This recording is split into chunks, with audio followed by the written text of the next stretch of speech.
Chapter 256. Drunken Wind Pavilion. Li Zishuan was speaking with fervor and assurance.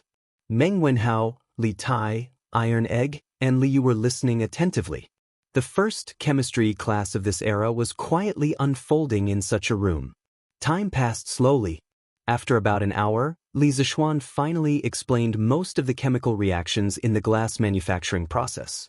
Of course, it was estimated that they could only understand less than 40% of it. After all, they had no foundation in chemistry at all. Well, that's all for now.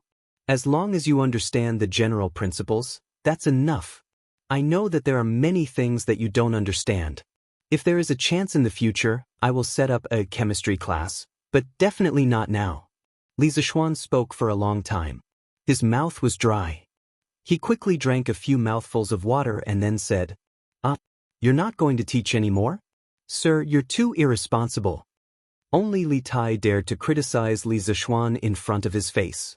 The little fatty pouted and muttered unhappily. He was completely immersed in the world of chemistry just now. Li Zishuan's face was full of black lines.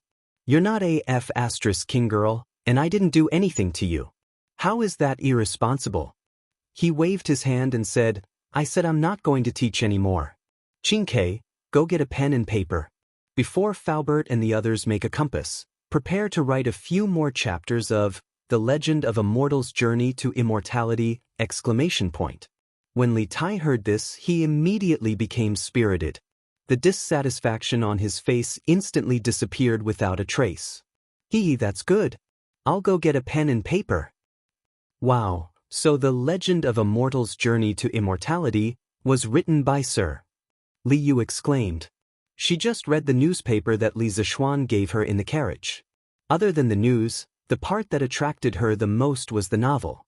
Although she only read a few chapters in the middle of The Legend of a Mortal's Journey to Immortality, she was deeply attracted by the bizarre world of immortal cultivation inside. Fortunately, Li Zishuan had only given her some old newspapers. If she were to read today's issue, the expression on her face would not be one of shock, but of vomiting blood. Because in this edition of the newspaper, she could see Li Zishuan rewarding himself. "Little Yu, I gave you the newspaper in the carriage just so you could read the news. Why did you go read novels?" When Li Zishuan saw how excited the little girl was, he knew that she had read a lot of novels in the carriage earlier. Li stuck her tongue out awkwardly. She was speechless. After a while, Li Tai got a pen and paper. Everything was ready. Li Zishuan looked at the four of them, then continued to talk about The Legend of a Mortal's Journey to Immortality. Continuing from last time, today we will start from Chapter 34, Blinking Swordsmanship. Blinking Swordsmanship? Han Li repeated the name of the swordsmanship to himself. Yeah, what do swordsmanship and blinking have to do with each other? Isn't the name funny? Have you practiced the swordsmanship before? Han Li asked with concern. Of course not. Who would practice a martial art that doesn't even use true qi? Isn't it just for show? Not to mention me, ever since it was created, no one has practiced it. Today's opening was more exciting. When the words blinking swordsmanship came out, it immediately attracted the attention of Li Tai and the others. In fact, even Li Zishuan admired the imagination of the original author of Mortal, Wang Yu. To be able to come up with such a novel swordsmanship, this novel swordsmanship was even more attractive to people like Li Tai and Meng Wenhao who had never been in contact with online literature. In a way, the blinking swordsmanship, created by the first generation of the 7 invincible elders, was probably the technique that had the greatest impact on Han Li's life. Of course, the blinking swordsmanship was not a true technique. It could not even be considered a swordsmanship. Instead, it was more like a killing encyclopedia. Its goal was to make use of all available factors and seize a fleeting opportunity to kill an enemy who was stronger than oneself in the blink of an eye. From the original book, it could be seen that Han Li had been on the path of cultivation for nearly 3,000 years. His realm had risen from that of a mortal to that of a great ascension ancestor. His techniques had also been constantly upgraded. However, this martial art created by a mortal had always influenced him. From this, one could see the power of the blinking swordsmanship. Stealing secret manuals, surprise, 3 untrainables. Meeting a spy at night, abnormal conditions, origin of the secret technique, message appearing at night, cloud-winged bird, everything was ready. In the blink of an eye, another 10 chapters had been talked about. Almost 2 hours later, Faubert finally walked in with a small wooden box. Young master, look, the first compass has been made. Faubert looked a little tired, but more excited. It could be seen that he had spent a lot of effort on this first compass. Li Zishuan took the box and opened it. He saw a palm-sized compass with a wooden casing lying quietly in the box. As for why the casing was made of wood, it was mainly because iron would interfere with the pointing of the compass. In this era, copper was mainly used to cast copper coins. It was even more precious than iron, so it was not conducive to popularizing. Li Zishuan took out the compass and held it in his hand. The magnetic needle rotated with the dial. When it stopped, he could immediately identify the 4 directions from the dial. Well, that's great. Faubert, thank you for your hard work. Li Zishuan looked a little excited. The degree of perfection of the first compass had exceeded his imagination. Although the pointing of the compass was certainly not absolutely accurate, because the north and south poles of geomagnetism did not completely coincide with the north and south poles of geomagnetism, there was magnetic declination. This had been mentioned by the scholar Shen Kuo of the Northern Song dynasty in Dream Creek writings, but to be able to achieve this step was really very good. At least for this time's fleet to go south, this compass could be called a divine tool. The final difference between having and not having a compass was really big. It's not hard, not hard. Young master, the materials for making glass have been prepared. This old man has decided to start firing the glass tonight. After all, time waits for no one. Faubert said with a smile. Li Zishuan couldn't help but say, Faubert, you are so old. It's better not to stay up late. You don't have to worry too much about the glass. According to the method I wrote, it should be able to be made in 2 or 3 days. Young master, you don't have to worry about this old man's body. This old man has just turned 60 this year. I have been working my whole life. My body has always been healthy. Besides, when the time comes, I will just be watching from the side. It won't take much physical strength. I will be fine. Faubert's face was glowing. From his complexion, he indeed looked more energetic than some people in their 60s. Perhaps a person's heart was full of enthusiasm, which could indeed make his body more energetic. Well, anyway, in any case, your health is the most important. You are now the pillar of our workshop. Li Zishuan saw that Faubert was insistent. He could only compromise helplessly. Thank you for your concern, young master. This old man will go back to work. Faubert was touched. He cupped his hands and said, But. Chapter 257. Since today's goal has been achieved, let's go back. Li Zishuan put the compass back into the wooden box and smiled happily. Hey, mister, wait a minute. Where will I live? I can't live in the workshop, right? Xiao Yu jumped out and asked. Li Zishuan patted his head. He almost forgot about it. I'll have Uncle Fu arrange for someone to bring you to the broker. When the time comes, you can choose which square you want to live in. You can rent a courtyard in that square and live there for now. I'll give you 5 strings of coins in advance and deduct it from your salary in the future. In the Tang dynasty, renting a house was very common and not shameful. It was said that Bai Ji had once rented a house for 18 years. As for how to rent a house, just look for the people in the broker house. This era was not like the modern era, where the city was small. Everyone would know if there was a vacant house and they would tell each other. The people in the broker house specialized in this, so they would definitely know more about it. Besides, wasn't Ma Zhou's house rented next to the workshop? Thank you, mister. But mister, aren't you afraid that I'll sneak away by giving me so much money in advance? Li Yu cracked a smile and said mischievously, If you want to run away, then run away. It's only 5 strings of coins, not 5,000 strings of coins. Li Zishuan waved his hand and said indifferently. He really didn't care about this small amount of money now. Li Yu was stunned. According to the script, shouldn't Li Zishuan say that he trusted her and wasn't worried that she would run away? How did it turn out like this?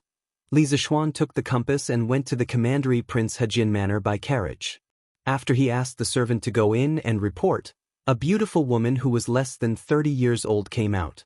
Looking at her noble aura, she should be the commandery prince's consort. You must be Li Zishuan? I'm really sorry. My lord fell asleep after coming back from the imperial palace at noon. I've already asked someone to wake him up. Nephew, come in quickly. Logically speaking, when someone came to visit as the mistress of the house, Wang Fei usually wouldn't appear. However, today's situation was truly special. Firstly, Li Xiaogong had drunk quite a bit at noon and was indeed still not fully awake. Secondly, Li Zishuan was just a junior and didn't really need to worry about these things. So it's the princess consort. This one greets the princess consort. Li Zishuan was also shocked and hurriedly raised his hands in greeting. No need for formality, come in quickly. Before His Highness went to sleep, he specifically instructed me to wake him up when you came.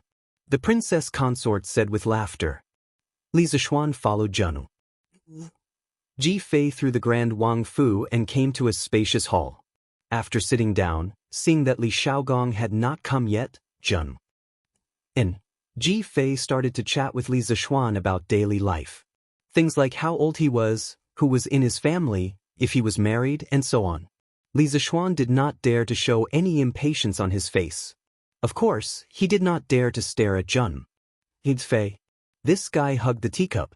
As he politely answered, he submissively stared at the teacup as though there was a flower inside the teacup. It wasn't that he couldn't be seen, but this princess consort was too beautiful. Li Zishuan was afraid that if he looked at her too much, he would get chicken eyes. He wasn't Chicken Bro's chicken. Ha! Little Xian, you've come? Don't tell me you've already finished that little tool for identifying directions? Just as Li Zishuan was silently criticizing Li Xiaogong for marrying such a beautiful wife and not dying of silence, Li Xiaogong's laughter came from outside the room. Just as he finished speaking, he saw Li Xiaogong, dressed in dark yellow robes, walk in with an imposing presence. Greetings to the Lord. Ah, rise, rise. The two greeted each other and Li Xiaogong sat next to the princess consort. At this time, Li Zishuan took out the sandalwood box containing the compass from his sleeve and handed it in front of Li Xiaogong. He said with a smile, Lord, this is the tool this little one made to find directions. It's called a compass. Take a look. Li Xiaogong said with a smile, You are really efficient. As he spoke, he took the sandalwood box. After opening it, he took out the palm-sized compass and then examined it in his hand. He saw the small magnetic needle that was thick in the middle and thin at the ends had a paper dial. After the initial spins, it finally stabilized. Li Xiaogong looked at the direction marked on the dial and then looked at the direction in reality. He couldn't help but exclaim in shock. Miraculous, really miraculous. Such a small thing can point out north, south, east, and west so quickly. It really is miraculous. This is much better than the compass of the imperial astronomer. The princess consort saw her husband lose his composure and couldn't help but come over to see what kind of miraculous object it was. With a look, she was also attracted by the exquisite and wondrous compass. Lord, this thing is much smaller than the compass, but I didn't expect it to be so useful. And the speed at which it points directions is so fast. Yes, it is so. Little Xian, this thing you made is very good. This prince heard that you have a workshop. That will save us a lot of trouble. This time, there are about 1,300 ships going south, including the civilian ships. You can have your workshop make 1,000 compasses first. At this time, Li Xiaogong was even more confident about leading the navy down south to trade for grain. He waved his hand heroically and said, Li Zishuan's knees weakened and he almost knelt down. He could not calculate things like Li Xiaogong. It would take at least half a month to make 1,000 compasses. That was because all of the fine components had to be polished by hand. Lord, it is not easy to make this compass and it is not cheap to make. If you want 1,000, even if the court is willing to pay, our workshop cannot make it in 7 days. Li Zishuan spread his hands with a troubled expression. But how expensive can such a small thing be? Boy, don't fool Ben Wang. Li Xiaogong said with a frown. Lord, This boy does not dare to fool you. Look at the cover of this compass, it is made of colored glass. The small needles inside have to be polished by old craftsmen in our workshop to be perfect. Calculating this, the cost of one compass is at least 3 or 4 strings of coins. To ensure that he would not lose money, Li Zishuan started to pour out his grievances and calculate the cost for Li Xiaogong. Tiske, it really is colored glass. Boy, don't you know how to get some cheap materials? Li Xiaogong looked carefully and then could not help but frown as he scolded. This can protect the internal structure and allow people to see the direction inside clearly from the outside. Other than colored glass, this boy really cannot think of any other material that can be used as a substitute. Li Zishuan was dissing Li Xiaogong for being uncultured in his mind but explained without a change in expression. Lord, this concubine feels that you should think this way. At this time, Jun Wang Fei smiled and interrupted. Compared to Sinan, this compass is small and fine, but the price is more than 10 times cheaper than Sinan. If you think like this, don't you feel that this compass is much cheaper? But Jun Wang Fei is really a godlike teammate. Li Zishuan furiously praised Jun Wang Fei 666666666 in his mind. He had not been lying when he estimated the cost. However, that was only when the workshop did not have the ability to make glass. Right now, the workshop would probably be able to produce glass in a short while. At that time, the cost of this compass would probably not even be enough. The fleet would definitely make a lot of money heading south this time. In comparison, it was not too much for him to earn this little bit of money, right? Yes, Wang Fei's words are very good. Boy, come with Ben Wang to the palace to see His Majesty. This matter needs to be decided by His Majesty in the end. Hearing Jun Wang Fei's analysis, Li Xiaogong's expression turned joyful as he stood and laughed. Chapter 258. The sun was setting in the west. Looking at the time, it would not be long before all the shops closed. However, Li Zishuan was forcefully dragged by Li Xiaogong to the palace. Are you still worried about the curfew? What should I say to you? It's just a curfew. In a while, His Majesty will give you a warrant. The patrolling marquis will naturally not make things difficult for you. The officials will also open the doors for you. What are you afraid of? In the Li family's luxurious limousine, Li Xiaogong saw Li Zishuan looking at the sky outside the window from time to time. He pondered for a moment and understood what Li Zishuan was thinking. He comfortably leaned on the sofa and said unhappily. Li Zishuan thought that it was true. He secretly thought that he was used to being an obedient child. Your Highness is right. However, your carriage is really comfortable, especially this stool. Sitting on it is soft, even more comfortable than lying on a bed. Brat, how about you give me one later? Li Xiaogong was like some of the big bosses in modern times. He sank his entire body into the sofa. He used his hand to touch his old waist and sighed in satisfaction. Your Highness, the production of this carriage is currently not enough. However, in a few days, there will be a batch of carriages to sell. At that time, I will give you another one. How about it? Li Zishuan silently cursed Li Xiaogong in his heart. He was afraid that Li Xiaogong had drunk too much. Otherwise, he would not be rubbing his old waist now. At the same time, he was somewhat regretful. If he knew that he would be going to the palace with Li Xiaogong, he would not have taken a carriage when he came. Bam! Li Xiaogong patted the armrest of the sofa and said angrily, Brat, don't play dumb with me. 2 days ago, you just gave a carriage to Shu Bao and Jijia. You don't have one when it's my turn? Are you afraid that I won't give you money? These words were a bit shameless. At this moment, Li Zishuan really had no choice but to give it. Otherwise, he would offend the other party. How would I dare? That brat will have someone send a carriage to your Highness tomorrow. Li Zishuan said with a pained expression. He swore to himself that he would never take a carriage to visit someone's house again before the caravan was mass-produced and sold. Every time he took a carriage, there would be one less caravan. As a person, one shouldn't act tough. Tisk, look at your stingy appearance. Although this carriage is a little luxurious, this prince can still afford it.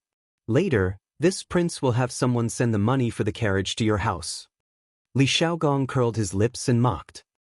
Your Highness, this really isn't a matter of money. It's just that this kind of carriage is really too rare. This little one originally built this carriage to prepare for next month's wedding. My original intention was not to make money. Hearing Li Zishuan's words, Li Xiaogong's face turned red. As an elder, it was really shameful to steal someone's wedding car. Cough, cough. Oh, this king just remembered that Xiao Xian will be getting married soon. At that time, this king is afraid that this king won't be able to make it back in time. However, Princess Consort will definitely personally go to congratulate on behalf of this king and present a large gift. In other words, this king would still want this carriage, but when you get married, this king will compensate you with a large gift. Li Zishuan rolled his eyes in his heart. He pretended to cup his hands and said, "Thank you, Your Highness." You're welcome, you're welcome. Li Zishuan, This is the tool you made to distinguish directions? Taiji Palace. Li Er held the newly made compass in his hand and looked at it curiously as he asked. This humble subject calls this a compass. In the past, when passengers were at sea, they mostly relied on the sun, moon, and stars to distinguish directions. However, when it's cloudy and rainy, they can't distinguish between north, south, east, and west. With this compass, even if it's cloudy and rainy, they won't get lost. Li Zishuan bowed and answered. Li Er fiddled with the compass for a while and found that it was indeed convenient. Thus he said, Not bad. To be able to make such an exquisite and practical compass in such a short time, I'm afraid that in the entire Tang Empire, only you can do it. How much does it cost to make?" As an emperor, Li Er was very qualified. The first thing he thought of was whether it was worth it or not, unlike Li Xiaogong, who directly asked for 1,000. Replying to Your Majesty, the cost of one compass is about 3 or 4 strings of coins. Your Majesty, please don't think it's expensive. I'm sure you know the approximate cost of the glass and the exquisite mechanism inside, so this humble subject didn't say much. As Li Zishuan spoke, he secretly looked at Li Er's expression. It wasn't easy to earn money from an emperor. You're quite honest this time. How about this? According to the 4 strings of coins for one, the imperial court's fleet will purchase 200 compasses. As for the civilian merchant ships, have them buy from you. You must ensure that every 5 ships have at least 1 compass. Li Er knew a thing or two about the prices of goods in Chang. He silently calculated in his mind, then nodded and made his decision. Your Majesty is wise. Li Zishuan inwardly breathed a sigh of relief and hurriedly began to flatter the emperor. You brat. This time, the imperial court's fleet is going south. If they make a loss, this humble subject will settle the score with you. Li Er heard Li Zishuan's insincere flattery and laughed as he scolded. Your Majesty, don't worry. This time, the imperial court will definitely make a profit and not a loss. At least 10 times the profit. If sea trade couldn't make them rich, then what business in the world could? Li Zishuan was still confident about this. That's for the best. You brat, you should be rewarded for making such a powerful maritime weapon. However, the imperial court has been preparing for the southern expedition recently, so it's not appropriate to give out excessive rewards. How about this? When the fleet returns, if it's really as you said, this humble subject will be rewarded and you will be promoted. How about it? Merits should be rewarded and mistakes should be punished. Li Er knew how to use people, so he naturally knew how to make his subjects submit. Thank you, Your Majesty. What I have done is what I should do. I've never coveted rewards. When Li Zishuan heard that he would be promoted, he was a little excited. A while ago, he had wanted to be a marquis. He didn't know if he could directly be promoted to a marquis this time. In a moment of pride, he couldn't help but say a few more words to show his loyalty. However, Li Er didn't fall for it. Is that so? Then pretend that this humble subject didn't say anything. Li Zishuan was speechless. Li Er's last sentence was, of course, a joke. As a monarch, he naturally wouldn't do anything that went back on his word. Leaving the palace, Li Zishuan held the warrant that Li Er gave him. For the first time, he enjoyed special treatment in Chang, in city under the night sky. Along the way, he defeated 5 obstacles and 6 generals, and finally returned home. Xian, why are you back so late today? The doors are all closed. How did you get in? Madam Li and Father Li had been waiting in the hall. Seeing that Li Zishuan had returned, Madam Li hurriedly stood up and asked, Mother, it's the thing that His Majesty asked me to do. It's already done. Just now, I was delayed in the palace for a while. Here, I used the warrant that His Majesty gave me to pass the inspection of the patrolling marquee. Then, I used this to let the officials open the door. Li Zishuan took out a piece of paper from his sleeve and casually threw it on the table as he answered. Hey you child. How can you just throw away His Majesty's warrant? Madam Li carefully put away the piece of paper as she reprimanded him. Mother, isn't it just a piece of paper? Let's eat quickly. After eating, I still have to mark the papers for the students. Not bad. After staying in the Imperial College for so long, you've made some progress. Father Li's face was full of smiles as he comforted him. Chapter 259. Gently in the night, the stars are shining. Teacher's room is bright all night. Every time I walk past your window, the bright light shines on my heart.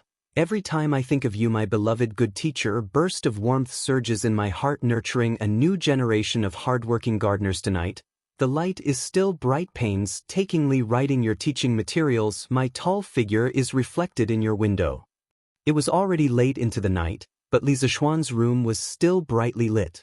His figure bent over a few tables as he graded papers was reflected on the oil paper on the wall, making people involuntarily think of the nursery rhymes sung by the people's teachers, who said that he was always slacking off and not doing his job. Li Zishuan felt that he was very dedicated to his job right now. He had no choice but to be dedicated to his job. The weekend break was almost over, and Su Hongji was still urging him to get more papers. In the room, Xiao Shi finished grinding the ink and leaned over a small table at the side. She supported her chin and looked at her young master working there. Li Zishuan was handsome to begin with, and it was said that a man was even more handsome when he was serious. Now that he was marking papers and frowning from time to time, he looked even more charming under the soft candlelight. Young master looks really good when he is serious. Xiao Shi supported her chin and couldn't help but think. When she reacted, her cheeks quickly turned red. Amazing! TSK, I didn't expect this. Meng Wenhao is really going to explode this time? Li Zishuan didn't feel the flirtatious atmosphere at all. He also didn't notice that his servant girl had fallen in love with him. This fellow was still looking at Meng Wenhao's test paper and was still sighing. The questions he had set for the weekly exam were quite difficult for the students from the School of Mathematics. He had thought that they would be lucky if they could pass. If they could get 80 points, they would be considered excellent. He had never expected Meng Wenhao to make such a big news this time. Including the additional questions, Meng Wenhao had scored a total of 101 points, which was 10 points more than the second place, Bruiser. This was unbelievable.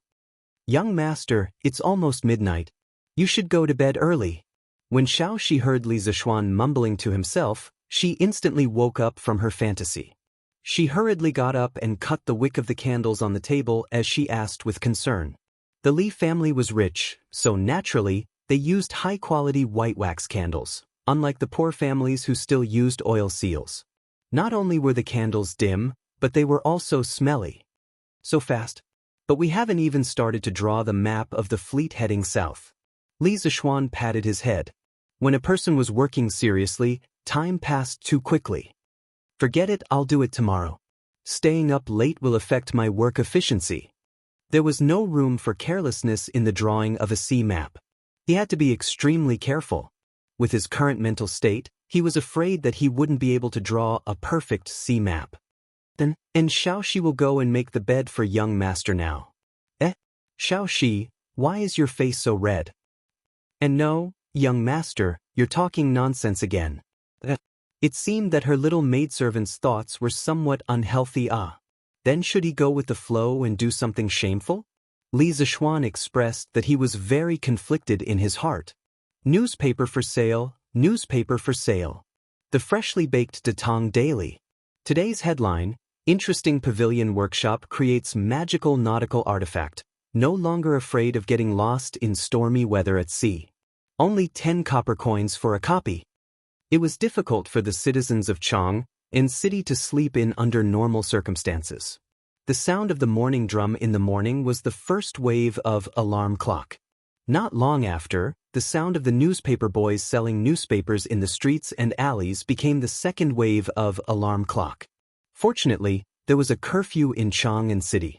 The people basically didn't have a nightlife and generally didn't stay up late. They woke up early and gradually got used to the noise in the morning. Didn't it sell for 5 copper coins in the past? Why is it selling for 10 copper coins today? Are you trying to raise the price on purpose? Why did it suddenly become 10 copper coins? Isn't this cheating people? After the citizens finished their breakfast, they went to buy a copy of the newspaper as usual. In the end, they found out that the newspaper was selling for 10 copper coins. Instantly, many people couldn't bear it and shouted one after another. Uncles, aunts, brothers, and sisters, it's not what you think. The reason why the price of today's newspaper is increased is because there is a last-minute edition. The content of today's newspaper is equivalent to twice as much as usual. You can take a look. There are 2 copies of today's newspaper. Normally, there is only 1 copy. Naturally, it will be sold for 10 copper coins. Please forgive us. Seeing that he was being condemned by so many people in the blink of an eye, the newspaper boy hurriedly told them what Ma Zhou had told them in the morning. Only then did the crowd avoid a commotion. I see. It seems that I have misunderstood this little kid. Yes, it used to be 5 copper coins for a copy. Today, it's 2 copies for 10 copper coins. He didn't raise the price maliciously. I knew it. Don't you know who is the one who runs the De Tong Daily? It's Lord Li. This is the god of wealth. Why would he be greedy for your few copper coins? Yes, yes. Then, kid, give me a copy of the newspaper. Give me one too. Give me 2 copies. Reasonable people were still in the majority. After they recovered from their shock, they began to consciously line up to buy the newspaper. 2 masters, this is the newspaper you wanted. But today's newspaper is 10 copper coins for a copy. It said that the content is more than before. In a breakfast restaurant not far away, Feng Jihua and Liao Shifan were drinking porridge. At this time, a waiter ran over and handed them a newspaper. Oh, not bad, not bad. The newspaper used to be good, but the content was too little. Now there is finally more content. Feng Jihua's expression revealed a trace of joy. With their status, they would definitely not line up like others to buy the newspaper. Naturally, there would be a waiter willing to serve them. This was the charm of money. Feng Jihua took the newspaper, then took out a string of money and threw it to the waiter. Here, it's your reward. Thank you, master. Thank you, master. The waiter quickly bowed and thanked him. Then, he very consciously left quietly. Oh, I just finished eating. Let's see what's added to today's newspaper.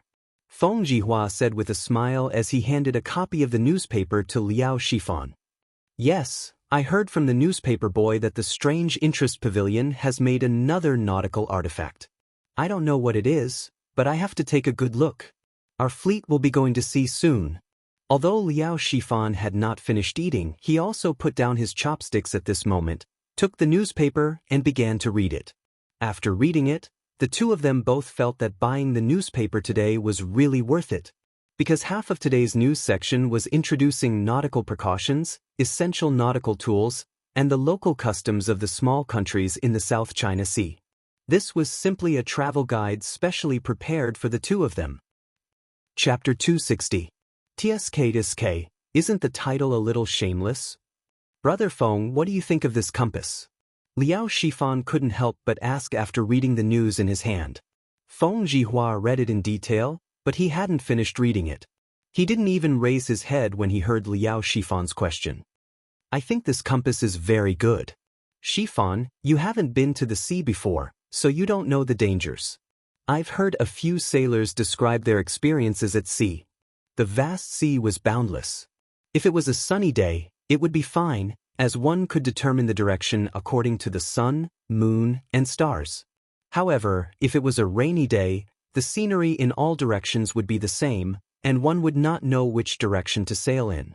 If you accidentally enter deeper waters, you won't have the chance to go ashore anymore.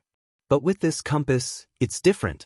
Even if we're unfortunate enough to leave the fleet, we can still use the compass and the map to find the right direction. Do you think this compass is useful? Sailing on the sea is so scary. It seems like this compass is really necessary. Liao Shifan's face flashed with fear as he mumbled. So you see, didn't the imperial court set a rule that every 5 merchant ships participating in this trip must have at least one compass? I plan to send someone to buy a batch of compasses from Chitsu Pavilion when the East Market opens. Feng Jihua said with an indifferent expression. But this compass costs 5 strings of coins, the imperial court buys it at 4 strings of coins, so of course it's more expensive among the commoners. Isn't it too expensive? Liao Shifan couldn't help but ask. Feng Jihua heard his old friend's words and couldn't help but say earnestly, Shifan, don't be so short-sighted. Shifan, don't be so short-sighted. This trip to the south will increase our profits by at least 10 times or more. The more goods we send over, the more we'll earn. Comparatively speaking, this investment is worth it. Besides, we have to be conscientious when doing business. If we buy some compasses, the lives of our sailors will be better protected. We can't lose the big picture for small gains. I will go and buy 15 compasses in a while. When the time comes, each ship will have one. I hope Chitsu Pavilion has them. Brother Feng's words are reasonable. I will follow Brother Feng in a while. Shifan, you have to read the rest of the article carefully, especially this one, 5 things to watch out for at sea. I've learned a lot from reading it. I didn't expect that at such a young age, Lord Li is not only good at business, but also knows so much about navigation. It's really unbelievable. Really? Then I'll read it carefully again. However, ordinary people like us can't understand Lord Li. If my unfilial son is half as smart as Lord Li, I'd be willing to die immediately. Feng Jihua sneered and said, Shifan, you sure have a big heart. If that useless brat of mine had even 10% of Lord Li's intelligence, this old man would wake up laughing in his dreams. As the two of them talked, they started to talk about the younger generation. It was as if they were talking about Li Zishuan. Today's newspaper not only expanded the content of the news section, but also the novel section, which gave the novel fans of Chang an infinite surprise. Sun Manor. Wow, that's amazing. 10 chapters have been updated today. Oh my god, that's awesome. I didn't know that tips could be used like this. If I had known, I would have sent someone to tip him yesterday. Sun Zifan was excited. He was looking at the author's words at the end of the novel. Thank you, Li Zishuan, for your generous tip. I'll update again. Anyone who had read a novel would definitely have experienced the pain of not having enough books. When Sun Zifan saw that there were 10 chapters, of course he was excited. Yesterday, little Fatty had a great ambition and wanted to write a novel himself. In the end, he locked himself in his study and spent the whole morning writing, but he couldn't even write a single chapter. He either wrote it and threw it away, or he threw it away and wrote it again. In the end, he flipped the table, patted his butt, and found his old Legend of a Mortal's Journey to Immortality to review it again. Although writing novels can make money, whoever wants to write can write. I'm not writing. I'll only be responsible for reading novels in the future. That was what Sun Zifan thought at that time. Kaiwa Square, Wang Meng's house. Wang Meng saw that today's novel section had taken up almost an entire newspaper. He was pleasantly surprised. He counted for a long time before he realized that there were 10 chapters updated today. Damn, 10 chapters. Pai Xiajue is crazy. Oh my. So many people tipped yesterday? Wang Meng glanced at the back of the newspaper and saw that it was a sea of red. They were all tipped yesterday for Legend of a Mortal's Journey to Immortality. Those who could leave their names on the newspaper had tipped more than 100 strings of coins. He roughly estimated that the total tipped was close to 10,000 strings of coins. 10,000 strings of coins. How much money was that? Wang Meng's heart couldn't help but tremble.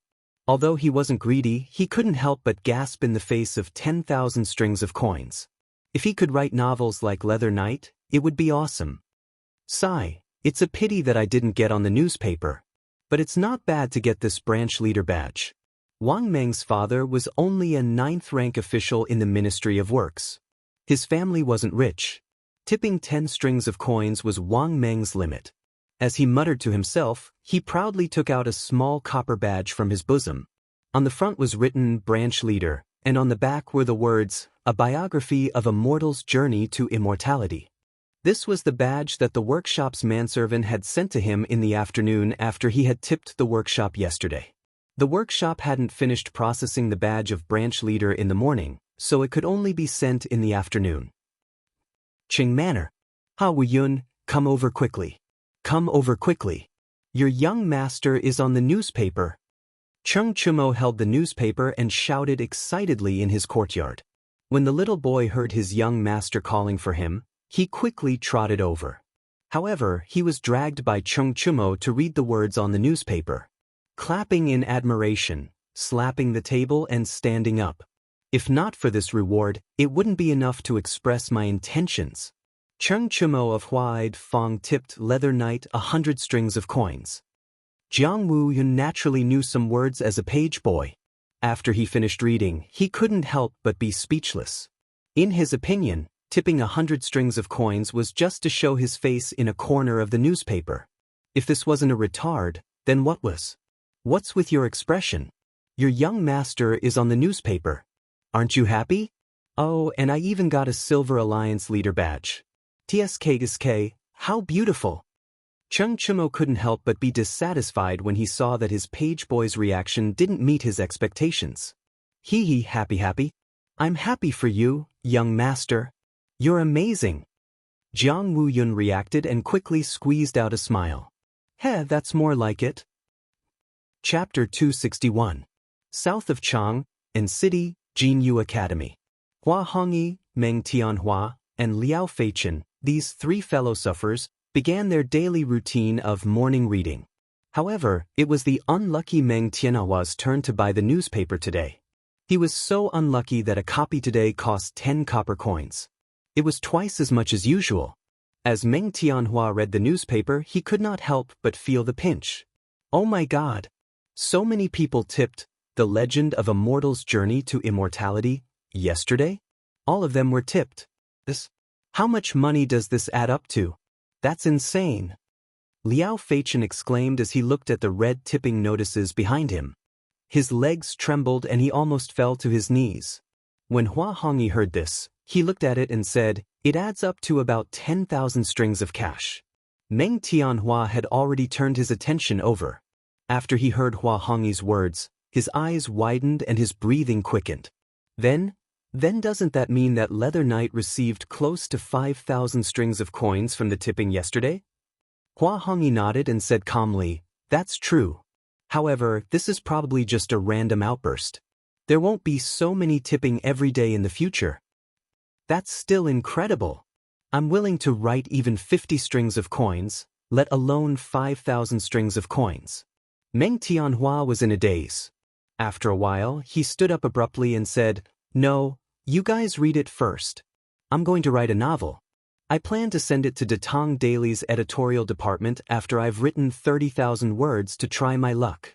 Yes, I'm going to write a novel too. Brother Hong Yi, I'll take my leave first. After Liao Feichen finished speaking, he hurriedly followed Meng Tianhua and walked away. These two, seriously, do they have to be in such a hurry? Hua Hongyi sat on the stone bench and shook his head speechlessly. Azure Dragon Lane, Wang family residence. After Wang Renbiao finished his breakfast, he sat under the pavilion with a satisfied look on his face. He sipped his tea and read the newspaper.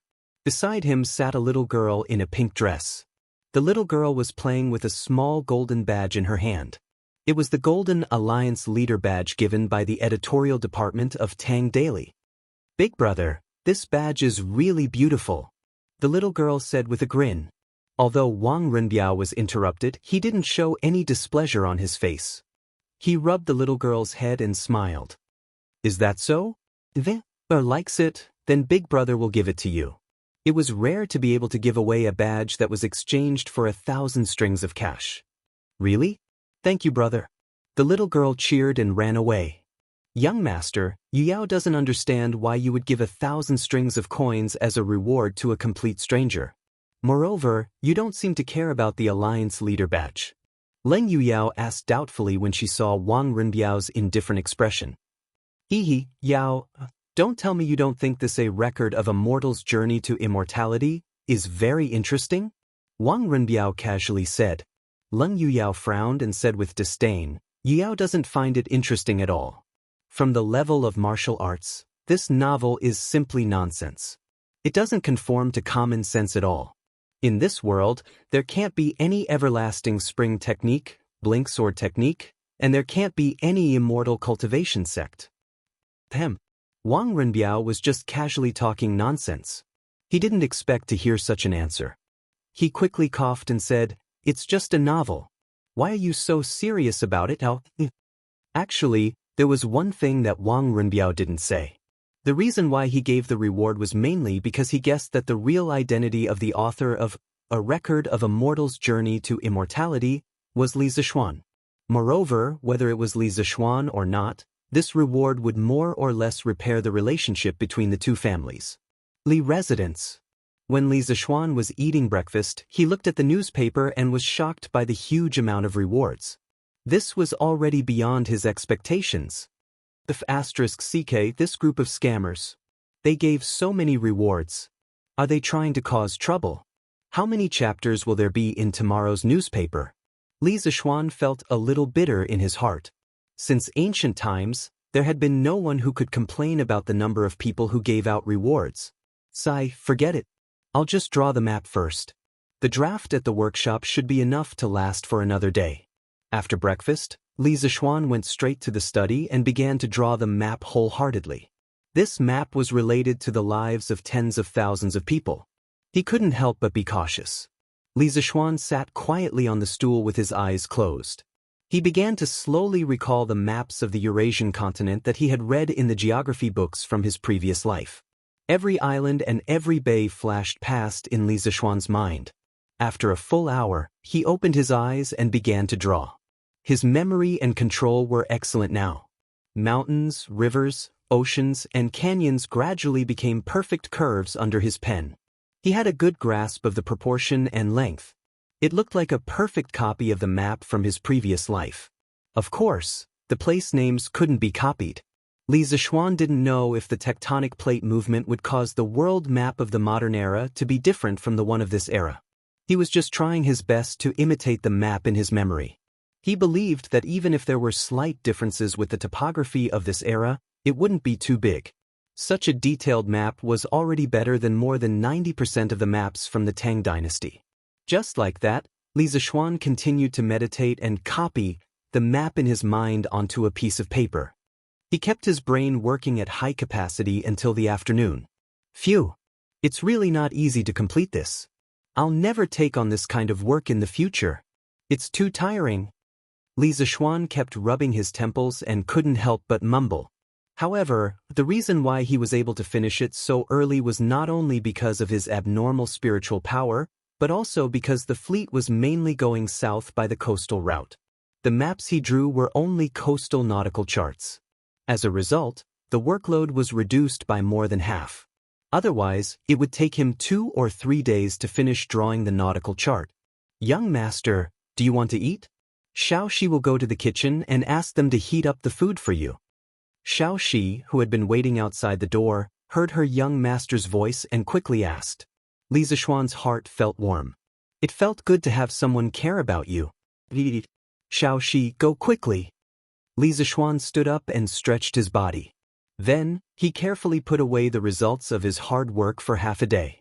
Then, he pushed the door open and prepared to eat lunch. Recently, he had been working too hard for work. It really didn't suit his identity as a rich second generation. But if there were fewer people dying in the fleet going south, it would be the best reward for his hard work these days. Chapter 262. It's out. It's out. Manager Fu, we've made colored glass. In the workshop of the Strange Interest Pavilion, a middle-aged man with dirty hair and a slightly yellow face ran out of a porcelain kiln excitedly and shouted at Uncle Fu, who was not far away from him.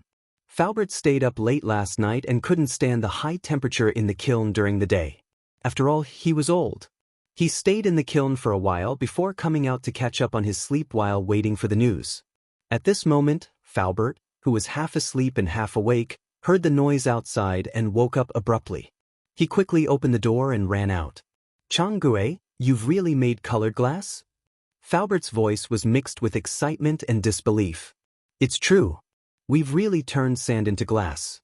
Look, Manager Fu, this is the colored glass we've just made." After Zhang Gui finished speaking, he handed over an irregular glass ball. His hands were dirty, but the glass ball was transparent and shiny, forming a very sharp contrast. Fu Bo took it and looked at it carefully in his hand. After a while, he said excitedly, "That's great. This is great. It's really colored glass.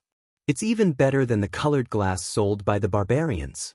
Song Xiaoxi, quick, go and tell young master the good news." Song Xiaoxi, who was at the door, quickly replied, "Yes. I'll go right now." After that, he ran out of the door in a hurry. Faubert looked at the colored glass ball in his hand and sighed. "I didn't expect sand to really turn into colored glass. Damn those barbarians who sold colored glass at such a high price. Changge, quickly organize some people to produce a batch of compasses. This way, we can produce colored glass ourselves. The cost of compasses should be less than usual." "This is great." "Yes, Manager Fu, I'll arrange for some people now." Li residence. Li Zishuan was wolfing down the food in the front hall.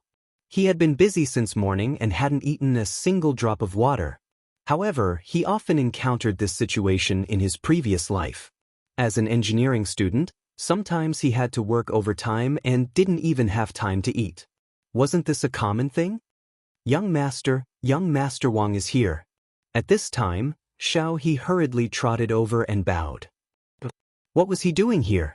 "Yes, please. Li Zishuan hadn't finished his food yet. He puffed out his cheeks and glared at Li Zishuan. "Yes, young master." Xiao He took the order and left. Li Zishuan took the opportunity to eat a few more mouthfuls of rice and then asked the servants to take the food away. "He, long time no see. How have you been, Lord Li?"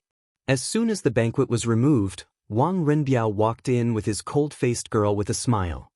It's fine. Cousin Ren, come in and have a seat." Li Zishuan wiped his mouth and cupped his hands in return. In the main hall. "Renbiao, is your father doing well in Chang, and this time?" After transmigrating for so long, Li Zishuan wasn't an idiot. He had learned some basic etiquette and greetings. It was nothing more than asking if the other party's family was doing well, or if the other party was doing well. "Thank you for your concern, Lord Zhu. My father is doing well, but he has returned to Sui province the day before yesterday. There is really too much official business backlog in the provincial government." Wang Renbiao cupped his hands and answered. "So fast? I was grounded at home before, so I couldn't see your father off in person. It's really a pity." Li Zishuan was surprised at first, then said with a face of regret. He had a good impression of Wang Yu. He knew what to do and didn't have the arrogance of those aristocratic families. Of course, the most important thing was that he was generous. Those few luminous pearls were still in Li Zishuan's room. In general, Wang Yu could be considered a person with a temperament. On the side, Leng Yuyao secretly rolled her eyes. She didn't believe that Li Zishuan would be so attentive to her master. It must be because of the gift from the Wang family. What a money grubber, Leng Yuyao despised in her heart. Wang Renbiao didn't think like Leng Yuyao. He understood that since Li Zishuan said so, it meant that the relationship between the two families had eased greatly. This was what he and his father wanted to see. "Thank you for your kindness, Lord Zhu. Renbiao will definitely convey it to my father. I came to disturb you this time because I have something I need your help with." Li Zishuan laughed and said, Renbiao, feel free to say what you need. I'll do my best to help." Wang Renbiao said happily, "Thank you, Lord Zhu. I'm sure you know about the imperial court's recruitment of civilian merchant ships to the south. The Wang family also wants to participate in this vigorous sea trade. From today's newspaper, I saw that Lord Zhu's workshop had invented a small tool that can tell directions. It's very useful for navigation. So at noon, I sent someone to buy it from the Curious Pavilion. However, I was told that the first batch of compasses produced by the workshop had already been given to the imperial court.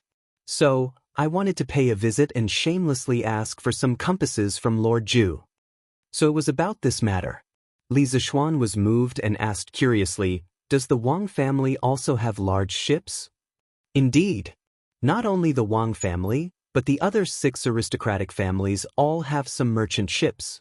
To tell you the truth, the 80,000 chicken seedlings that your lordship bought in one go last time were transported from the Jiangnan area through the Grand Canal by my younger brother who borrowed my second uncle's merchant ship.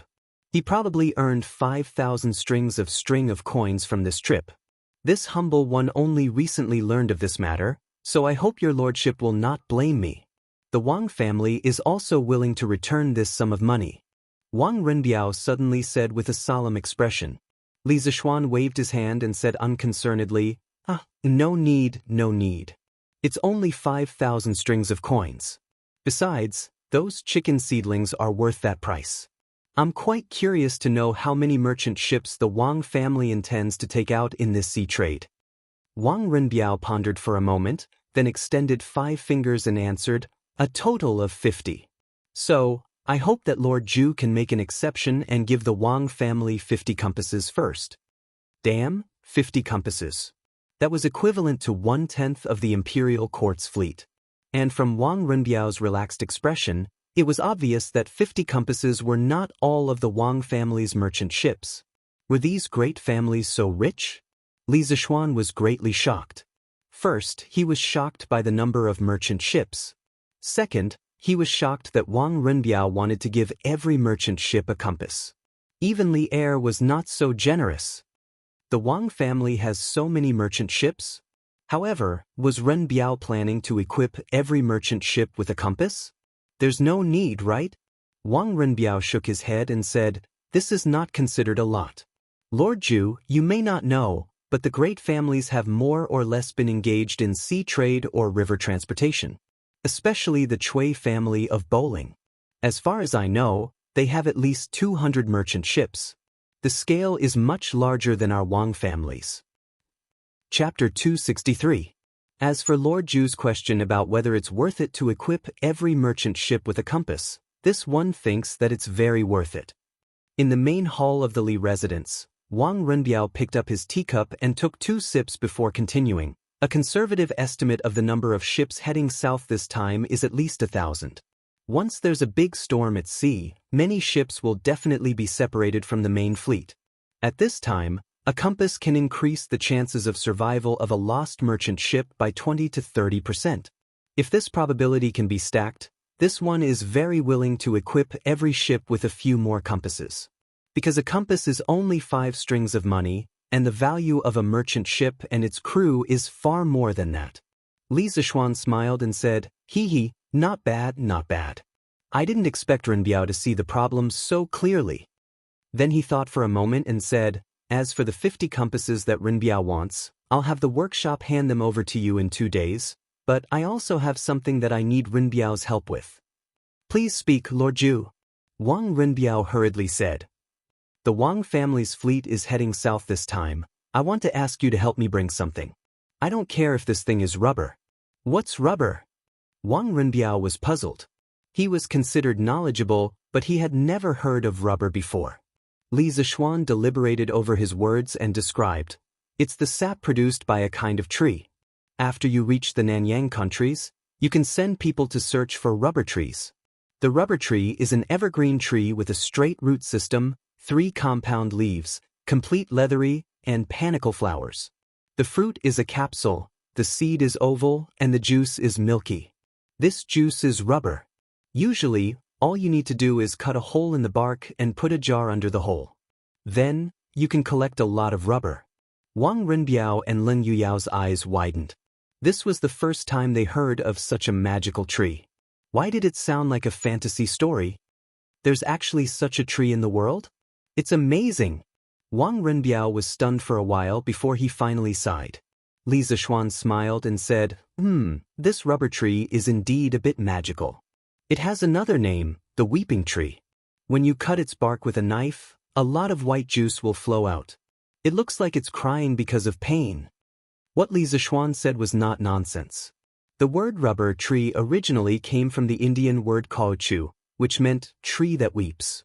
Wang Renbiao exclaimed, "Interesting, this is really interesting."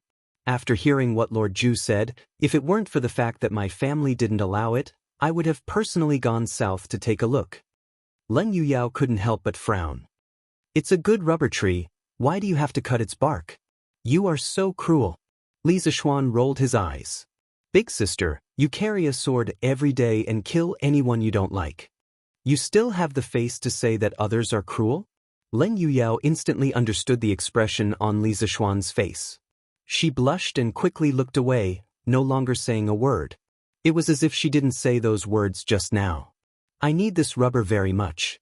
Renbiao, bring back as much as you find this time. I want all of it. Don't worry about the price, it will definitely satisfy you. It's best if you can bring back some rubber seeds, but be careful, its seeds and leaves are poisonous. Don't let people eat it by mistake." Li Zishuan saw that this cold-faced girl was tactful, so he didn't lower himself to her level. He turned his head and said to Wang Renbiao, "There were many industrial products that couldn't be separated from rubber. Li Zishuan really wanted this thing. Although rubber was originally produced in the Brazilian Amazon rainforest and had not been introduced to Asia at this time, the climate in Southeast Asia was hot, and there was plenty of sunlight and rain. It had the same climate as the Amazon rainforest, so it was hard to guarantee that there weren't wild and primitive rubber trees. If they found one, wouldn't it be a profit? Especially in Malaysia, this place was a famous rubber kingdom in modern times. The annual production of rubber was the first in the world. Maybe they could really find it. At this time, people certainly didn't realize the value of rubber. The first people to use rubber were the Indians, the oldest inhabitants of America. In 1493, Columbus sailed to Haitian Island in America for the second time. He saw the merry games of the Indians.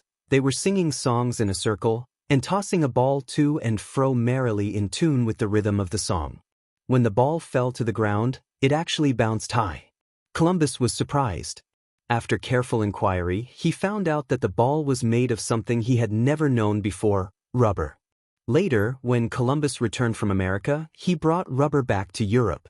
However, at that time, no one in Europe knew what this wonderful thing could be used for besides making games. So, it was sent to the museum and displayed in the exhibition cabinet for people to see as a novelty brought back by Columbus. It wasn't until 1770, when the British chemist and discoverer of oxygen, Priestley, discovered that rubber could erase pencil writing, that rubber officially came into use. About eraser, there's actually another joke. Nowadays, rubber is also used to describe erasers in English.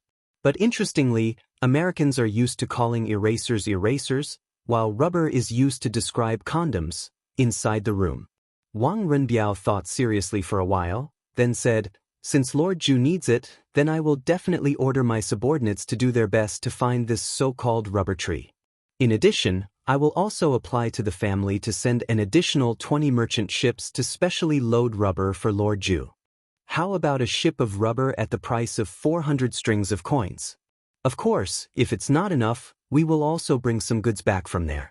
But in this way, Lord Zhu will have to sell us 20 more compasses." Li Zishuan was happy in his heart. Wang Renbiao was opening a back door for him. Because if he transported a ship of silk and porcelain to Nanyang in exchange for some spices and food, the profit would definitely be more than 400 strings of coins. A conservative estimate would be at least 2,000 to 3,000 strings of coins. This was not an exaggeration at all. That was how profitable ocean trading was. Compasses are not a problem. This time, the compasses that the Wang family needs, our workshop will give priority and provide them for free. Don't worry, Renbiao. If your family's fleet can really find rubber trees in Nanyang, then this time, I, Li Zishuan, will owe your Wang family a favor. Li Zishuan returned the favor. He was the kind of person who would return the favor 10 times over if someone gave him a foot of respect. Wang Renbiao was shocked, and the importance of this matter instantly increased. He quickly cupped his hands and said, "Don't worry, Lord Zhu. As long as there are rubber trees in Nanyang, our Wang family's fleet will definitely find them this time. Chapter 264. Since Lord Ju is so kind and willing to give priority to the Wang family to allocate so many compasses, then I have achieved my goal. I won't disturb you any longer. Since he had achieved his goal, and there was an unexpected gain, Wang Renbiao stood up and said his goodbyes with satisfaction. Okay, Renbiao, take care. Li Zishuan put down his cup and prepared to personally send the guest off. He was also very satisfied with the outcome of today's negotiation. Lord Ju, what is that white thing on the table? Is it paper? Wang Renbiao turned around and suddenly saw a roll of white thing on the table. He seemed to have never seen it before, so he couldn't help but ask curiously. After these few interactions and cooperation, the relationship between the Wang family and the Li family was already quite good. It wouldn't be rude to ask such a question, so Wang Renbiao directly asked the question in his heart. This is called toilet paper. Li Zishuan followed Wang Renbiao's gaze and saw that it was a roll of toilet paper. He had just finished eating, so he took some from it to wipe his mouth. He explained. What is toilet paper? Is it called toilet paper because it is very hygienic? Wang Renbiao felt that after coming here today, his IQ had been hit a little. First it was the rubber tree, and now it was toilet paper. He had never heard of these things before. You can't say that. The main characteristic of toilet paper is its softness. Here, Renbiao, you can take a look for yourself. Li Zishuan took the toilet paper and handed it to Wang Renbiao. Yan Shaoning followed Li Zishuan's suggestion a while ago. He added a scraper and a larger drying tank to the original paper machine. Compared to the first paper machine, the workload was much smaller. The mass production of toilet paper had only started a few days ago. Previously, the entire workshop had been busy producing newspapers. No one had the time to make toilet paper. In their opinion, only a prodigal son like Li Zishuan would use it. Therefore, although the toilet paper machine had been made long ago, it had only been a few days since the toilet paper was produced. Of course, the first batch of toilet paper produced by the workshop was all sent to the Li residence. Benefits should not flow into the fields of others. This kind of good thing should be enjoyed by himself first. As for whether he would sell it or not, it would depend on how much could be produced in the future. After all, the raw materials at the workshop were prioritized to supply the new type of paper. Faubert was certainly not willing to waste resources on this meaningless toilet paper. Oh, it is indeed very soft.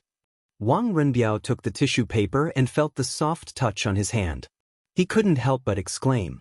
But after a while, he frowned and asked doubtfully, "But this paper is so soft, what's the use of it? It's probably not easy to write on it, right?" Li Zishuan muttered in his heart. This wrinkled tissue paper, it would be strange if it could be used to write calligraphy. If it was the ballpoint pen and ink pen from his previous life, it would be barely enough to write. Ahem, this tissue paper is not used to write. It's mainly used to wipe your mouth and butt. It's used to wipe your mouth. Li Zishuan was about to say that it was used to wipe his butt, but he suddenly saw that Leng Yuyao was still there. He quickly shut his mouth. Although he didn't have a good impression of this ice-cold girl, it wasn't good to say that it was used to wipe his butt in front of her. Is it only used to wipe your mouth? But can't you just use a handkerchief to wipe your mouth? Wang Renbiao didn't suspect him. It was because of this that he felt even more strange. At the same time, he was a little speechless. He secretly thought that Li Zishuan really knew how to enjoy himself. He even specially made a new type of tissue paper to wipe his mouth. He really knows how to have fun. Leng Yuyao didn't think so. She was standing closer to Li Zishuan. Moreover, she practiced martial arts, so her hearing was much sharper than Li Zishuan's. She heard every word of Li Zishuan's words clearly. Although Li Zishuan didn't completely say the words wipe his butt, Leng Yuyao could guess what Li Zishuan wanted to say.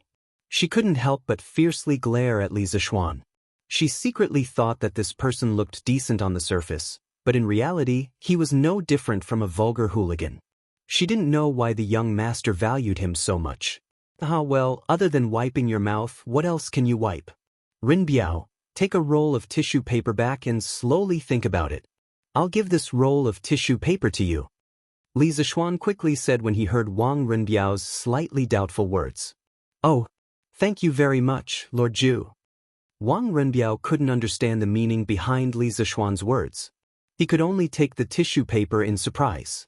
Then, just as he was about to leave, he heard a shout from outside the door. Young master! Young master! The workshop has produced glass. Shouting and wrangling, what a scandal! Can't you see that this young master has a guest here? When Li Zishuan heard Song Xiaoxi's voice, his heart faintly moved. He guessed that the workshop must have made new progress in the glass research. But he didn't expect Song Xiaoxi to be so rash and directly blurt out the workshop's secrets. How could this be? He was still hoping to make a fortune without anyone knowing that he could produce glass. He couldn't let Song Xiaoxi mess up his plan. So, Li Zishuan interrupted Song Xiaoxi before he could finish. Song Xiaoxi wasn't stupid. In fact, he was usually very smart. Today, he was just anxious and forgot how to behave. When he heard Li Zishuan's words from outside, he instantly knew that he had been too rash and messed things up. He was so scared that his legs trembled as he entered the house with fear and trepidation. He bowed to Li Zishuan and said, Wang Master, I'm sorry. You can leave now. I'll deal with you later. Li Zishuan was indeed a little angry. He was usually pleasant, but it didn't mean that he wouldn't get angry. It didn't mean that his subordinates could be unruly. Song Xiaoxi really did cross the line today. After Song Xiaoxi obediently retreated to the corner, Li Zishuan looked at Wang Renbiao and smiled. Hee, my family's servants are rude. Cousin Ren, please don't laugh at us. Wang Renbiao's eyes flashed and he quickly said, You're too kind. It's mainly because Lord Zhu treats people with generosity. Since Lord Zhu has something to do, Renbiao will take his leave now. Li Zishuan didn't purposely ask him to stay. He did have something to do. So, he cupped his hands and said to Wang Renbiao, Cousin Ren, take care. We'll meet again when we're free. Wang Renbiao smiled and replied. Then he took Leng Yuyao and was about to leave the main hall. Before Leng Yuyao left, she looked at Li Zishuan with disdain. Li Zishuan was really confused. He didn't do anything wrong today and didn't harm the little girl. You used this toilet paper to wipe your mouth. You're so disgusting. Leng Yuyao said in a voice that only the two of them could hear. After that, she didn't give Li Zishuan a chance to explain and left Li Zishuan alone in the wind. No, Li Zishuan almost vomited blood. Big sister. You misunderstood, okay? This toilet paper is not like a handkerchief that can be washed and used again. My toilet paper is only for one-time use. How is it disgusting? Chapter 265. Young Master. I know I'm wrong. After sending Wang Renbiao and Leng Yuyao off, Li Zishuan returned to the main hall. He glanced at Song Xiaoxi indifferently and then sat down at the side without saying a word. Song Xiaoxi's heart was flustered and he felt uncomfortable all over. He trembled as he came over, cupped his hands and bowed. Didn't Steward Fu tell you that everything about Lioli is a secret of the workshop? Li Zishuan took a sip of water and asked. Young master, Steward Fu said that I was in a hurry, so, Song Xiaoxi hurriedly explained. A secret is a secret. Under no circumstances can you reveal the secrets of the workshop. If you can't keep it a secret, then there will be no place for you in the workshop in the future. Because you will harm the interests of all the workers in the workshop. Li Zishuan said coldly. Bang. After hearing that, Song Xiaoxi was so frightened that his legs turned to jelly. With a bang, he knelt on the ground and begged for mercy with a pale face. Young master, I know I'm wrong. I promise there won't be a next time. Please forgive me this time. Don't chase me out of the workshop. Only those who had stayed in the workshop knew how good it was inside. Song Xiaoxi's hometown was in a village outside Chang'an City. Previously, he had been working as a waiter in a restaurant in Chang'an City. Every day, he had to smile and flatter. If he was unlucky, he would be scolded by the shopkeeper. Moreover, he was paid very little. Ever since he entered the workshop, not only did his monthly salary increase, but there were also very few people who would find trouble with him for no reason. Every time he returned to the village, the villagers would always cast envious gazes at him. This was because the owner of the workshop he was working in was Li Zishuan, the person who invented the curved plow. He was the great benefactor of all the villagers. In the workshop, Song Xiaoxi could gain money, happiness, and dignity. How could he bear to leave? At this moment, he was so regretful that he wanted to slap himself. Li Zishuan looked at Song Xiaoxi expressionlessly. It was not that he was cold-blooded, but he had to follow the rules. Song Xiaoxi had always been Ma Zhou and Faubert's right-hand man in the workshop. Correspondingly, he knew a lot of things. If Li Zishuan did not scare him now, sooner or later, things would get out of hand. About a quarter of an hour later, Song Xiaoxi felt like a year had passed. The sweat dripping from his forehead mixed with the tears flowing from the corners of his eyes. At this moment, Li Zishuan finally opened his mouth. "Get up. I'll give you one more chance. However, if there's a next time, you'll have to leave the workshop on your own. In addition, half of your salary for this month will be deducted as punishment." At the end of the day, Li Zishuan was still a little soft-hearted and could not be ruthless. "Thank you, young master. Thank you, young master. I'll definitely remember this lesson and never do it again." Song Xiaoxi heard this and let out a long sigh of relief. Then he was ecstatic and grateful. As long as he could continue to work in the workshop, he was willing to have his salary deducted for 2 months, let alone half a month. He believed that anyone would be able to make up for it. "Well, now let's talk about what Faubert asked you to do. Could it be that the workshop has produced colored glaze?" Li Zishuan nodded and asked. "Yes, young master. Master Chang'e and the others produced glass in the afternoon. Manager Fu asked me to invite you to the workshop to have a look." Song Xiaoxi stood up, wiped away his sweat and tears, and quickly answered. "Well, very good. Then come with me to have a look." "Young master, you're here?" In the workshop of the Strange Interest Pavilion, Faubert received a message from a servant and quickly came out to greet him. "Well, Faubert, did you stay up late last night? I've already told you that your health is more important. You don't have to worry about the glass. Why didn't you listen to me?" Li Zishuan looked at Faubert's complexion and knew that he must have stayed up late last night, so he tried to persuade him. Thank you for your concern, young master. Actually, I didn't stay up late last night. Even if you asked me to stay up late, I couldn't stand it. I'm old. Chang'e and the others didn't sleep at all last night to produce the glass. Fortunately, God rewards those who work hard. This afternoon, they produced the glass. "Young master, do you want to go and have a look?" Although Uncle Fu had 2 dark circles under his eyes, his expression was slightly excited. Clearly, he knew very well how much wealth it would bring him if he could produce colored glass. "Well, of course, I'll go and have a look." Li Zishuan had always attached great importance to these skilled old craftsmen. They were the key executors of the workshop's products, leading the way in this era. It was very necessary to pay them a visit. Following Faubert to an earthen porcelain kiln in the depths of the workshop, Faubert introduced, "Young master, this used to be used to produce porcelain. Yesterday, you said that you wanted to produce glass, so I had people modify this kiln and use it to produce glass." Li Zishuan nodded and smiled. "Well, this is pretty good. How could porcelain make as much money as glass?" Li Zishuan was well aware of the situation.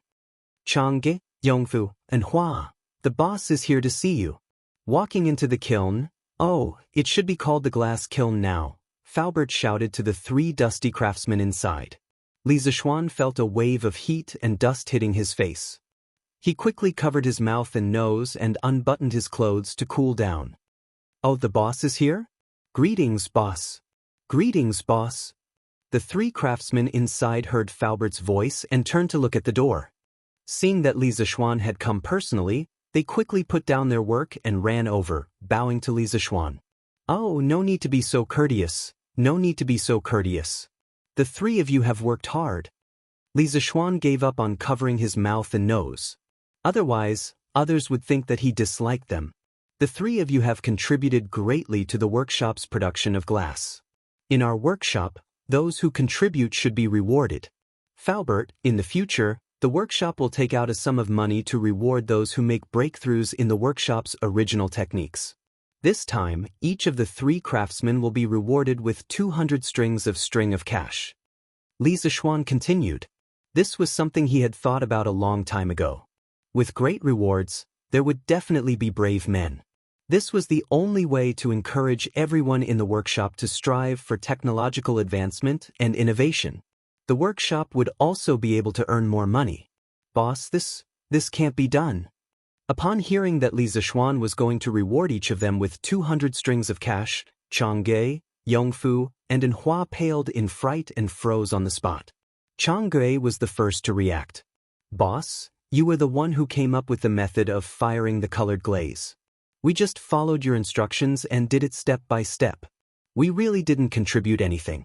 This old man is ashamed to accept these 200 strings of cash. Chapter 266. Yes, boss, we can't accept these 200 strings of cash. Yes, boss, please take back your order. In the workshop, Yongfu and Enhua hurriedly agreed. 200 strings of cash was too much. It was enough to buy a small house in Chang.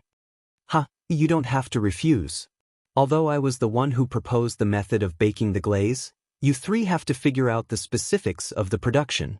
Therefore, these 200 strings of cash are what you deserve. I've already made up my mind. You can take the money without worry. Li Zishuan said with a smile. In his heart, he was lamenting the sincerity of these people. In his previous life, if a boss wanted to give a bonus to his employees, anyone who refused would become a fool in everyone's eyes. Li Zishuan chatted with the 3 for a while, asking if their families were in trouble and if their families were doing well. Then, he followed Faubert out of the glaze kiln. It was too hot in the kiln, and there was a lot of smoke and dust. On the one hand, it was the smoke from the fire, and on the other hand, it was the dust from the sand. It couldn't go on like this. If it went on for too long, it would cause lung disease. Faubert, I'll draw something that can cover the mouth and nose in a while. Go find a tailor to make it. In the future, everyone who enters the glaze kiln must wear this thing to prevent the smoke and dust from being inhaled by the workers. After leaving the glaze kiln, Li Zishuan greedily took a deep breath of the fresh air outside. Then, he said to Faubert that it was necessary to wear a mask in this kind of workplace. Faubert asked curiously, "Young master, why do you have to do this? Brick and porcelain kilns have a lot of smoke and dust. The craftsmen have long been used to it. It's fine. Even if they're used to it, it won't do." Li Zishuan said decisively, "I call this thing a mask. Faubert, have the tailor make a batch. In the future, whoever enters the glaze kiln without a mask will be kicked out of the workshop. In addition, after the matter of the compass is settled, the glaze kiln will also need to be remodeled. Think of a way to reduce the smoke and dust inside the glaze kiln as much as possible." "Young master, isn't this system too harsh? You want to chase me away if I don't wear a mask?" Only then did Faubert realize that Li Zishuan was actually serious. He couldn't help but be flabbergasted. "Just let them do as you say. If they don't agree, come and find me." Li Zishuan was too lazy to explain to Faubert about tuberculosis. He simply said a few words and left with a flick of his sleeves. Faubert looked at his young master's back and was speechless. He wiped the sweat off his forehead and prepared to find a tailor. "Oh no, it should be boss. Boss, you're here?" Li Zishuan walked out of the small courtyard where the glaze kiln was located and wandered to the back hall, the headquarters of Strange Culture. In front of a stone table under a pavilion in the courtyard, little Yu came to work today. She saw Li Zishuan at first glance and hurriedly ran over to greet him excitedly. In this courtyard, except for Ma Zhou who took care of her because of Li Zishuan, the rest of the people were quite cold to her. At this time, when she saw Li Zishuan coming over, she couldn't help but feel happy. It was like suddenly seeing an acquaintance after being abandoned in a strange place. "Little Yu, how is it? Have you found a place to live? Are you afraid of living alone? Are you used to it?" Li Zishuan was thinking about the renovation of the glaze kiln along the way. Unfortunately, he had never been to a kiln in his previous life and didn't know how to reduce the smoke and dust in the room. Suddenly, his thoughts were interrupted by the crisp voice of a girl. He looked up and saw that it was Li Yu, so he smiled and said with concern, "Speaking of this, He couldn't help but admire the independence of the ancient people. Children in this era generally had the ability and courage to leave their parents and live alone at the age of 14 or 15. It was not like the modern era, where people in their 20s were still asking for money from their families. Of course, he was also in this category in the past. Thank you for your concern, boss.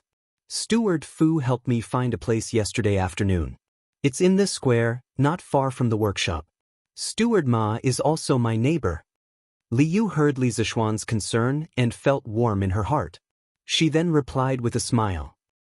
That's not bad. If you have any problems, your Uncle Ma can take care of you.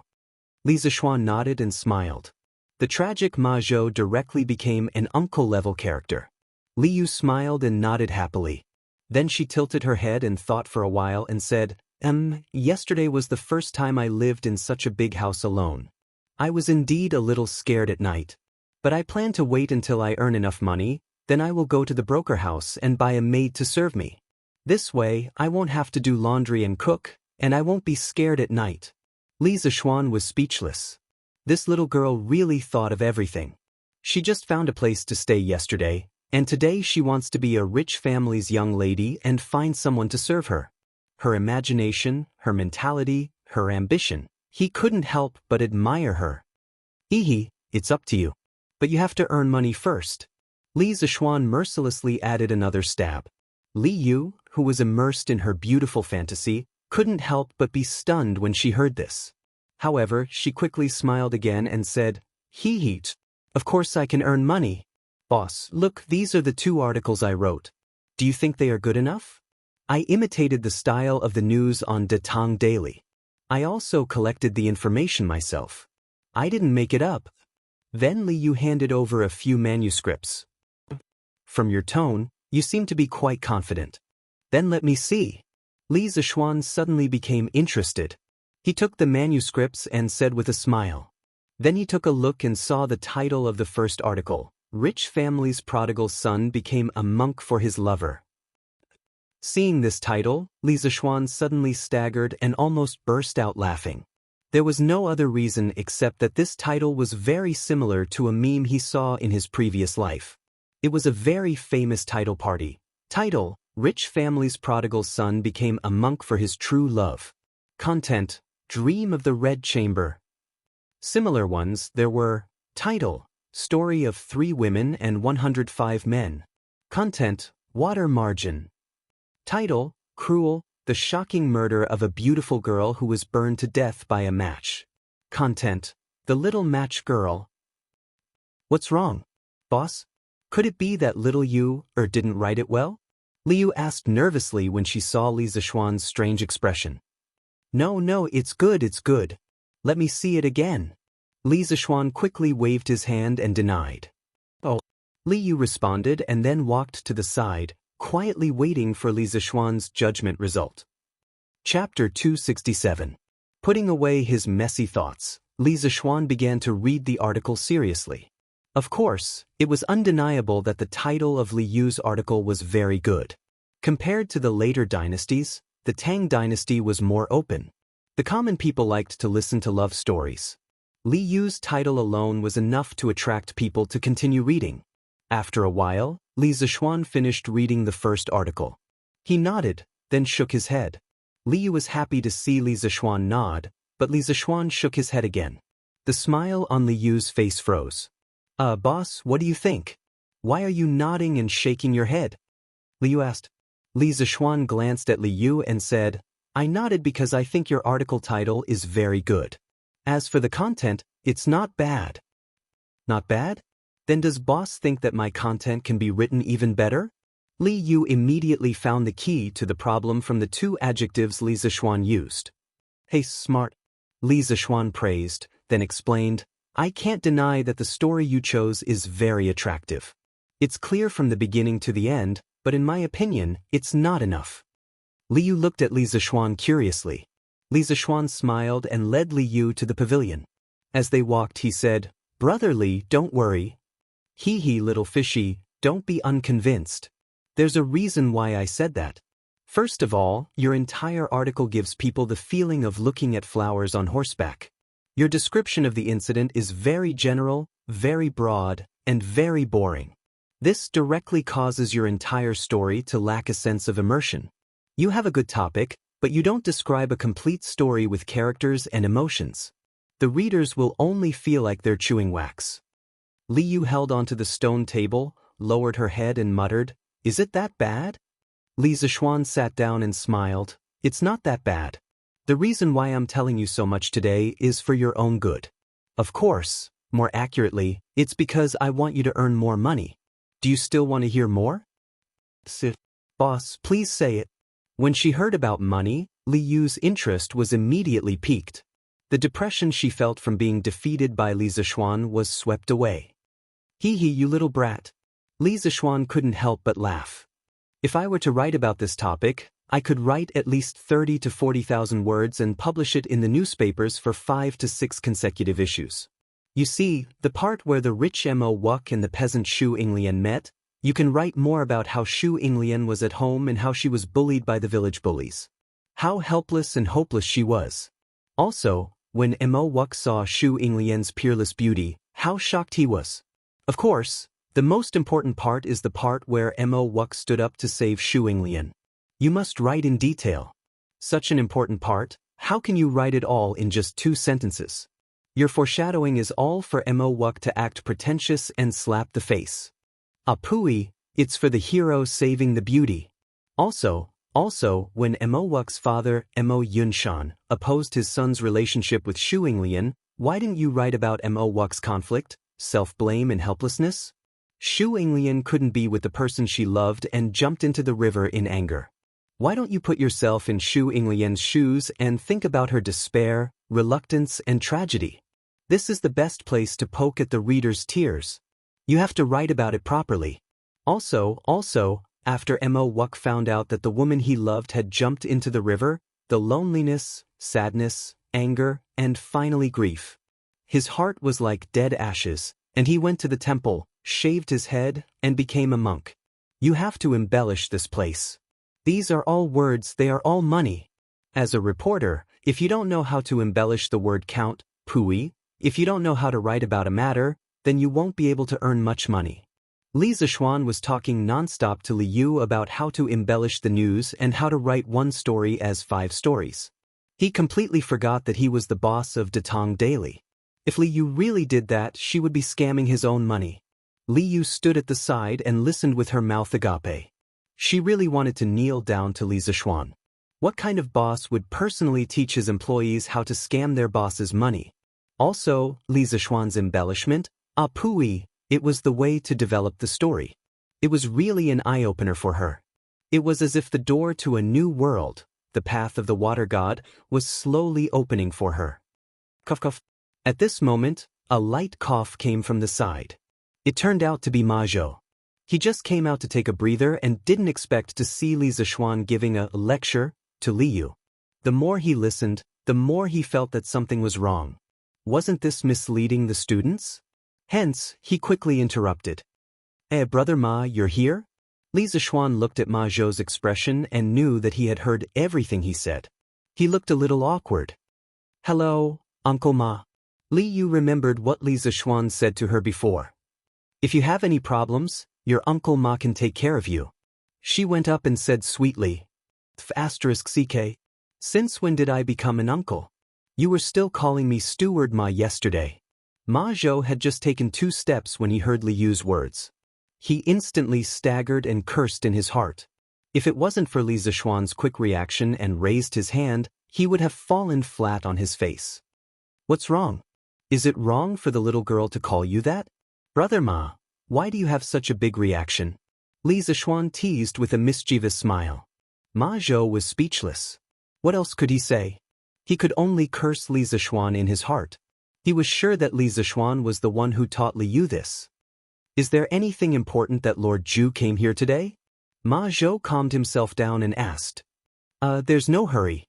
Let me finish reading little Yu's news first. There's still one more." "Oh, Brother Ma, you came at the right time. Come and see what little Yu's news is like." Li Zishuan passed the news article that he had just finished reading, "Rich Man Turns to Buddhism for Lover," to Ma Zhou. He then picked up the other news article and started reading. Ma Zhou was helpless and could only be patient. He sat down and began to watch the news. F***ck. This little girl is stirring up trouble. Li Zishuan almost screamed when he saw the second news article's title. It was because the title was too shocking. It said, "A woman in the wild, after her clothes were stolen by a man." Li Zishuan rubbed his nose. It seemed like Li Yu was going to go all out with this title. Sigh, I don't know if it's a blessing or a curse. Chapter 268. A woman went into the city to sell a donkey and a goat. There was a small bell tied around the goat's neck. 3 thieves saw it. One of them said, "I'll steal the goat. The woman won't find out." Another thief said, "I'll steal the donkey from the woman." The third thief said, "That's not difficult. I can steal all the woman's clothes." The first thief quietly approached the goat at a bend in the road. He untied the bell and tied it to the donkey's tail. Then he led the goat away. The woman looked around and found that the goat was gone. She began to look for it. At this time, the second thief came to the woman and asked her what she was looking for. The woman said that she had lost a goat. "I saw your goat," said the thief. "Just now a man was leading a goat into this wood. We can still catch him." The woman begged the thief to help her lead the donkey while she chased after the goat. The second thief took the opportunity to lead the donkey away. When the woman came back from the forest, she found that the donkey was gone. She walked on the road and cried. As she walked, she saw a man sitting by the pond. He was also crying. The woman asked him what happened. The man said, "They asked me to take a bag of gold to the city. I was too tired. I sat by the pond to rest and fell asleep. In my sleep, I pushed the bag into the water." The woman asked him why he didn't go down and fish up the bag.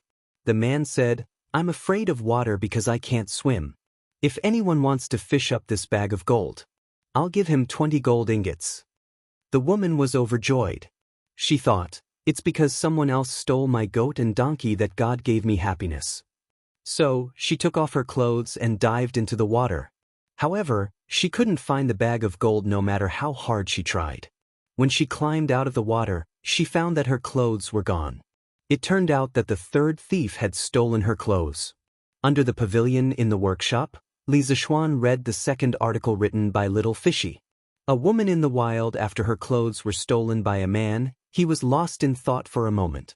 There was no doubt that this news article was a complete clickbait.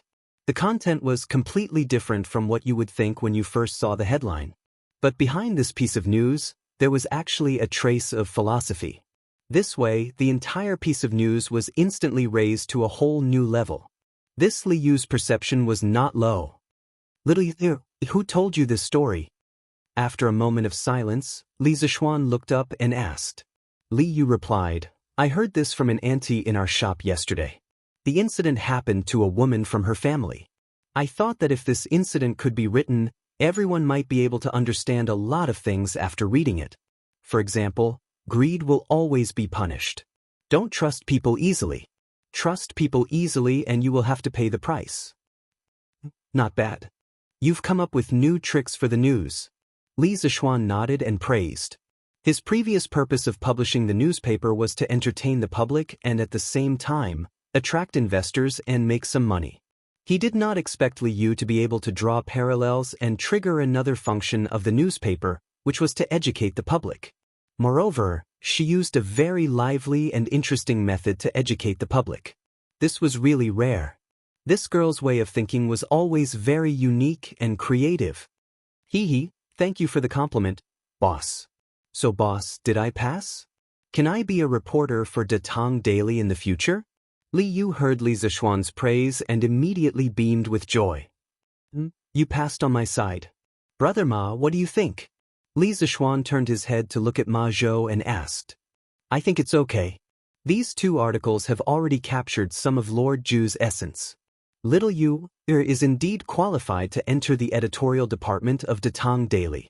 Ma Zhou nodded and smiled. That's good.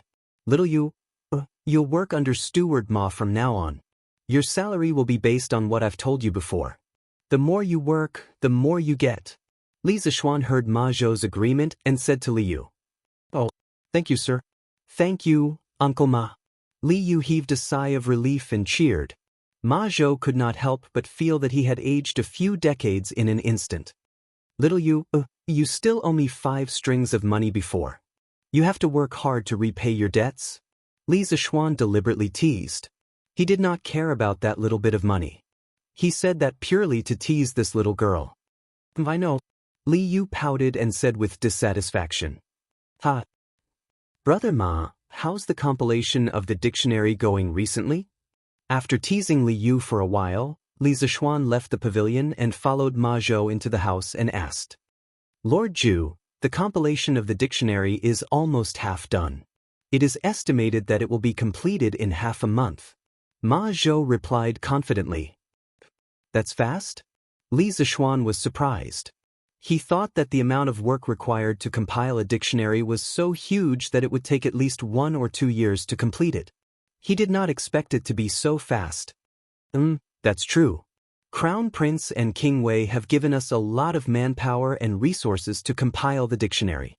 Moreover, the dictionary that we are compiling this time is mainly based on the foundation of Shuo Wenjiezi. We have also introduced pinyin and perfected the definitions of some words. In fact, the workload itself is not huge. That's why the progress is so fast. Ma Zhou explained with a smile. Oh, I see. Li Zishuan nodded thoughtfully. After a while, he asked, Brother Ma, how are things at Chitsu Culture recently? How many books can we supply to them every day? Ma Zhou was now one of the higher-ups of Chitsu Culture, so he was very clear about these things. He answered without thinking. Without hesitation, he replied, Recently, the printing department has hired a lot of new people. The scale has expanded a lot. Now, we can supply about 2,000 books to Chitsu Culture every day. The variety and quantity of books will continue to expand. Now, in front of Strange Culture, there will no longer be thousands of people crazily snatching books like when it first opened. Moreover, there are more and more people who believe in Lord Zhu's prophecy that books are as expensive as scallions. Li Zishuan nodded happily and said, That's good. But the scale of Chitsu Culture is getting bigger and bigger. How are the other bookstores in Chang and City reacting? Did they do anything out of the ordinary? This, Ma Zhou heard and frowned slightly. His face darkened and he said, In recent days, with the increase in the number and variety of Chitsu Culture books, the other bookstores' business has become more and more difficult. Some bookstores will send people to the workshop to talk to me. They also want to buy a batch of cheap books from the workshop and sell them. I did not dare to agree to this privately. I was planning to wait for you to come and make a decision personally. Of course, there are a lot of bookstores that chose to fight to the death. However, they always have many tricks up their sleeves. Pang Sigi recently caught a lot of people with unknown intentions around Chitsu Culture. Chapter 269. In the room, Li Zishuan listened to Ma Zhou's words and couldn't help but frown. He had expected that the promotion of cheap books from the Strange Culture would encounter many obstacles because he had touched too many people's cake. The reason why those people didn't do anything in the first few days was probably because they thought that the cheap books from the Strange Culture were only selling at a loss and wouldn't last long. But after so many days, the supply of books from the Strange Culture had increased instead of decreased. Those people naturally couldn't sit still when they saw this. Brother Ma, for those booksellers who want to buy from the workshop, when our production capacity is increased, we can give them a batch of goods. After all, our energy is limited. We can't sell cheap books to all parts of the Tang Empire by ourselves. We can give them a portion of the profits. In this era, apart from the emperor, no one else would have a good ending if they tried to monopolize everything. Of course, even Li Er himself couldn't just do whatever he wanted. He had to consider the opposition of the other aristocratic families.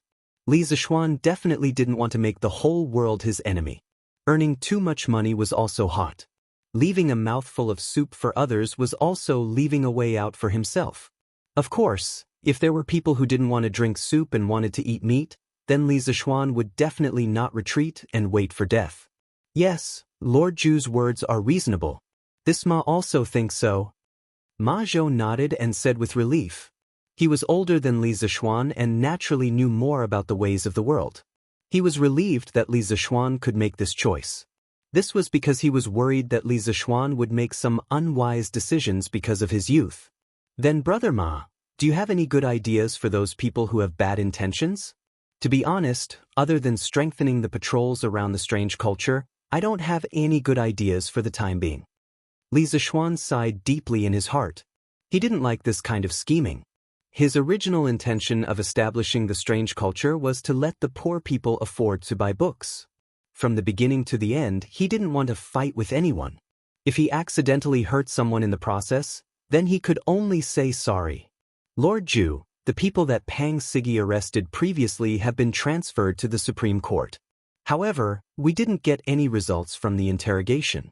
We also didn't find any evidence of their bad intentions. The current situation is that they are in the dark while we are in the light. We don't know their intentions and plans. We can only block soldiers with arms and water with an earth weir. Ma Zhou pondered for a while but couldn't think of a good idea. He shook his head and said with a frown, "Then Brother Ma, please keep an eye on the strange culture. If there's anything, feel free to find me." Li Zishuan patted his butt in annoyance and prepared to leave. "No problem." Chongren Lane, Zhang Sun Wuji's house. "Old Master, there are more and more types of books in the strange culture now. The quantity is also increasing. Moreover, they don't show any signs of losing money. The supply of books is also endless. I estimate that the cost of their books is probably very low. Otherwise, they wouldn't be able to continue selling at such a low price for so long. Now, there are already many bookstore owners who have gone to look for the manager of their workshop. They want to purchase a batch of cheap books from them and bring them back to sell.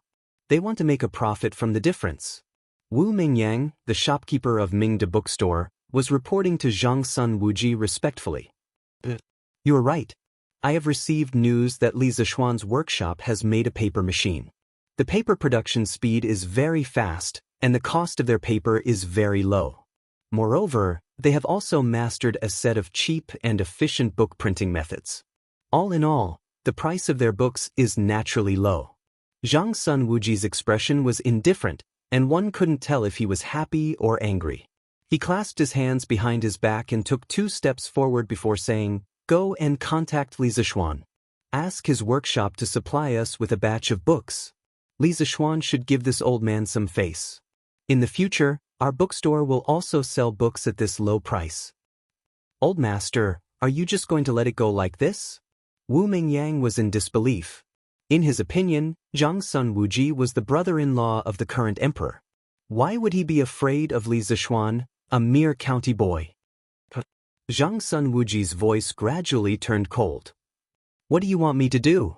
Do I need you to teach me what to do?" Wu Mingyang could feel the coldness from Zhang Sun Wuji. His legs trembled as he hurriedly said with a trembling voice, I misspoke. Please forgive me, old master. Please forgive me." "Oomph." Zhang Sun Wuji snorted coldly and said, "Leave." "I will take my leave." When Wu Mingyang heard Zhang Sun Wuji's words, he felt as though he was pardoned. He didn't even bother to wipe off the cold sweat on his forehead as he hurriedly left. "In the house." "Come in. How improper of you to lie outside and eavesdrop." Zhang Sun Wuji sat on the stool, took a sip of tea, looked outside the door, and said indifferently, I can't hide anything from father." Just as Zhang Sun Wuji finished his words, a 12-year-old boy immediately came in. He chuckled. "Chong, take a seat." Zhang Sun Wuji pointed to a seat beside him and said, It turned out that this boy was Zhang Sun Wuji's eldest son, Zhang Sun Chong. "Thank you, father." Zhang Sun Chong obeyed and sat beside Zhang Sun Wuji. "Chong, you should have heard the entire story from start to end, right? Come, tell me your opinion. Do you think that I am weak like shopkeeper Wu?" Zhang Sun Wuji poured a cup of tea for himself and said slowly. Hearing those words, Zhang Sun Chong sat up straight. He knew that Zhang Sun Wuji was intentionally testing him.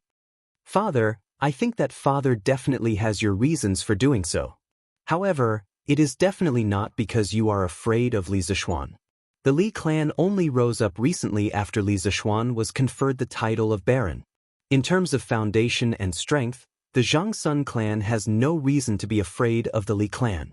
As for why father chose to avoid them and chose to cooperate with them, I think that father must have other considerations. Zhang Sun Chong replied cautiously. Hee you brat.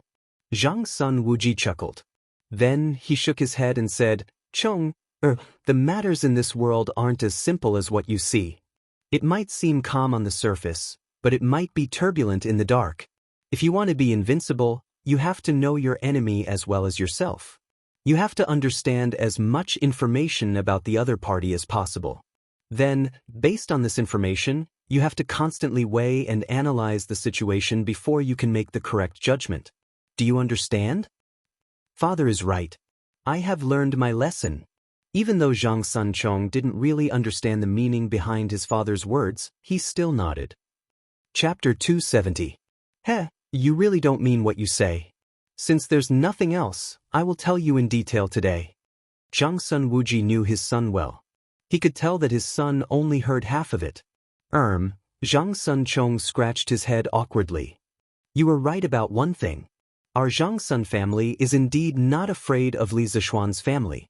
However, Chong, you probably don't know that 3 days before Chitsu Culture released cheap books, His Majesty had left the palace and personally went to Chitsu Pavilion's workshop.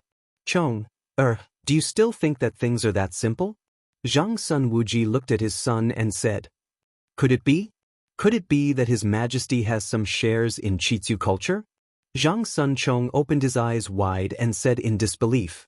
Zhang Sun Wuji shook his head and said, That shouldn't be the case.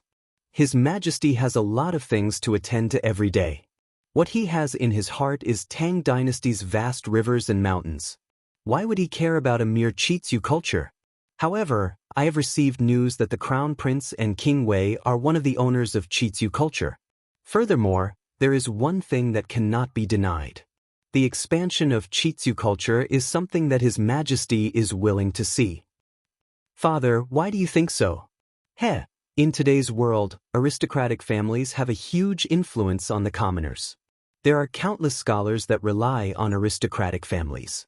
In some places, the commoners only know about aristocratic families and not the imperial court. His Majesty is talented and strategic. How could he tolerate them? On the other hand, due to the expensive price of books, it is hard for the commoners to have a bright future. I think that His Majesty wants to borrow Li Zishuan's hand to break the current situation and allow more commoners to be able to afford to study. This point can be seen from the few batches of officials that His Majesty promoted this year. As the Minister of Personnel, Zhang Sun Wuji naturally knew more information than Zhang Sun Chong. Thus, his analysis was more comprehensive and thorough. So that's how it is. Father, you have great foresight and skills. Zhang Sun Chong was enlightened and praised from the bottom of his heart. Li Er's intention to weaken the aristocratic families was already clear. He had more or less heard about these things before, so he completely understood when Zhang Sun Wuji mentioned it. That's not all. Half a month ago, Li Zishuan invented Pinyin, and it was piloted in the Imperial College. The results were very good.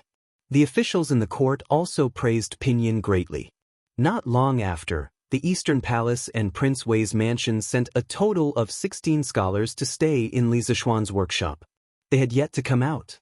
Thinking about the role of Pinyin in teaching people how to read, and the establishment of Chitsu culture and the secret support of His Majesty, I guess that Li Zishuan wants to gather the strength of these 16 scholars and use Pinyin as the foundation to compile a book that teaches people how to read. If that's really the case, then Li Zishuan is really ambitious. Zhang Sun Wuji relied on the clues he had in his hands and deduced layer by layer, as if he was peeling silk from a cocoon. He actually managed to reconstruct the truth of the matter to a close degree. If Li Zishuan was here, he would definitely praise, "Brother, you're awesome." Tisk. Hearing father's words, I suddenly feel that this Li Zishuan is really amazing. After hearing his father's analysis, Zhang Sun Chong felt that Li Zishuan was rather fortunate. Of course he's amazing. Chong, you can interact more with Li Zishuan. Perhaps you can learn a lot from him. Yes, I will. Zhang Sun Chong hurriedly replied. Actually, the network that Li Zishuan has now can't be underestimated. First, it was the Cheng clan, then the Qin clan, the Niu clan, the Yuchi clan, and recently, there's a Li Zishuan. It's said that these few clans have close ties with Li Zishuan. This is also one of the reasons why I'm unwilling to completely fall out with Li Zishuan over a small bookstore. That lad is no longer the same as before. Of course, the most important reason is that the Crown Prince and King Wei are on good terms with Li Zishuan.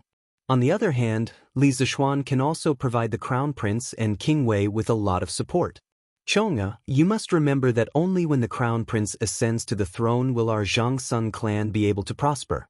To our Zhangsun clan, this is the greatest and most important benefit. Zhangsun Wuji sighed. At this moment, Zhangsun Wuji wasn't as powerful and influential as Zhenguan in his later years. Those officials and generals that followed Li Er to conquer the world were mostly still in their prime, and Zhangsun Wuji wasn't willing to offend them easily. Although the illustrious bookstore had contributed quite a bit to the Zhangsun clan's monthly income, in Zhangsun Wuji's eyes, it wasn't worth offending so many factions for this bit of money. Of course, the most important thing was that Li Zishuan's actions were mostly in line with Zhangsun Wuji's intention of helping Li Chengqian secure his position as the empire's heir. This was the most important thing. This child will remember father's teachings. Zhang Sun Chong nodded seriously. It's good that you remember. Actually, even if we don't find trouble with Li Zishuan, there will be people who will take the initiative to find trouble with him. The strange culture will hurt the foundation of the aristocratic families. Currently, other than the royal family, only Wang Yu's Wang clan is on the same side as His Majesty because of Princess Tong'an.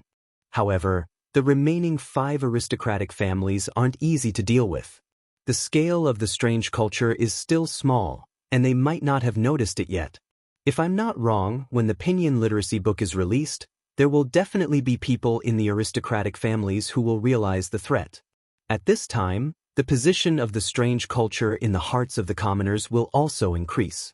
When the strange culture becomes a huge monster, the aristocratic families will be completely awakened and start a full-scale counterattack. Zhang Sun Wuji nodded and continued his analysis. Zhang Sun Chong had a more direct understanding of his father's foresight and judgment today. He was full of admiration. He thought for a while and asked, "Then father, when the time comes, if the aristocratic families really join forces to deal with Li Zishuan, what should we do?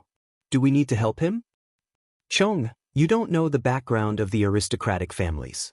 If they really join forces, even His Majesty will have a headache. Our Zhangsun clan isn't a match for these 1,000-year-old aristocratic families. Zhang Sun Wuji shook his head and continued, "In such a situation, don't be the first to rush up to help.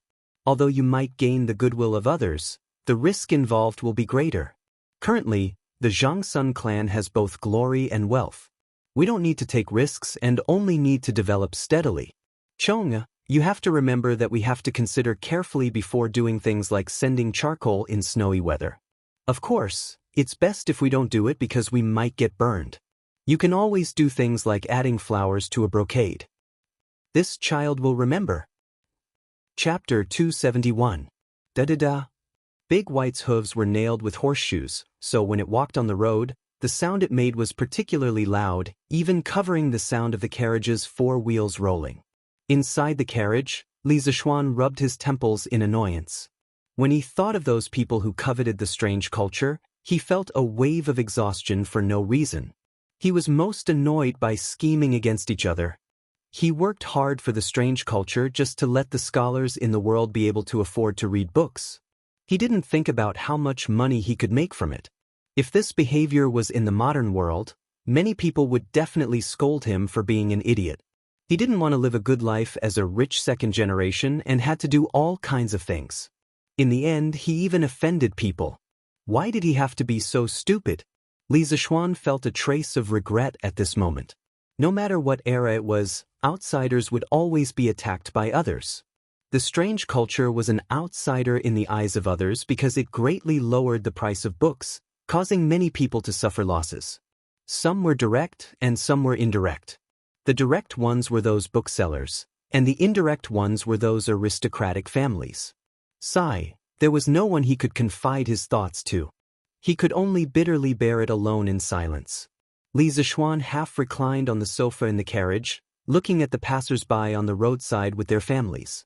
Looking at the warm smile on the faces of a certain family of 3, he suddenly felt a little disappointed. A passerby, a passerby. The sound of the zither does not ring, the curtain of spring in March does not lift your heart is a small window tightly closed. My Dada's horse hooves are beautiful mistakes. I am not a returnee, I am a passerby. Right now, he was really like a passerby. He came in a hurry and left in a hurry. We are all passers-by in each other's lives. Li Zixuan slapped his thigh in annoyance. He wondered what Han Yushi was doing now. Although there were only less than 20 days left until the official wedding, Li Zixuan still missed Han Yushi very much. Sigh, this was the inconvenience of the ancient times. In the modern world, there were not so many broken rules. There were many people who lived together before marriage, so who wouldn't let the young couple meet before marriage?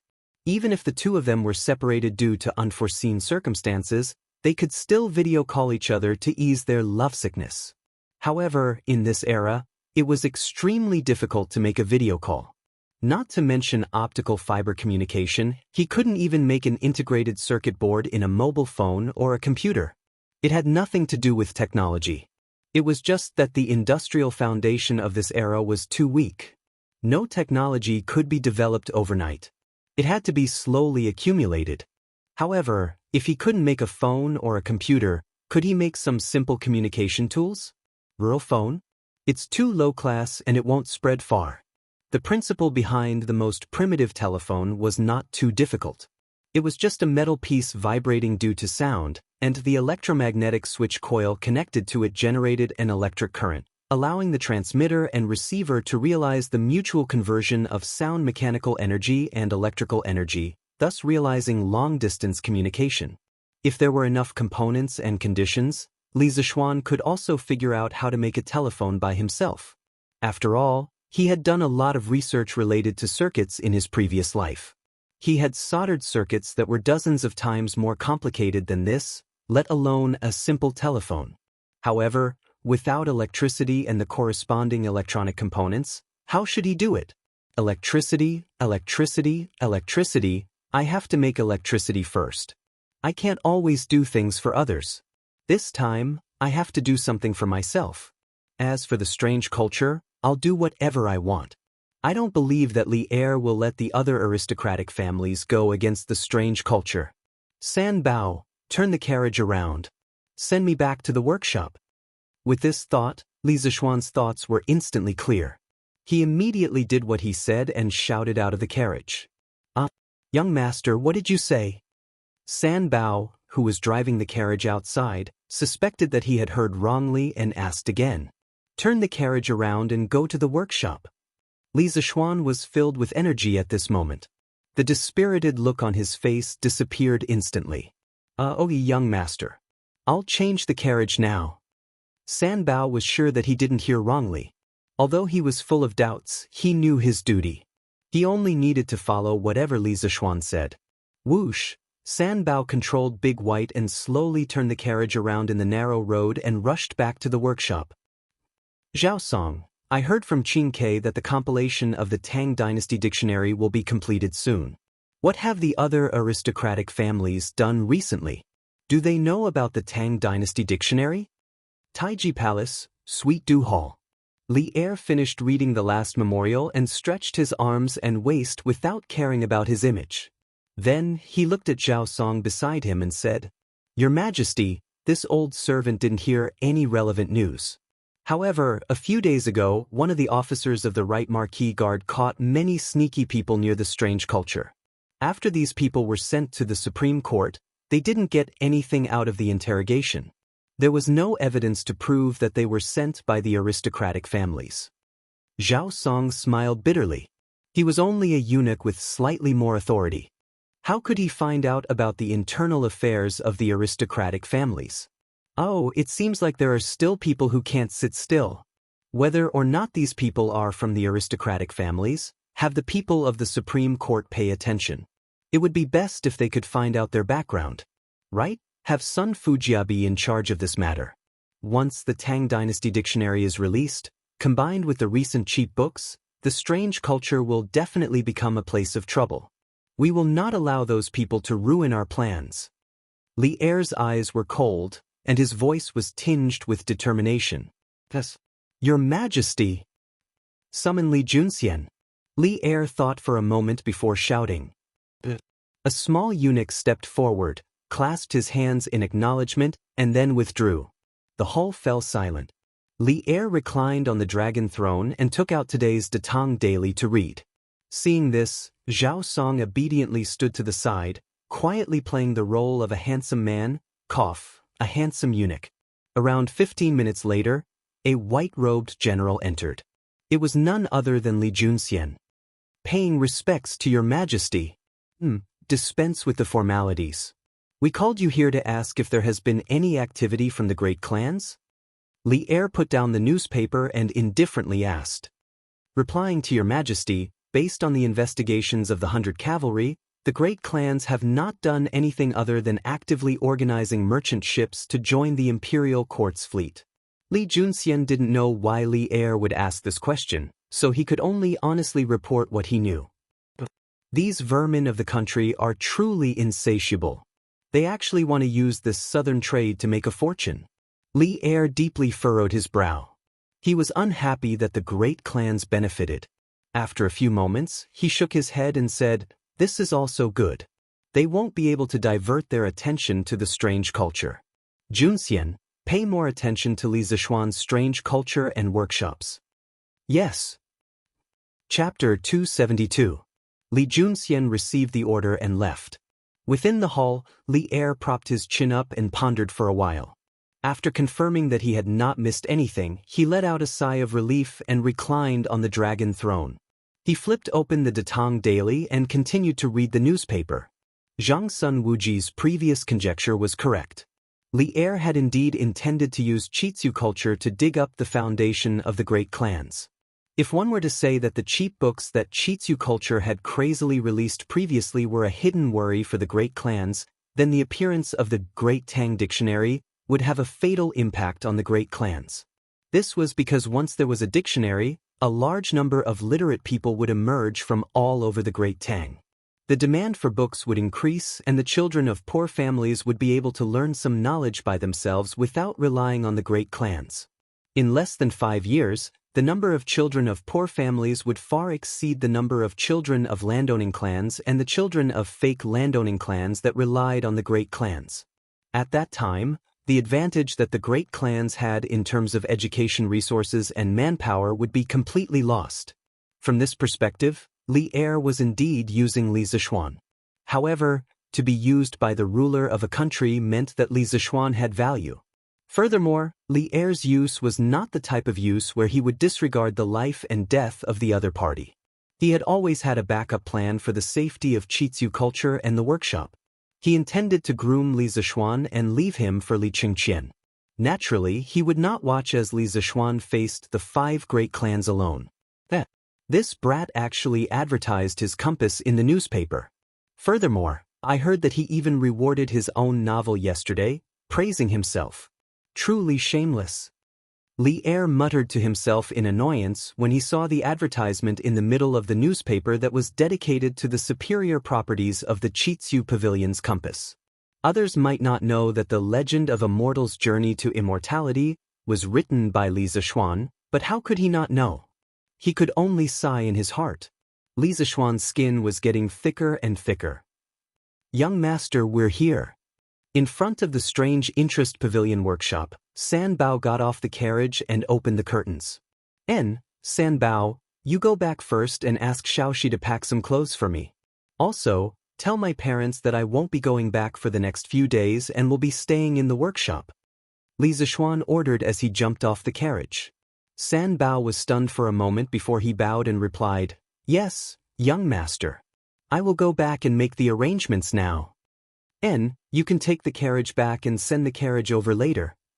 Li Zishuan quickly added when he saw that San Bao was about to run back. "Thank you, young master." "Young master, why did you come back?" Li Zishuan walked through a few courtyards and of course, passed by countless curious looks from the craftsmen and servants. He directly arrived at Faubert's office. Faubert saw him and asked in surprise. After all, Li Zixuan had just left not long ago. Faubert, I want to make something very important and I need some materials. I will write a list now and you can help me get some.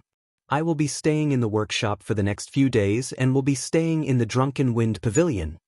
Li Zixuan went to a few tables and said as he wrote.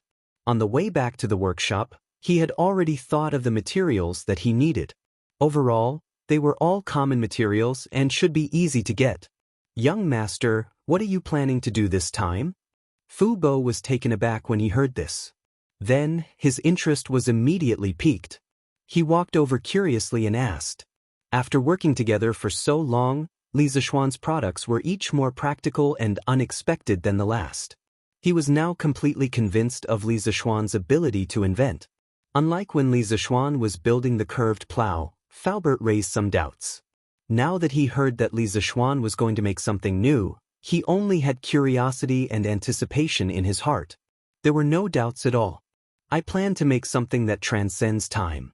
This will be one of the greatest inventions of the Han family in thousands of years. Li Zixuan paused and thought for a while when he heard that. Hiss! No matter how much Faubert believed in Li Zixuan, his heart couldn't help but waver at this moment. Li Zixuan's words were too big. He saw that Li Zixuan didn't mean to explain, so he quickly came to the door and looked outside cautiously. After making sure that there was no one outside, he carefully closed the door and windows. Fortunately, his office was a standalone building with no outsiders.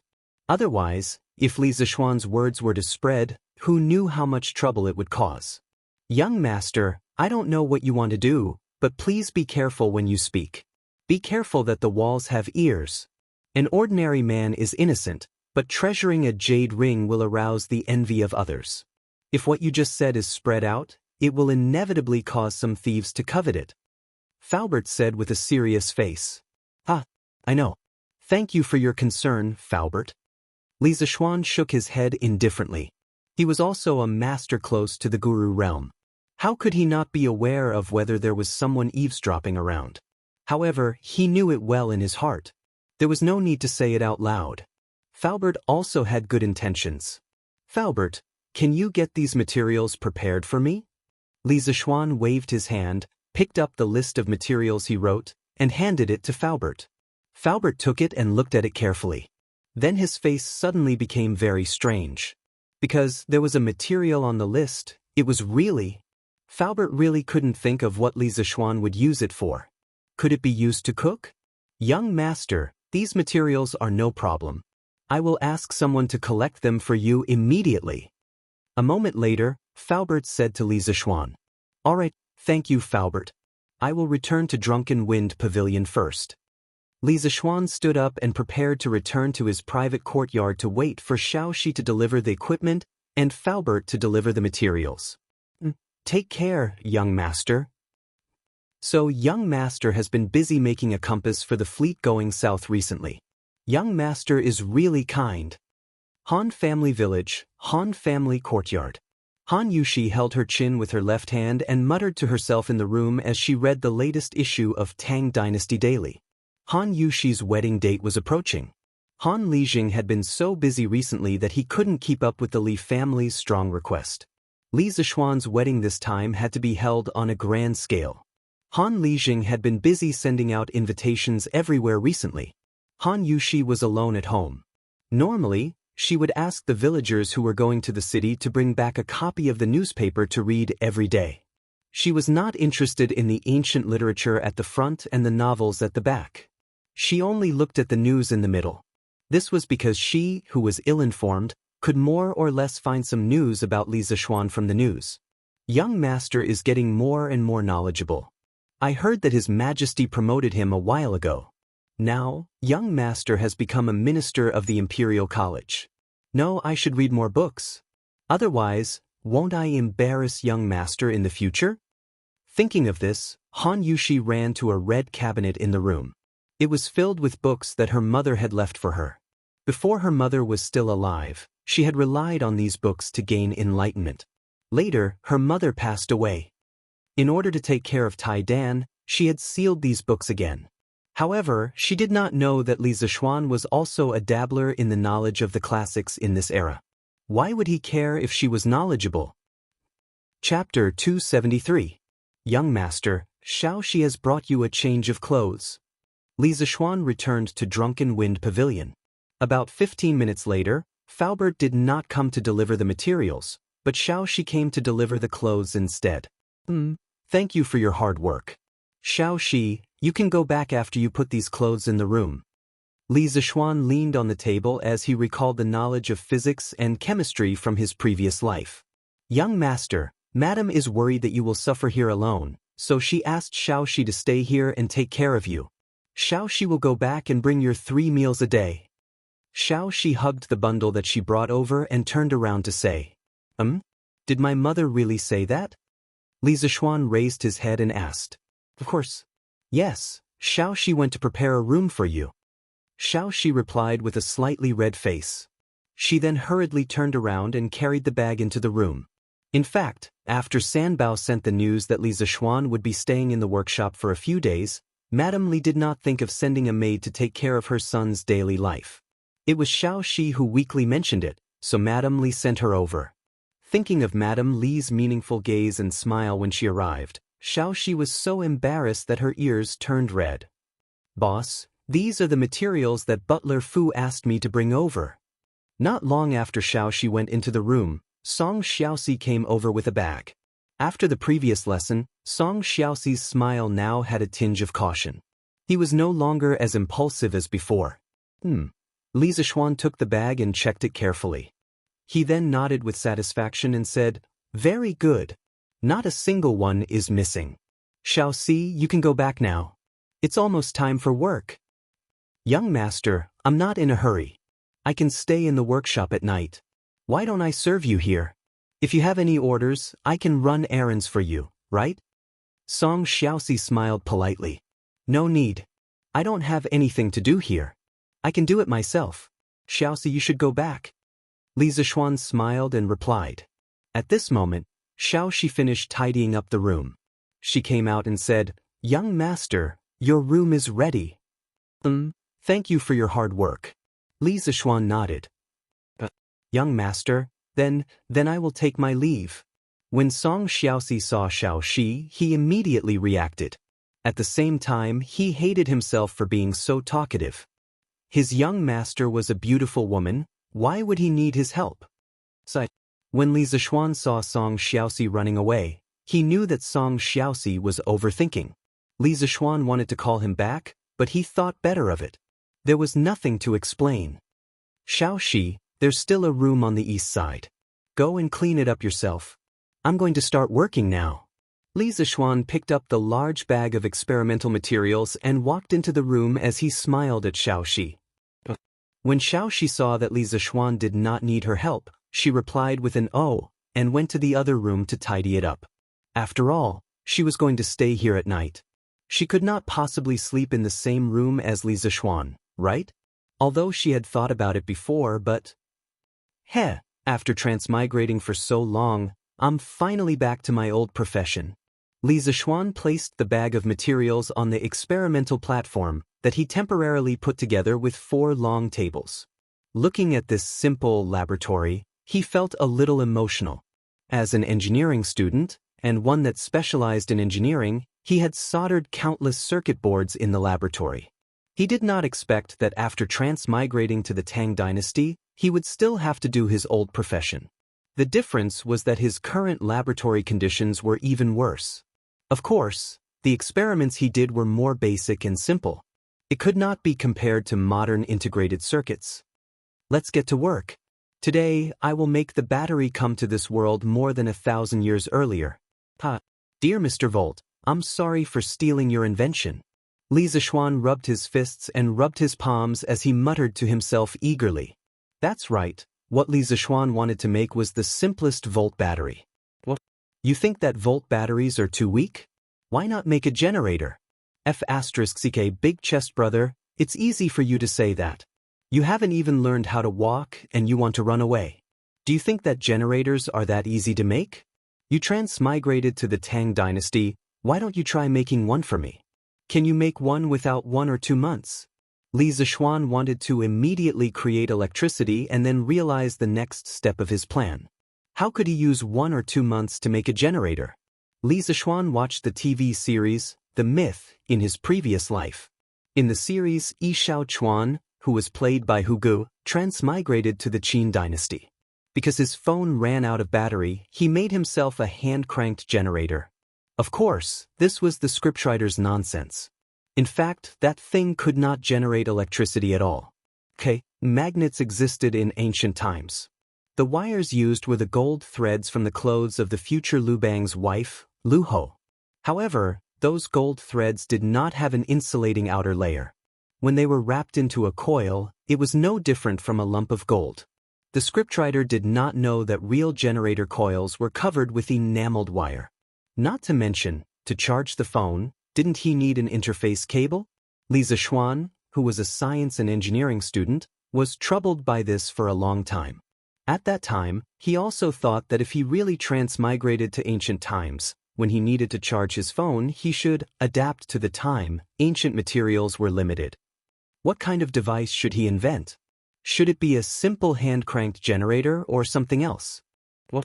You said that there was no signal in ancient times, so why did you need to charge your phone? You could use your phone as a video camera. Could it be that your phone could only be used to make calls? If there were some pornographic content in your phone, you could contribute it to the emperor. You might even have a lifetime of glory and wealth. After thinking hard and letting the dog stand him up on the internet to find a needle in a haystack, he really found it. In the year 1800, the famous scientist Volta invented the world's first battery, which was also the ancestor of modern batteries. He did not know why those idiotic translators in China would sometimes call it Volta and then Volta. Li Zixuan's mind was often confused when he was in middle school. Through experiments, he found that when a piece of paper soaked in salt water was sandwiched between two different metals, electricity would be generated. He soaked the blotting paper in salt water, stacked it with a layer of silver, a layer of blotting paper, and a layer of zinc. Then he used a wire to connect the top layer of metal to the bottom layer of metal. He found that he could measure the voltage and current. This device was now called a voltaic battery. The principle of a voltaic battery was, when different metals came into contact with an electrolyte solution in pairs, the ions in the solution would form a directional movement and thus generate an electric current. Until now, the dry battery that we used was a modified voltaic battery. In the dry battery, a paste of ammonium chloride was used instead of salt water, a graphite rod was used instead of a copper plate as the positive electrode of the battery, and a zinc sheet was used as the negative electrode of the battery. Compared to making a generator, wasn't it easier to make a battery? Chapter 274. The materials used for the voltaic battery were silver, zinc, salt, and blotting paper. As long as they were stacked together, they would form a battery that could generate electricity. Then, were these materials available in ancient times? If you were traveling to the Ming Dynasty, congratulations, you would have all of these materials. You would be able to charge your phone directly. This was because zinc metal was first invented by China in the Ming Dynasty. At that time, it was called Japanese lead. It was first extracted from silver or imported from Japan. Unfortunately, Li Zixuan had traveled to the Tang Dynasty, so he lacked one material, zinc. But could a voltaic battery be made without zinc metal? Of course not. As long as there were two different metals, it could be made. The only difference was the voltage and current produced. The positive electrode material used in modern dry batteries was copper, gold, or silver was better, but that was for the rich people's flashlights, and the negative electrode material was zinc. Copper was also very easy to obtain in ancient times, unless you had the bad luck of 8 lifetimes and traveled to the Stone Age. The negative electrode material could be aluminum or iron. Yes, iron, which was cheaper than copper. In the room, in the laboratory, Li Zixuan was secretly glad that he had read The Myth in his previous life and had a lot of questions, so he had searched for a lot of information related to the manufacture of batteries on Baidu. Otherwise, he would not have thought of making a voltaic battery. He would have been a newborn calf that was not afraid of tigers, and would have definitely tried to make a generator. Was he King Lucky? because in the Tang dynasty, which did not have any industrial or electronic foundation, it was really difficult to make a generator with the theoretical knowledge he had learned from textbooks. Li Zishuan did not plan to make a generator at the moment. There were too many technical problems to solve, so he would do it in the future. He took out a specially made rectangular clay jar. There were 50 independent compartments inside the jar. Because the voltage and current of a voltaic battery were definitely not enough, it needed to be connected in parallel to increase the current, and then connected in series to increase the voltage. The crudest and simplest voltaic battery had a voltage of about 1 volt and a current of about 10 to 20 milliamperes.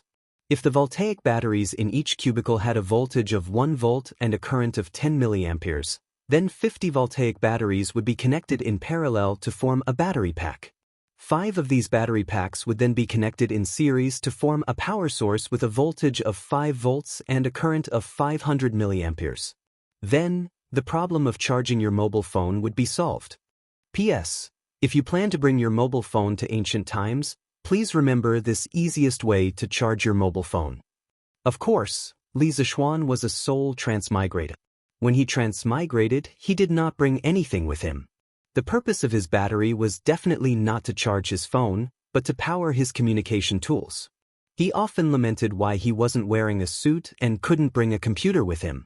He could have brought a mobile phone with him. When he was bored, he could play single-player do dijou or cut fruits. However, there were also benefits of soul transmigration. At the very least, there were no obstacles when communicating with the people of the Tang dynasty. This was because the official language of the Tang dynasty was not Mandarin at all. It had a very thick accent. If it wasn't for soul transmigration, you would not be able to understand what others were saying. Li Zishuan mixed a small basin of concentrated salt water and poured it into each cubicle one by one. When all 50 cubicles were filled, he inserted the 2 ends of the bent iron plates into the 2 adjacent cubicles. Then, he inserted the bent copper plates into the other side. The copper plates were the positive electrodes of each voltaic battery, and the iron plates were the negative electrodes. When the iron plates and copper plates were inserted into the cubicles, it was equivalent to connecting all the positive electrodes together and the negative electrodes together. As a whole, the 50 small batteries were connected together in parallel, forming a battery pack with a voltage of about 1 volt and a current of about 500 milliamperes. After completing the first battery pack, Li Zishuan took out a copper wire. It was a copper wire that was coated with lacquer. He used the copper wire to separate the positive and negative electrodes of the battery pack. Then, he covered the rectangular ceramic jar with a matching lid. Just like that, a simple battery was created. It was very convenient to use. He just needed to connect the positive and negative electrodes to the circuit. If he felt that the voltage was not enough, he could make a few more of these batteries and connect them in series. "Young master, it's time to eat." At this moment, Xiaoxi knocked on the door and shouted. The servant girl took advantage of the time when Li Zishuan was doing experiments to ask San Bao to drive the carriage back to the Li residence to get dinner. After all, the food outside could not be compared to the food in the Li residence. In order to make Li Zishuan comfortable, Xiaoxi put in a lot of effort. "Okay, I'll be right out." When Li Zishuan heard this, his heart was filled with happiness. Compared to his previous life, he was doing the same job, but his circumstances were completely different. In his previous life, he spent his 3 years as a postgraduate student in the laboratory. Every day, he would enter the laboratory at 8:30 a.m. to check in, and he would leave the laboratory at around 10 p.m. Of course, he would have to check in again. The person in charge of the project would check his attendance every month. Sometimes, in order to rush the progress of the project, he would work overtime until 1 or 2 o'clock, or even overnight. To put it nicely, he was a technician who worked hard on the front line of research. To put it bluntly, he was just a worker, an engineering dog. And now, although he was doing basic research, he had a pretty servant girl to take care of his daily needs, and there was also a driver on standby outside. Li Zishuan felt that he was willing to be such a happy engineering dog for the rest of his life. It smells so good. What did Auntie Zhao make tonight? Li Zishuan walked out of the room and came to the main hall. Only then did he notice that the sky outside was almost completely dark. He sniffed with his nose and immediately smelled the aroma of food. Hence, he quickly walked to the dining table, picked up his chopsticks and prepared to eat. Hey, young master, you haven't washed your hands. When Xiaoxi saw this, she quickly pulled Li Zishuan and said, That's right. Li Zishuan looked at his dirty hands and felt a chill down his spine. It was a big taboo to eat without washing your hands after an experiment. What he did today was just a normal experiment. However, if he did not wash his hands when he used poisonous substances in his experiments, wouldn't he be in trouble? When he thought about this, he quickly followed Xiaoxi to wash her hands before returning to the table to eat. Xiaoxi, have you eaten? Young master, of course, Xiaoxi will eat after you finish eating. So annoying. Sit down and eat with me. You know that I hate these rules the most. Xiaoxi looked at Li Zishuan awkwardly. In the end, she still went to get a bowl of rice for herself and sat opposite Li Zishuan. Anyway, it was not the first time. A few months ago, she and Xiaohe ate at the same table as Li Zishuan at the Drunken Immortal restaurant. Come. Eat a meatball and grow more meat. Xiaoxi. Thank you, young master. Chapter 275. Young master, do you want to take a bath now? Xiaoxi will boil some water for you. After dinner, Xiaoxi looked at Li Zishuan and asked. As the workshop often required the workers to work overtime, there were a few staff dormitories in the workshop. Those who worked overtime too late and couldn't go home, Chang and City had a curfew, would sleep in the workshop at night. Correspondingly, the kitchen, cafeteria, of the workshop would close very late at night to prepare hot water and supper for the overtime workers. This was a benefit that Li Zishuan prepared for the workers after he took over the workshop. No rush, I still have to make some things. Xiaoxi, don't be busy. Go wash up and sleep. I'll go get a bucket of water from the well after I'm done. It's better to use cold water on such a hot day. Li Zishuan waved his hand and said, Young master, you can't do that. You'll catch a cold if you bathe in cold water. Xiaoxi heard him and shook her head like a rattle drum. She was determined to disagree. Your young master has kung fu, how would I catch a cold? Little girl, go wash up and go to sleep. I'm going back to work. Li Zishuan smiled nonchalantly, then turned around and went straight back to his room. Young master. Xiaoxi stomped her feet in annoyance. The little girl sulked for a while before she got up to clean the dishes. Chirp, chirp, chirp, chirp, chirp, chirp. The night at Drunken Wind Pavilion was very quiet and peaceful. A waning moon hung in the night sky. The sky was filled with sparkling stars. It was like the Milky Way laid on the green sky. A gust of night wind blew and rustled the leaves in the courtyard. It was like the sound of the waves or the call of the pines. Occasionally, the chirping of crickets could be heard from the bushes around the house. In the laboratory, Li Zishuan continued to make voltaic batteries. There was no TV to watch, no computer to play, and he couldn't fall asleep so early. It was rare to find a good toy, and he was addicted to it. He wanted to try connecting a few more voltaic batteries in series to see if he could do something. As the saying goes, unfamiliar the first time, familiar the second time. In less than 2 hours, he actually managed to create another 11-volt battery packs. In other words, he could now assemble a 12-volt, 500 milliamperes power supply. It was not easy at all. Sigh, I wonder if the archaeologists will be able to guess that this young master came from the modern era when they dig up the voltaic battery that this young master made 1,000 years later? Li Zishuan looked at the dozen or so batteries on the table and thought to himself, that's right. All right. It seems like there really was someone who made the voltaic battery even earlier. Oh, so this young master isn't the first person to eat crabs? Li Zishuan regretfully patted his head, because he suddenly remembered an archaeological news article he saw on the Tianya forum in his previous life. The general idea was as follows. In 1938, Van Wilhelm Koenig, an archaeologist working in a museum in Baghdad, Iraq, announced that he had discovered a battery that predated the voltaic battery by a long time. Koenig claimed that this battery was made by the Mesopotamians as early as 200 BC. This Baghdad battery was made up of a 14-centimeter tall jar, an iron electrode, and a copper electrode surrounding the iron electrode. The iron electrode was also surrounded by paper soaked in grease to prevent it from coming into contact with the copper electrode. In the jar, Koenig also found traces of a mysterious organic substance. Later, someone made a replica of the Baghdad battery based on the antique. The same electrode material was used, and the electrolyte was vinegar. It was very likely that this material was used at the time. Through the measurement of modern instruments, it was proven that the Baghdad battery could produce 1 volt of voltage when the current was 10 milliamperes. This device can indeed be used as a battery, but what was the real purpose of the Mesopotamians 2,000 years ago? This question has always been an unsolved mystery. There had always been some unknown civilizations on Earth, such as the ancient Egyptians and the Mayans. Perhaps the level of their technological civilization at that time had far surpassed the 21st century society. Knock, knock, knock. At this moment, there was a knock on the door, followed by Xiao Shi's voice. "Young master? Can I come in?" Xiao Shi said weakly.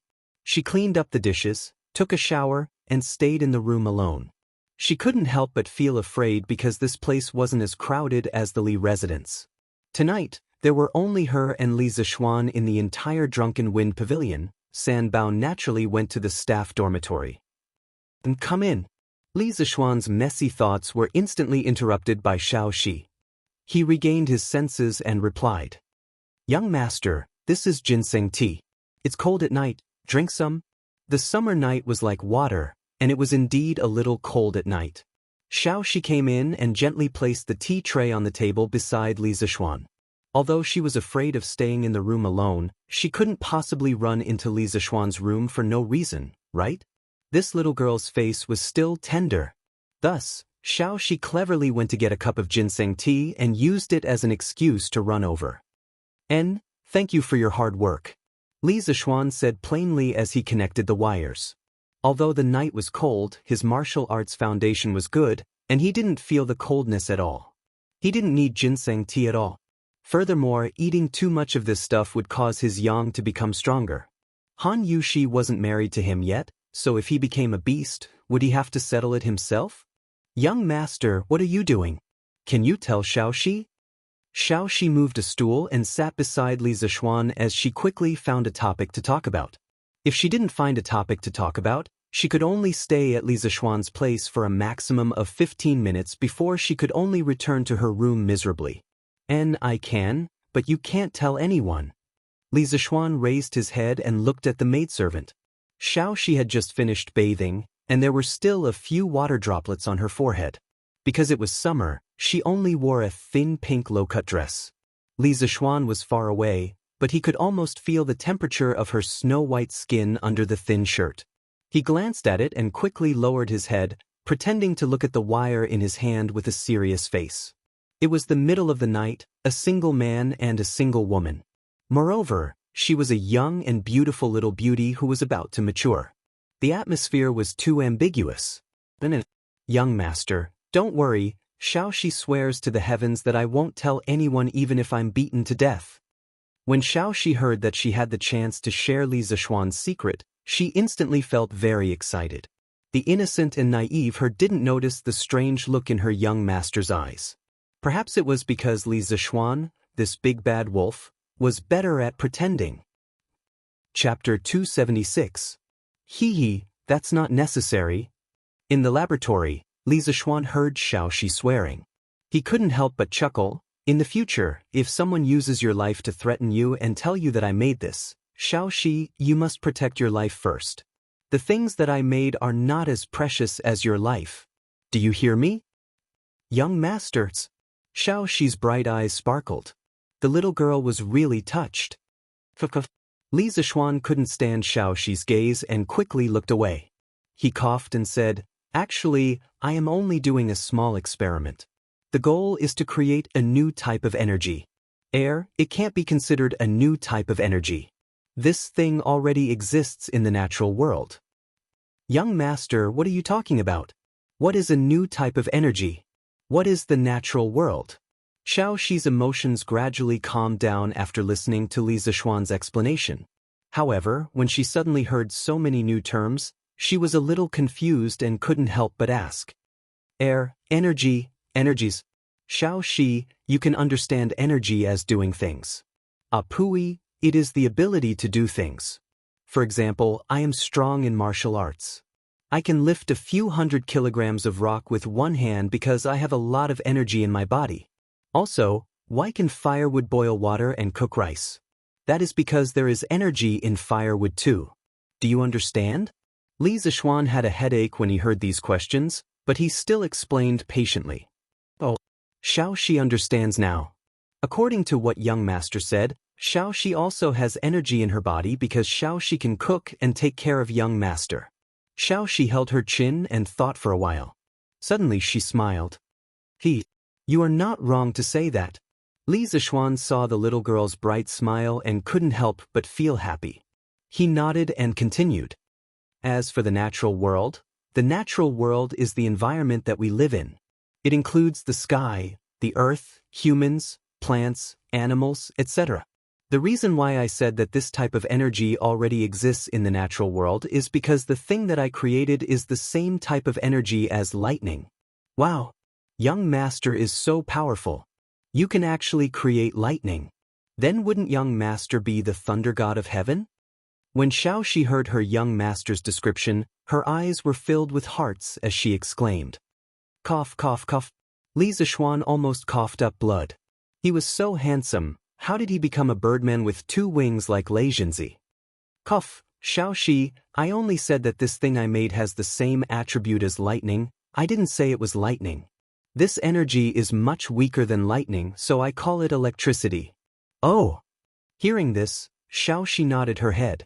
Then she smiled and said, even so, young master is already very powerful. Xiao Shi has never heard of anyone who can create lightning. Cough, of course you haven't heard of it. If you had, then there would be another transmigrator in this world. Li Zixuan couldn't help but mutter in his heart. Then young master, you said that the electricity you created is a type of energy. But what can this energy be used for? Xiao Shi looked at the strangely shaped ceramic jars on the table and asked curiously. Good question. Li Zixuan looked at Xiao Shi with admiration and smiled. There are many uses for electricity. It can generate heat to boil water and cook rice. It can also replace candles to light up the entire house at night. It can also make machines move. If we use electricity on a horse carriage, the carriage might not even need a horse in the future. It can move on its own and even run faster than a horse. But, young master, is this electricity really so magical? Of course, but to achieve these functions we have to create the corresponding tools. For example, if you want to use electricity to boil water, you have to create a tool to boil water. Then, you have to connect it to the tool to boil water. If you want to use electricity to light up the house, you have to create a type of lamp. It's not a lamp that burns oil, but a lamp that consumes electricity. Li Zixuan explained patiently. Xiao Shi understands now. Just like when we use firewood to boil water, we have to create a pot first. Is that right, young master? Xiao Shi listened attentively. In order to keep up with her young master's thoughts, her mind was thinking very quickly. She smiled and said after Li Zixuan finished his words. Yes, smart. That's it. Li Zixuan nodded. Then young master, we don't have any tools to boil water, nor do we have any lamps that consume electricity. What can the electricity you create be used for? Xiao Shi smiled happily at first, then she asked doubtfully.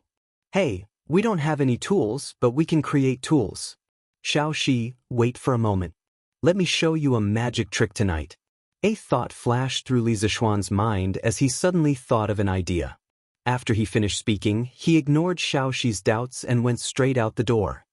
Hey, young master, where are you going? Xiao Shi wanted to follow him out anxiously, but she could not catch up with Li Zixuan's footsteps. She could only sit down alone and continue to wait. About a quarter of an hour later, Li Zixuan came back with a bamboo stick in his hand. He took out a long sword and with a few swings of the sword, there were a few thin bamboo strands on the table. Li Zixuan picked up a bamboo strand of uniform thickness and placed it on the flame of the candle. He started to roast it carefully. After a while, the green bamboo strand turned into black bamboo charcoal. Li Zixuan used a metal wire to wrap around the middle of the bamboo strand. Then, he passed the other end of the metal wire to Xiaoxi and said, "Here, Xiaoxi, take this. You will be able to see the lighting effect of electricity soon. Yes, yes. Remember to stay away. Don't let your hair touch the bamboo strands." "Yes, young master." "Watch carefully. Just for a moment." The experiment that Li Zixuan wanted to do was the prototype of a third wheel. In 1854, Henri Goebbels used a carbonized bamboo strand under a vacuum glass bottle. It emitted light when it was electrified.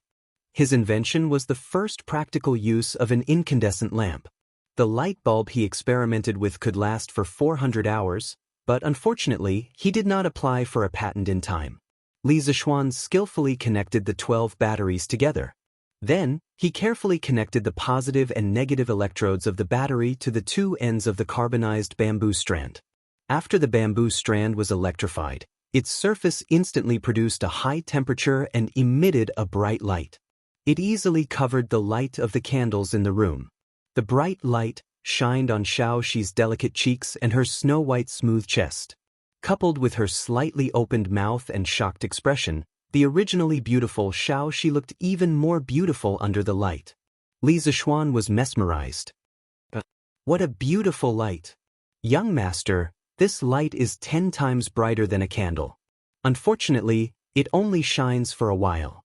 Xiaoxi excitedly exclaimed. The things that she experienced tonight had completely overturned her understanding. She would never forget it for the rest of her life. Cough. Why is this little girl becoming more and more charming? I almost went crazy. Li Zixuan, who was interrupted by Xiaoxi's exclamation, could not help but shake his head. After he heard Xiaoxi's words, he laughed in his heart. This bamboo strand is not placed in a vacuum, so of course, it can only shine for a while.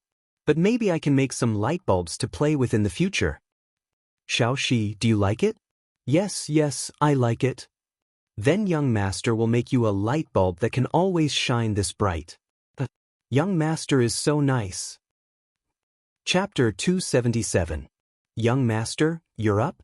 Xiaoxi will get some water for you to wash up. Early in the morning, Xiaoxi had just returned from the Li residence after getting breakfast.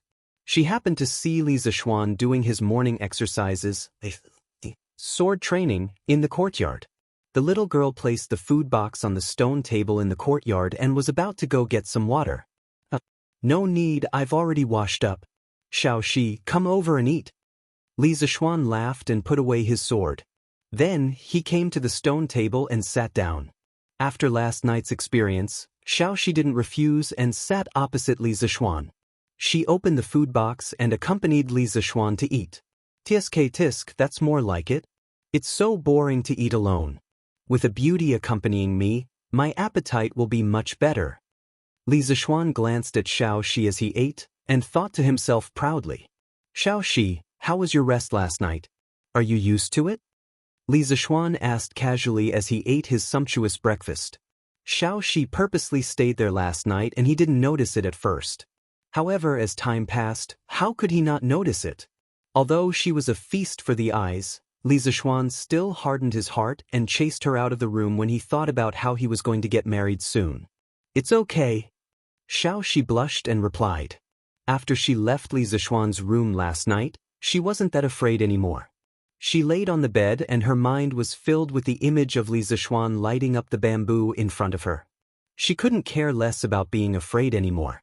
Young master, are you still doing an experiment today? Xiaoxi had also learned a lot of new words. Yes, I still have to do something. Do you need my help? Xiaoxi asked with her eyes sparkling. Not at the moment. Oh. Although the questions for this exam were difficult, there were still quite a number of people who did very well. They are worthy of praise. Iron Egg, come over and give out the exam papers. Imperial College, Mathematics Institute. Su Hongji held a stack of test papers and stood on the podium, summarizing the results of this exam. After Li Zixuan finished marking the test papers that night, he put them in the study room. Yesterday, he stayed in the workshop all day and forgot to give them to Su Hongji. Su Hongji waited at home for a long time, but no one came. Seeing that it was getting dark, he stomped his feet and went to the Li residence himself. After all, he and Li Jingma were very good friends. As a result, when he arrived at the Li mansion, he naturally did not meet Li Zishuan. He could only tell Li Jingma the reason for his visit. After Father Li understood, he was so angry that he blew his beard and glared at his son. Su Hongji comforted Li Zishuan for a while before Li Jingma calmed down. In the end, with Xiaohe's help, they found the exam papers that had been marked in Li Zishuan's room. "All right, Mr. Su." Iron Egg quickly walked over, took the test papers, and began to distribute them. Taking advantage of this time, I will briefly explain the results of this exam. The most praiseworthy one is Meng Wenhao. He actually scored 101 points. To be honest, there were many questions in this exam paper that I did not know how to answer. Meng Wenhao was able to score so high. It is very amazing. Everyone, please give him a round of applause. Su Hongji stood on the podium and looked at Meng Wenhao, who was sitting below, and praised him. After following Li Zishuan for so long in class, Su Hongji actually learned to make fun of himself. His words were not as rigid as before. As soon as he finished speaking, there was an uproar. Whether the questions were difficult or not, the students below had the most right to speak. They were the ones who had been tortured and persecuted. Naturally, they knew how perverted the questions were. "Damn! Wenhao, you are so awesome? Too awesome?" Wang Meng stretched out his hand and patted Meng Wenhao's back as he exclaimed exaggeratedly. "Lucky, lucky." Meng Wenhao was still in deep shock. He knew that he did well in this exam, but he did not expect to get first place. After all, after Li Zishuan took over the School of Mathematics, there began to be many masters. It was very difficult to get first place. At this time, when he heard Wang Meng's exclamation, he quickly turned around and said modestly, "Lucky my ass. You are such a hypocrite." Wang Meng curled his lips and said, "This is strength, not luck. Wenhao, you are too modest. When I asked you how the exam was last time, you said it was average. How is this average?" Zheng Ziren laughed and said, "Ha, brother Ziren, I am sorry. I was not confident at that time." Meng Wenhao said with an apologetic face, "No matter what, Wenhao, congratulations to you for coming in first place. But I will not give up. Next time I will surpass you." Ku Shiqing smiled at Meng Wenhao, but there was still a bit of unwillingness in his eyes. "Yes, I will not give up. Wenhao, you have to be careful. Next time I may surpass you." Zheng Ziren echoed. "Ha, I did not expect Meng Wenhao to be so good. This school of mathematics is getting more and more interesting." When Li Tai heard that Meng Wenhao got 101 points, he could not help but be a little surprised. But that was all. As a prince, how could he make a fuss over such a small matter like the others? The top students in the front row were encouraging each other, but the bottom students in the back row were naturally in a different situation. F***CK, that's amazing. Meng Wenhao is too awesome. Cheng Chumo opened his eyes wide and excitedly slammed the table. "Damn, Meng Wenhao is amazing. Mr. Su, I want to change seats. I want to change seats. I want to change seats next to Meng Wenhao." When Sun Zifen heard that someone got 101 points, he almost knelt down. The little fatty rolled his eyes and shouted. In fact, he was bitter in his heart. He almost got 0 points in this exam. Next to him was a group of idiots who did not know anything. He could not copy even if he wanted to. "Damn, I also want to change seats next to Meng Wenhao." Cheng Chumo immediately reacted and shouted. He and Sun Zifan grew up playing together. They dug out birds' nests together, peeped at Widow Wang in the east of the city, and smashed other people's latrines together. How could this little fatty's cunning mind be hidden from him? "I also want to change seats. I also want to change seats." The hedonistic second generations who had been transferred to the mathematics school with Sun Zifen all reacted and scrambled to be the first to shout. Sun Zifen disliked his teammates for cheating him, and they also thought so. Ahem, silence, silence. Su Hongji was originally gratified when he heard Ku Shiqing and the other students encouraging each other. He did not expect that in the blink of an eye, the group of students behind him wanted to change seats. Perhaps this was the difference between a top student and a bottom student. Don't even think about changing seats. Let's wait for Dr. Lee. Oh, it should be Lee Sai now. When he comes back, you guys go and tell him. Now, I'll talk about the other students. Second place, Bruiser, 91 points. Third place, Li Tai, 90 points. Fourth place, Kushirqing, 85 points. Chapter 278. Fifth from the bottom, Song Tianyu, 15 points. Fourth from the bottom, Duan Wenba, 12 points. Third from the bottom, Bai Hongyuan, 8 points. Second from the bottom, Jiang Wenchang, 5 points. Last place, Kong Chuansuan, 0 points. On the podium, Su Hongji announced the results of the last 5 students. Without a doubt, the last 5 were all students who had just been transferred over.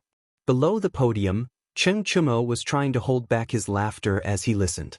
His shoulders were shaking, especially when he heard that Kong Chuansuan, who was in the last place, had scored 0 points. He finally couldn't hold it in any longer. The rich second-generation heirs behind Cheng Chumo were all spitting fire in their eyes. They glared at Cheng Chumo and wanted to fight it out with him. Silence! Cheng Chumo, what are you laughing at? Tell everyone, how many points did you get? Su Hongji slapped the table, glared at Cheng Chumo and said angrily. Cheng Chumo immediately stopped talking. Extreme joy begets sorrow, extreme joy begets sorrow. Quick, tell everyone, how many points did you get? Su Hongji urged. I got 38 points. Cheng Chumo scratched his head and felt a little embarrassed. Yes, you didn't see wrong. This guy knows how to be embarrassed now. Because if you exclude the people who had just arrived, he would probably be in the last place. Wow. The Legend of a Mortal's Journey to Immortality has updated 15 chapters today. Can this leather knight write so quickly? Jin Yu Academy. Meng Tianhua looked at the Datang Daily that he had just bought and couldn't help but exclaim. Yeah. Doesn't this guy need to think before he writes a novel? How can he write so much in a day? Liao Feichen frowned and was a little puzzled. With different identities, the perspective of a problem would naturally be different. In the past, both of them were fans of A Mortal's Legend of a Mortal's Journey. Back then, if they saw so many updates in A Mortal's Journey, their first reaction would definitely be surprise and joy. Now that they were authors, they naturally had to look at problems from the perspective of competitors. Little brother, I only managed to write 8 chapters after putting in so much effort yesterday. Meng Tianhua had a bitter expression as he said in defeat. You've already written 8 chapters, but I only wrote 5 yesterday. Liao Feichen almost cried when he heard what his classmates said. Ha, Tianhua. Feichen, you don't have to be like this. Hua Hongyi, who was watching from the side, shook his head and said with a smile, based on my guess, this Pai Xiajue definitely didn't write so many chapters in a single day. I'm guessing that he saved some of them beforehand, and then when someone rewarded him, he released all of them in one go. So the two of you don't have to be so dejected. If Li Zishuan were here, he would definitely give Hua Hongyi a thumbs up. As an ancient person, Hua Hongyi actually knew about the saving of chapters theory. It was really rare. Yeah, Hongyi's analysis is pretty good. The 15 chapters that were released today must have been written by Leather Knight in advance. Meng Tianhua's eyes lit up as he said excitedly. That's right, that might really be the case. Sai, let's not talk about it anymore. I have to hurry up and study A Mortal's Journey. Then, I have to quickly write my novel to 30,000 words and show it to the manager of Datang Daily. Liao Feichen patted the stone table and agreed. After that, he hurriedly got up and prepared to continue writing his novel. Hongyi, I'm going too. I still need 10,000 words to send it to Datang Daily's editorial department. Meng Tianhua didn't want to be left behind. He took the newspaper and slipped away. Hua Hongyi shook his head speechlessly. Manager's son, do you have any compasses at Curious Pavilion today? Yeah, do you have any today? You didn't have any yesterday, but you can't possibly not have any today, right? Yeah, I say, can't you guys hire more people to be compasses? Yeah, we're all waiting to use them. The fleet is about to set sail. Ever since Datang Daily did a round of publicity for Curious Pavilion's compasses, and taking advantage of the popularity of the fleet heading south, countless merchant ship owners came to Curious Pavilion to buy compasses. Unfortunately, the first batch of compasses had already been pre-ordered by the Imperial Court and Wang Renbiao, so every time they came, there was no stock. Today, when the East Market opened, they gathered here and asked Sun Huayuan. Sun Huayuan looked at the group of people waving their money in front of him to buy compasses. He was both happy and depressed. Although Curious Pavilion had some compasses today, they didn't have much in stock. Sun Huayuan's heart ached when he thought about how he couldn't earn money from all these people who were queuing up to give him money. We have some compasses today, but the quantity is limited. There are only 50 of them. Everyone line up. The rules are the same as before. Those who have a membership card, line up at the member channel according to the level of your membership card. Each person is limited to 2. Sun Huayuan shouted to the crowd. Why are there only 50? How is that enough? Moreover, each person is limited to 2, and I alone need 10. A well-dressed merchant was dumbfounded. There are so many people here. How is 50 enough? Why are you still talking nonsense here? Hurry up and line up. If you don't, you won't be able to buy any more. Yeah, I happen to have a blue membership card. I can cut the line, huh? What's a membership card? Some of the merchants who had just come into contact with Curious Pavilion didn't know what privileges a membership card had. After all, Curious Pavilion used to only make children's toys and Drunken Immortal. Many of the wealthy merchants didn't pay attention to these things, but after hearing the explanation from the people beside them, they immediately went to Sun Huayuan to apply for a membership card. Shopkeeper's son, I want a purple membership card. I want a purple membership card too. I want a gold membership card. These people who owned large merchant ships didn't lack money. When it came to applying for a membership card, they directly started with a purple membership card. Shopkeeper's son didn't expect that such a thing would actually spur so many people to apply for a purple membership card. It was truly an unexpected gain. Everyone, don't be anxious and don't fight over it. Recently, our workshop has been producing compasses at full capacity. In the next few days, the supply of compasses will definitely increase. Before the Imperial Court's fleet heads south, everyone will definitely be able to buy a lot of compasses. Sun Huayuan said to the anxious crowd as he asked the accountant to help them apply for membership cards. What he said wasn't nonsense. This was something that Li Zishuan had taught him. Under Li Zishuan's guidance, the workshop's current production model had been changed to an assembly line model. The supply of compasses in the future would definitely not be a problem. Really? That's great. Then I'll wait for 2 more days. Wait my ass. Who knows what will happen in the future? The sooner you buy, the better. You're right. I'll buy 1 too. Yeah, let's line up.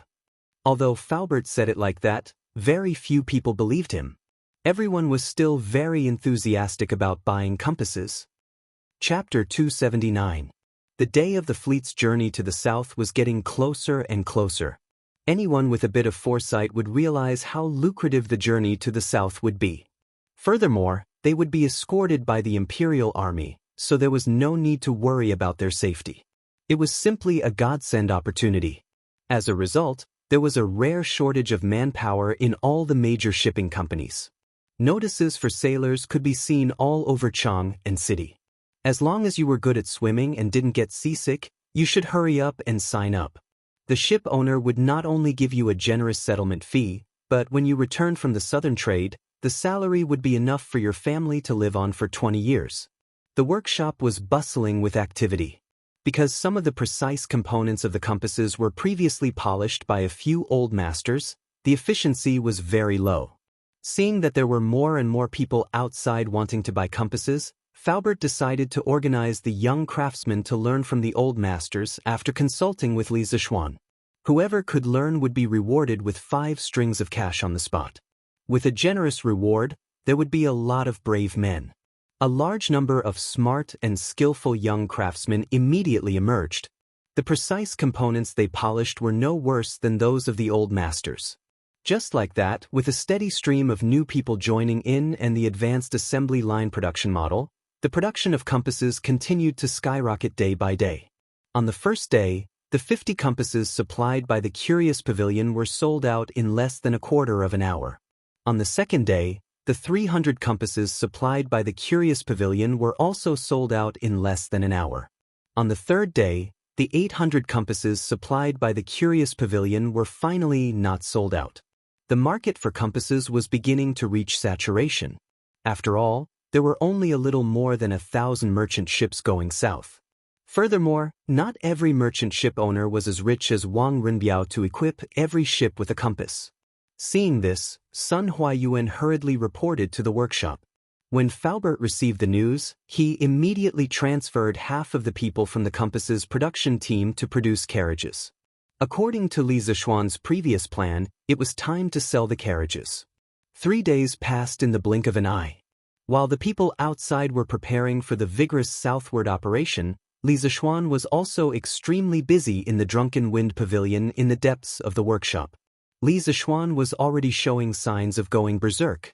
In the past 3 days, he had spent more than 90% of his time in the laboratory, sleeping there as well.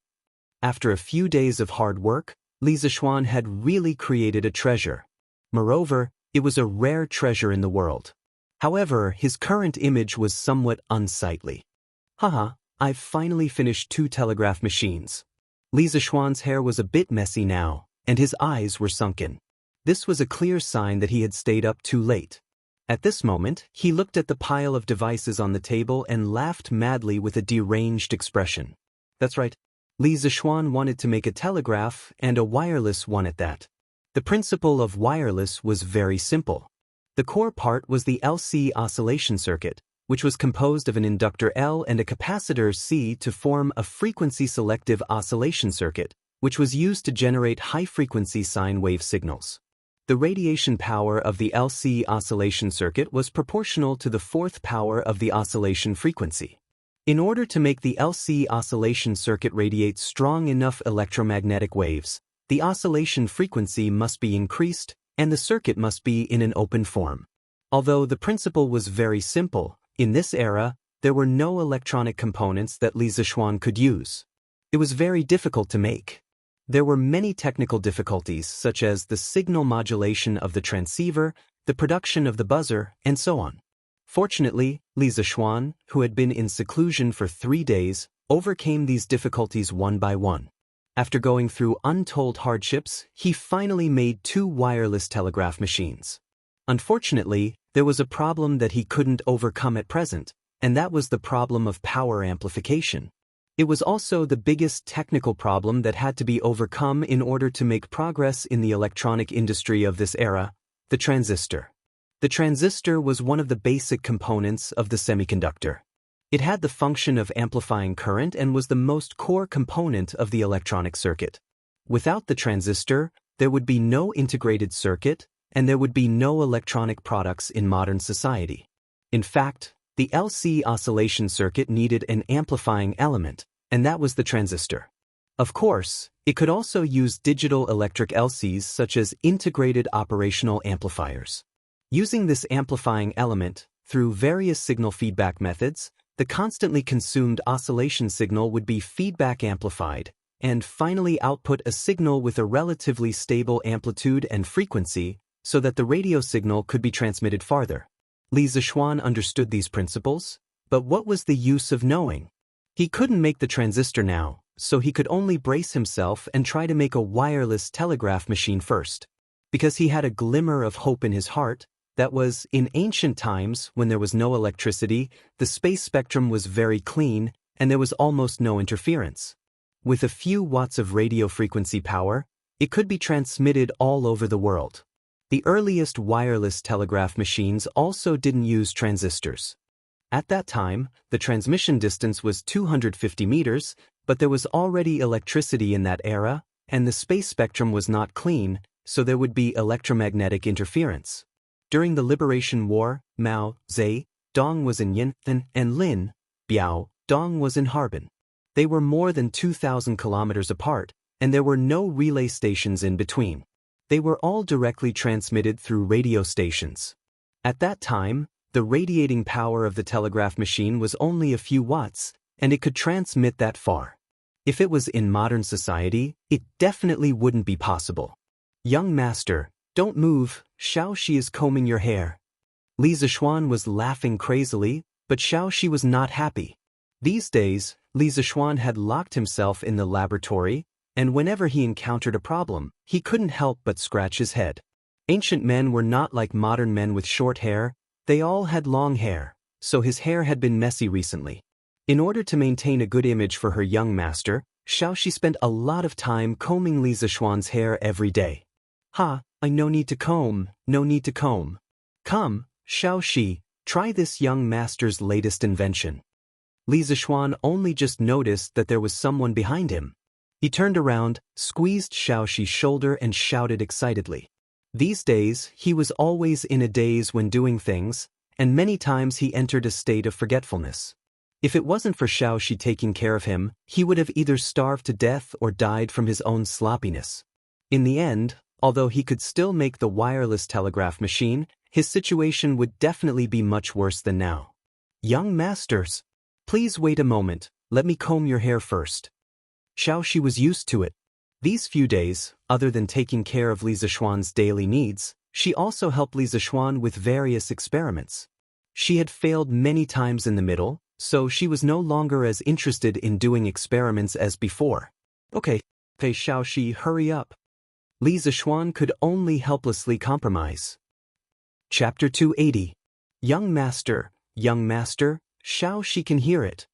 In order to test how far this simple wireless telegraph could travel, Li Zishuan, Xiao Shi and San Bao started the test. The first distance was set at 250 meters, which was around 75 feet. This was a very important distance as it directly affected whether Li Zishuan's wish could come true. When he heard San Bao's report, Li Zishuan was very excited. He waved his hand and said excitedly, "Good! That's great! San Bao, ask Xiao Shi to walk another 20 feet away and see if she can hear the signal I sent." "Okay, young master, I will go now." San Bao answered with a grin and then hurriedly ran out. After a while, San Bao ran back and said, "Young master, Xiao Shi is in position. You can send the signal now." This San Bao, quickly go over.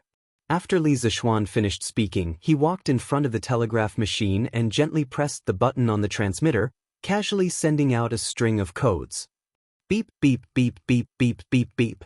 San Bao naturally ran back to Xiao Shi's side to check on the situation. He had no choice as he could not let Xiao Shi run around alone, right? After a few minutes, San Bao ran back. However, his breathing was hurried and his forehead was covered in sweat. After all, running around in the hot weather was unbearable for anyone. "Young master, Xiao Shi can hear your signal. Okay, ask Xiao Shi to walk another 50 feet. Li Zishuan was so excited that he was about to explode. This was the first time he felt so close to modern technology since he transmigrated. San Bao was instantly dumbfounded when she heard that. The addition of 750 feet, 200 feet, and 500 feet would be a total of 1,450 feet. A round trip would be about 2 miles. Furthermore, according to Li Zishuan's words, the journey would only get further and further. San Bao felt like she was about to kneel down. What happened? Li Zishuan was only thinking about the telegraph. His IQ and EQ were basically zero. He did not notice San Bao's expression. He only felt that San Bao was still in the house, so he could not help but ask curiously. His casual question almost scared San Bao out of his wits. San Bao thought that his young master was dissatisfied with him. He was living such a comfortable life in the Li family, and he was not willing to make his master unhappy over such a small matter and be chased out of the house. "No, I'm fine. Young master, I'll go now." San Bao responded and ran out hurriedly. He thought to himself, "Isn't it just running? I'll do it." 750 zhang, 950 zhang, 1 kilometer, 2.5 kilometers, 3 kilometers. In 3 hours, the effective distance of the telegraph went from 750 zhang to 3 kilometers. Xiaoxi's position also went from the side of Drunken Wind Pavilion to outside of an E lane, then to Qinren Lane, and finally to Yongla Lane. She was only a few dozen steps away from the Li family. Along the way, this beautiful young lady who was carrying a big box attracted the attention of the passers-by. Moreover, there were dee-dee-dee sounds coming from the box, making the onlookers exclaim in surprise. Although the crowd did not know what the big box was, it did not stop them from watching. Thus, many people followed behind Xiaoxi to watch the show. The crowd became more and more lively. When they arrived at Yongla Lane, Xiaoxi was already surrounded by a circle of people. Li Zixuan saw this delightful result and his heart was filled with joy. However, Sanbao did not feel any joy. At this moment he was as tired as a dog. He opened his mouth wide and panted heavily. His clothes were drenched in sweat, as if he had just been fished out of the water. His 2 hands kept fanning himself, but this little amount of energy was of no use. The sweat on his face was still dripping down like rain. Young master, Xiaoxi received the signal. Sanbao ran in and said with difficulty, It's 3 miles now. Sanbao, let Xiaoxi walk another 100 feet away. Sanbao, what's wrong with you? When Sanbao heard Li Zixuan's words, his eyes rolled and he was about to faint. Li Zixuan reacted quickly and lifted him up and asked, Young master. Sanbao, can't run. All right, Sanbao, don't say any more. It's my negligence. Sit here and rest for a while. I'll get someone to call a doctor for you. Li Zixuan had already woken up from the excitement of the telegraph machine. He thought to himself, it's not good to be too immersed in something. This is called qi deviation. Xiaoxi, come here. Li Zixuan came to the front yard of the workshop and waved at Song Xiaoxi. Coming, young master. You called for me? Song Xiaoxi hurriedly ran over and asked. Sanbao is overheated. Bring a few people and send him to a shady place to cool him down. Also, get a doctor to take a look at him. Don't let him get a heat stroke.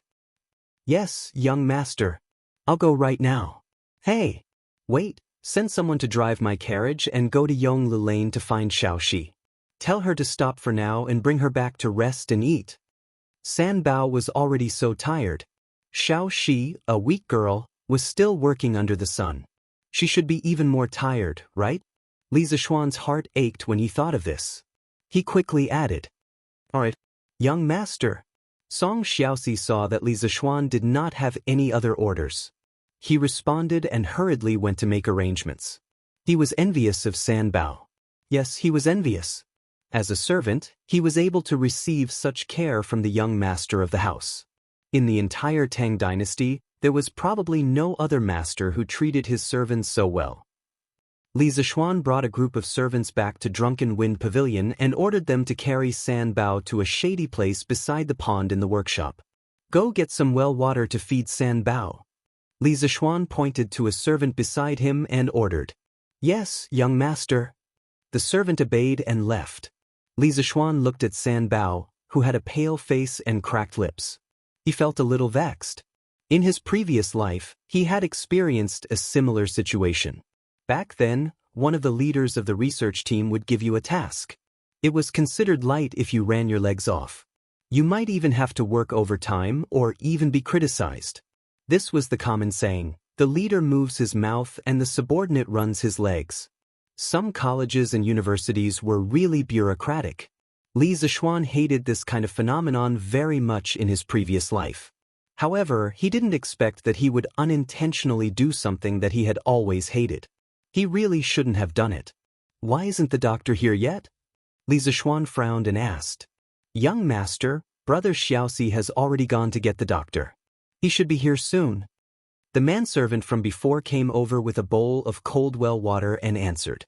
All right, feed him water first. Chapter 281. Drunken Wind Pavilion. A group of people surrounded Sanbao. It was probably Sanbao's first time being the main character. Doctor, how is he? Is he all right? Li Zixuan looked at the old doctor who was checking Sanbao's pulse and asked anxiously. He had to be anxious. If Sanbao had a heat stroke, it would be a serious matter.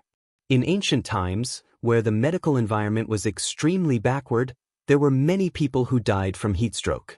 Even famous people and officials couldn't avoid dying from heatstroke. For example, Fu Zhan, the great scholar of the Western Han Dynasty, Su Shi of the Song Dynasty, Zhao Mingqing, the husband of the female poet Li Qingzhao, and Zheng Qinggong, the national hero who recovered Taiwan, all died from heatstroke. Lord Zhu, you don't have to worry. This young man is just too tired. Coupled with the hot weather, his body is dehydrated. He didn't suffer from heatstroke. As long as you give him more water and combine it with this old man's prescription, he will definitely recover. The old doctor put down Sanbao's wrist and smiled. He was a doctor in charge of a medical hall in an E-lane. It was not far from the workshop, so he naturally knew some people in the workshop. As for Li Zishuan, he had met him a few times before. Phew, that's good. That's good. Li Zishuan heaved a sigh of relief. He then turned his head and pointed at a servant. You go and get the medicine from Dr. Hu. Also, go to Manager Fu to get a sum of money. Yes, young master. Thank you, Dr. Hu. Li Zishuan nodded and smiled at the old doctor. Hee, Lord Zhu, you're too courteous. It's my pleasure. Young master, I'm back. I even brought food. After getting someone to settle Sanbao down, Song Xiaoxi drove Li Zishuan's private carriage into the workshop. Xiaoxi hugged the telegraph box and carried a lunchbox as she jumped down from the carriage. I asked someone to get some ice in the house. Xiaoxi, go inside and cool down. Drink some ice water to relieve the heat. Li Zishuan quickly walked over and took the telegram machine and lunchbox from Xiaoxi's hands as he said with concern. Thank you, young master. Oh right, where's Sanbao? Xiaoxi wiped the sweat off her face and asked. Sanbao is too tired. She's resting now. I was careless today and made the two of you suffer. Xiaoxi, quickly go back and rest. Li Zishuan said with some self-blame. Xiaoxi could hear the concern in his words and smiled. Young master, Xiaoxi is fine. It's already so hot and you're still fine? Come, follow me back to the house. Li Zishuan knocked on Xiaoxi's forehead and pulled her back into the house. Young master, this telegraph machine you made is really amazing. Xiaoxi could hear the message you sent in the workshop even though she was so far away. Also, this thing can make sounds on its own. It's amazing. After returning to the house, Xiaoxi drank a few mouthfuls of water with ice cubes. After a while, she calmed down and stood up to look at Li Zishuan excitedly. Previously, she accompanied Li Zishuan to do so many experiments, but they all ended in failure. Today, after finally succeeding, she saw how amazing this thing was. Li Zishuan looked at the excited look on the little girl's face and smiled as he shook his head and said, this is only the beginning. This telegraph machine that I invented, if it's improved, it can transmit messages even if it's 1,000 miles away. Wow, 1,000 miles away? Doesn't that mean that it can be transmitted from the north to the south of Tang Dynasty? Young master, is what you said true? Xiaoxi stared with her beautiful eyes and said in surprise. Of course it's true. All right, let's not talk about it anymore. Let's eat first. After lunch, Xiaoxi, you go and rest. I'll find 2 other people to continue the experiment. You and Sanbao have worked hard this morning. Li Zishuan said as he opened the lunchbox and took the food out. Xiaoxi saw this and quickly came over to help. Young master, let me do it. As Xiaoxi helped to take the food, she looked at Li Zishuan with a pleading look and said, Young master, Xiaoxi is actually not tired. We can continue the experiment in the afternoon. To be honest, the little maid was now very interested in the telegraph machine that would occasionally make DDD sounds. If he did not let her follow along, she would feel a little uncomfortable. This was a beautiful girl who was addicted to doing experiments. You're already so tanned, and you're still not tired? Be careful that you won't be able to get married if you get tanned. Li Zishuan was not willing to let Xiaoxi go out in the afternoon. It was not as if there was no one outside that he could order around. Why must he let a little girl go out and suffer? In the morning, he was bewitched and could not extricate himself. Now that he had woken up, he was not willing to let Xiaoxi go out again. Young masters. When Xiaoxi heard this, her face instantly flushed red. Pretend that I didn't say anything, Pretend that I didn't say anything. Old master, what do you think little Xian has been doing these few days? This child can finally rest for a few days, but he doesn't know how to rest at home. Instead, he insists on going to the workshop for a few days. He is really worrisome. Li residence. After Madame Li finished eating, she complained to Li Jingma who was beside her. She said so much, but it was all secondary. The most important thing was that she did not see her son at home these few days and felt empty in her heart. How could Li Jingma not know his wife's thoughts? But he also did not know what Li Zishuan was doing at the workshop recently. Li Zishuan was getting more and more capable. How could he report everything to him in advance? He could only smile bitterly and say, "Madam, little Xian has grown up. He will have things he wants to do." Furthermore, his workshop is not far from home. Isn't little Xian still by our side? If Madam wants to take a look, your husband can accompany you to the workshop. Anyway, this carriage at home is quite comfortable. Although Li Jingma's words were obviously meant to comfort her, they were completely useless. Madame Li, on the other hand, accepted his words. Her expression relaxed slightly and she smiled. That won't do. Master, you've said it yourself. Xian is doing what he wants to do. If I were to go, wouldn't it affect his progress? Mother, then I will go. Lan will not affect brother's progress. Lan who was beside her said crisply. You are also not allowed to go. Mother knows you well. If you go, you will definitely cause trouble for your brother. Madame Li touched her daughter's head in amusement and said, No way. Mother has always been very obedient. Lan said coquettishly. This time, even Li Jingma could not help but laugh. What obedient? Have you done the homework that your brother arranged for you? Previously, you did not like to be a female worker, so mother and your father did not force you. Now that your brother has arranged some homework for you, you are not allowed to slack off. It's homework. Lan only has a little left to do. Don't worry, I will do it at night. You want Iron Egg to do it for you at night, right? No. Chapter 282. Your Majesty, I heard from the palace maids that something interesting happened in Chang'an. In the west court of the imperial palace, Li Er came to Empress Zhangsuan's place for a meal after the morning court.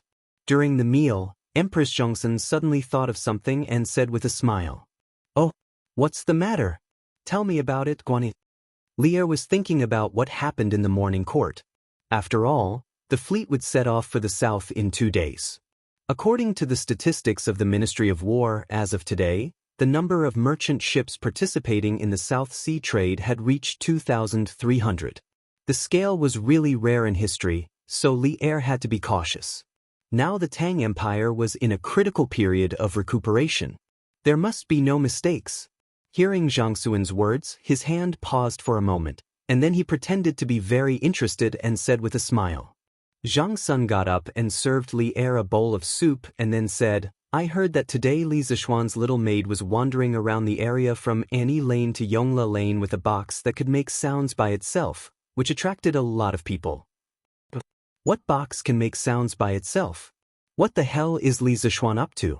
Li Er was really interested at this moment, and he asked curiously, Your Majesty, I don't know about this, but this child often comes up with all kinds of strange ideas. Once he does something, it will definitely surprise people. Zhang Sun shook her head and said with a smile. She had deliberately picked a happy topic to talk about because she saw that Li Er had a lot on his mind. It was to distract Li Er. She didn't care about the deeper meaning of this matter. Zhao Song. Li Er nodded and called out. Your Majesty, I'm here. Although Zhao Song was far away, his hearing was better than the young people. He immediately ran over when Li Er called him softly.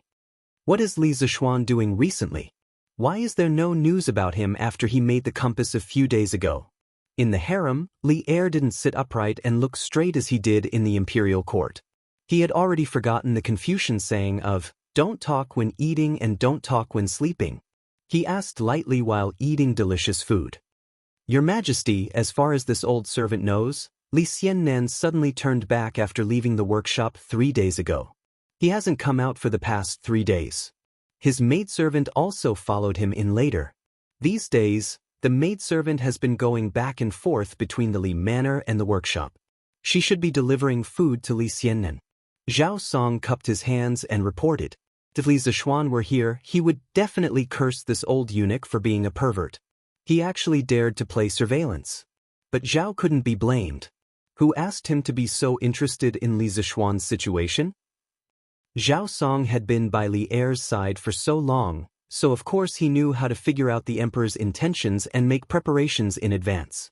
After hearing this, Li Er felt that something was amiss.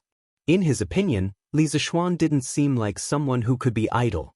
There must be something fishy going on. Looks like this kid is up to something big recently. I'm sure that the box that the little maid was carrying today was something that Li Zishuan had been fiddling with these few days. It must be something good. This kid hides every time he makes something good. The horse carriage in his house was like this. If Qin Ke hadn't found it at his house, who knows how long he would have hidden it. Li Er raised his eyebrows and said firmly, "Your Majesty, why are you so sure?" Empress Zhangsun elegantly poured a cup of wine for Li Er and asked curiously, "Guanyin servant, you don't know this kid?" Li Er raised his wine cup and took a sip of the palace's wine, drunken immortal. He continued, "Previously, this kid used less than half a day to draw the blueprints for the curved plow, horse carriage, and compass. Then, he became a shopkeeper who didn't do anything. This time, he actually locked himself in the workshop for 3 whole days. Moreover, it seems that he might have been personally doing the work for the past 3 days. Don't you think that's strange? I'm sure that this kid is fiddling with something even better. Your Majesty's words are not without reason. Now that you mention it, I'm a little curious." That's great. Guanyin servant, come with me to this kid's workshop in the afternoon. We'll catch him off guard. He, Lord Zhu, Miss Xiao, she can receive the signal. In the afternoon, Li Zishuan started a new round of testing. However, the person running the errands had changed. It was Pang Feiji, our legendary brother chicken. This guy was really unlucky. When he came to change shifts in the afternoon, he was caught by Li Zishuan to be a strong man. There was no other reason other than that this guy was sturdy. With martial arts, he could run faster and more easily. As for Xiao Shi, this little girl was addicted to doing experiments. However, she was very stubborn. Li Zishuan was helpless and could only think of a compromise. That was to let a martial marquis who came with Pang Feiji drive the horse carriage and send Xiao Shi to a place far away for testing. Could move 1 li further away. Li Zishuan was so excited that his voice trembled. Currently, the effective communication range of his wireless telegraph had reached 10 li. This was really out of his expectations. At first, he thought that if this thing couldn't reach far, then he could only use a wired telegraph. However, it was a bit troublesome to set up wires. He didn't expect that it would achieve such a good result. It seemed that the spatial spectrum of the ancient times was still clean and there were no disturbances. Although Pang Feiji felt bitter in his heart, Brother Chicken couldn't say it out loud. People under the eaves had to lower their heads. "I've been in the army for so many years, I don't believe that I can run away unscathed. I heard that a servant almost got a heat stroke in the morning. That's because they're too weak." At this moment, Brother Chicken's heart was filled with a sense of superiority. It was really as if he was flying as light as a swallow and as fast as lightning. Young master, Lady Xiaoxi, over there. It's ready. You can send the message." After a few trips, Brother Chicken couldn't take it anymore. So what if he had martial arts? Running back and forth like this, even a grandmaster expert would have to kneel down. Furthermore, he was just a small fry who had just entered the body tempering stage. He couldn't take it. "I'll start sending it here. You can go back," Li Zishuan said lightly. Brother Chicken put his hands on his waist and replied weakly. Then he continued on his long journey. After an hour, Brother Chicken finally ran back. "Lord Zhu, little Lady Xiaoxi, can hear the signal." After Brother Chicken finished speaking, he didn't care about being rude. He picked up the teapot on the table and poured it into his mouth. He was really too damn thirsty. Li Zishuan frowned when he saw this. It seemed like he couldn't keep this teapot anymore. Why are you so slow? Go and ask Xiaoxi to walk another 2 miles away. See if she can still do it? After Brother Chicken finished drinking the water, Li Zishuan said, Still running? I can't run anymore? Brother Chicken's face was bitter. He was about to cry. Why can't you run anymore? You're a soldier with martial arts after all. Don't the soldiers of Wu Ho government usually train? Why is their physique so weak? Li Zishuan frowned and said with dissatisfaction. Damn, Brother Chicken really wanted to fight it out with Li Zishuan. But at this moment, a voice filled with majesty sounded. This is my army. You brat, you have the ability to tell me what to do? You've grown up. Before the person arrived, the voice came first. Li Zishuan knew that something was wrong when he heard the voice. The wolf is here. With lightning speed, he pulled a piece of cloth and covered the telegraph machine. Then, he took the initiative to greet Li Er and Zhang Sun, who were walking toward him. He saluted with his hands folded and said, Greetings, Your Majesty. Your Majesty. Chapter 283. Greetings to Your Majesty. When Chicken Bro saw Li Zishuan take the initiative to go forward and pay his respects, he was stunned for a moment before he realized who had come. He had been running for more than 2 hours and his legs were already weak. Now that he heard that Li Er had come, it was even more unbearable. His legs couldn't help but shake and his words were trembling and stuttering. He was only a small siggy. When had he ever had the chance to see the emperor? At this moment, Brother Chicken was both afraid and excited. And rise. Li Er walked over leisurely with Empress Zhang Sun in tow, looking like a loving couple. Imperceptibly, he spread a handful of dog food for Li Zishuan and Brother Chicken. What is Li Sai doing here instead of helping Chancellor Kong to share his burdens in the directorate? Of course, Li Er couldn't directly say that he had received news that he was causing trouble here and specially came here for a ward round. He naturally pulled Zhang Sun into the room and sat at the head seat. Then he looked at Li Zishuan like an old leader inspecting his work and asked despite knowing the answer. When Li Zishuan heard this, the corner of his mouth twitched. Why am I here? Don't you have any idea? Your Majesty, I accidentally violated the laws of the Imperial Court a few days ago and disturbed public order. Your Majesty was kind and allowed me to reflect at home. Later on, the Imperial Court intended to go south for trade. Your Majesty was kind and temporarily lifted my confinement order, allowing me to concentrate on researching compasses. I will always remember Your Majesty's kindness and thus worked day and night in the workshop to create and improve compasses.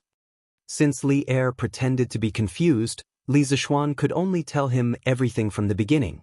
Cough cough, how shameless! Li Er almost choked to death. He secretly thought that he shouldn't have pretended to be confused and accidentally gave Li Zishuan a chance to be shameless. Oh, we remember now. Wasn't the compass completed a few days ago? Why are you still here? As Li Er spoke, he used his eyes to search around the room, trying to find the legendary big box. However, after looking for a long time, he did not see it and could not help but feel a little depressed. Li Zishuan's room was quite large. It was a compound room with an inner and outer compartment. He had done his experiments in the inner room. Li Er and Zhang Sun were sitting in the outer room, so it was not surprising that they could not see him. Your Majesty, after I finished making the compass, I couldn't fall asleep when I got home, so I came here to sleep. Li Zishuan lied through his teeth. It wasn't easy for him to get this telegraph machine. It was his treasure. He couldn't bear to let Li Er take it away. Was there such a thing? What's your name? Come over and tell me what Li Sai is doing today. Li Er widened his eyes in disbelief. He pointed at Brother Chicken beside him and said, Your Majesty, I am Pang Feiji, Sigu of the Right Marquis household. Li Sai. Li Sai is. When Brother Chicken heard Li Er call him, he was flattered for a moment. However, when he heard Li Er's question, he suddenly felt troubled. He had experienced many things and was a tactful person. Naturally, he could tell that Li Zishuan did not want to expose the telegraph machine. However, Li Er forced him to say it. What could he do? One of them was a county magistrate, and the other was the current manager. It was not good to offend either of them. Brother Chicken regretted not running away just now. It was too late to run now. What? I asked you a question. Is there anything you don't dare to say? Li Er saw that Brother Chicken was hemming and hawing. He suddenly became angry. He snorted coldly and said sternly. Li Zishuan was speechless. Wasn't Li Er too ungentlemanly? As a dignified emperor, he actually had the face to make things difficult for a small soldier? He looked at Brother Chicken and wanted to know how this soldier would deal with it. Even if Brother Chicken told the truth, Li Zishuan would not blame him. There was no love without reason in this world. If you didn't give anything, you naturally couldn't expect others to repay you. Brother Chicken wiped the sweat off his forehead and bowed down. I don't dare. Actually, I also don't. Beep beep beep beep beep beep beep. Yeah. Your Majesty, what's that? At this moment, a rhythmic beep beep came from the telegraph machine in the house. Empress Zhang Sun was astonished. She cast her gaze into the house and asked in astonishment. F***K, Li Zishuan's little heart also trembled along with the beep beep of the telegraph machine. Why didn't this thing sound earlier or later? Why did it have to sound at this moment? This is asking for my life. Eternal Peace Lane. Xiaoxi had actually run all the way to Eternal Peace Lane. The little maid had waited for a long time, but Brother Chicken still hadn't returned. She sat in the carriage and looked at the telegraph machine in her hand in boredom. This thing is so marvelous. I don't know how young master did it, but he could actually make it speak on its own. Xiaoxi placed the telegraph machine on the table in front of her and flipped it left and right with her hands. She then looked at it curiously, wanting to know why this weird box was so marvelous. Suddenly, a part that was connected to a wire fell out of the box. It was the key that controlled the telegraph machine to send out messages. Xiaoxi immediately jumped in shock and picked it up. Just as she was about to put it back into the box, the scene of Li Zishuan using the telegraph machine in the laboratory appeared in her mind. Her heart moved and she thought, since I can receive a message from young master, if I send a message from here, won't young master receive it as well? Xiaoxi looked at the telegraph machine and her eyes kept darting around. She was hesitating whether she should press the button or not. In the end, she couldn't suppress the eagerness in her heart and gently pressed the button on the telegraph machine. The telegraph machine immediately let out a long beep. Hee, this is quite fun. It will beep every time I press it. It's a pity that I don't know music. Otherwise, I could use this to play a song for young master. Xiaoxi had personally experienced the magic of the telegraph machine, and in a moment of playfulness, the telegraph machine began to beep non-stop. However, the young maidservant felt that it was a little imperfect. She thought that it would be great if she could use the telegraph machine to play a song. She was probably the first person who thought of using the radio to compose a song. Isn't this the carriage from Xiao Xian's residence? Why did it stop here? The person who came was Yan Xiaoning. Eternal Peace Lane was located at the northwest side of Chang, and was closer to the western city and the imperial palace. Yan Manor was coincidentally located here. Yan Xiaoning was naturally very familiar with Li Manor's carriage. After he recognized it, he immediately called out, Xiao Xian. Xiao Xian. Young Master Yan? It's you. When Xiaoxi heard this familiar voice, she immediately jumped off the carriage and bowed. Xiaoxi? Why is it only you? Yan Xiaoning asked curiously. Young Master Yan, my young master didn't come. I'm here to help my young master with an experiment. What experiment? Why?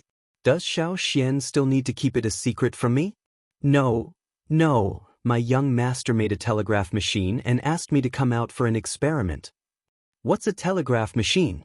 Let me take a look. Chapter 284. Strange Interest Pavilion Workshop. Li Zishuan, what else do you have to say now? How dare you deceive me? Tell me, what is it that is making noise in this room? Li Er also heard the beeping sound in the room. He instantly remembered the situation that Zhao Song reported to him at noon in the palace, so he pretended to be dignified and pressured Li Zishuan. He wanted to go in and search, but as an emperor, it was already inappropriate for him to come to the outer room of Li Zishuan's bedroom. How could he enter the inner room? Li Zixuan looked at Li Er and didn't know if old Li was really angry or faking it. In terms of acting, he was not old Li's opponent. He said with a guilty conscience, "Your Majesty, I have never deceived you from beginning to end. This is just a small toy that I made to please my fiancé. It is not worth mentioning and is not presentable." "Oh? What kind of thing can please a girl? Can Li Sai take it out and let me see?" Empress Zhang Sun chuckled. Alas, Li Zixuan sighed in his heart. It seemed that he had to take it out. He could only hope that Li Er had some moral bottom line and wouldn't confiscate his dating tool. "Yes, Your Majesty." Li Zixuan cupped his hands and obediently went in to carry out the pile of devices. He placed it on the table between Li Er and Zhang Sun. Your Majesty, this is a small toy that I made for my fiancé. What is this thing called? What is its use? Why does it look so ugly?" Zhang Sun looked at the strange and ugly machine and frowned in confusion. She didn't think that this thing could please a girl. Li Er didn't judge a book by its cover. Well, he judged an object by its cover. After looking at the machine with many wires, he said, "You brat, don't hide it. Tell me the truth. Zhen and the Empress won't snatch your things. Look at your stingy appearance. You're a minister of the Imperial College. If word gets out, you'll embarrass the Imperial Court." He was an astute person. From the moment he entered the room, he had sensed Li Zixuan's strong vigilance. Thinking of this, he felt a little angry for no reason. He was the ruler of a country. Would he snatch something from you? Li Zixuan secretly rolled his eyes. In his heart, he cursed, "How many things have you snatched from me?" The immortal drunken wine had been directly snatched away and taken to the palace as the imperial wine. "Your Majesty, this is a telegraph machine. It's a tool that I use to communicate with my fiancé. It hasn't been completed yet and is still in the testing stage." How can such a small box allow two people to communicate? When Li Er heard Li Zixuan's words, he was in disbelief. Empress Zhangsun also looked over curiously. Your Majesty, this telegraph machine is divided into two parts, the transmitter and the receiver. The transmitter can send out a signal through this key, and the other telegraph machine dozens of miles away can receive this signal. The people over there can translate the message sent by the transmitter according to the DD sound. Li Zixuan was stunned by the question. It was not that he didn't know how to explain it, but that he didn't know where to start. The two of them didn't have any foundation in electromagnetism. It was too difficult to completely explain it to them. After thinking about it, he simply introduced the principle. If Li Er and Zhang Sun didn't understand, then forget it. Of course, Li Er didn't understand. He frowned. When Li Zixuan finished, he looked unhappy and said, "Speak human language." Li Zixuan was almost choked to death.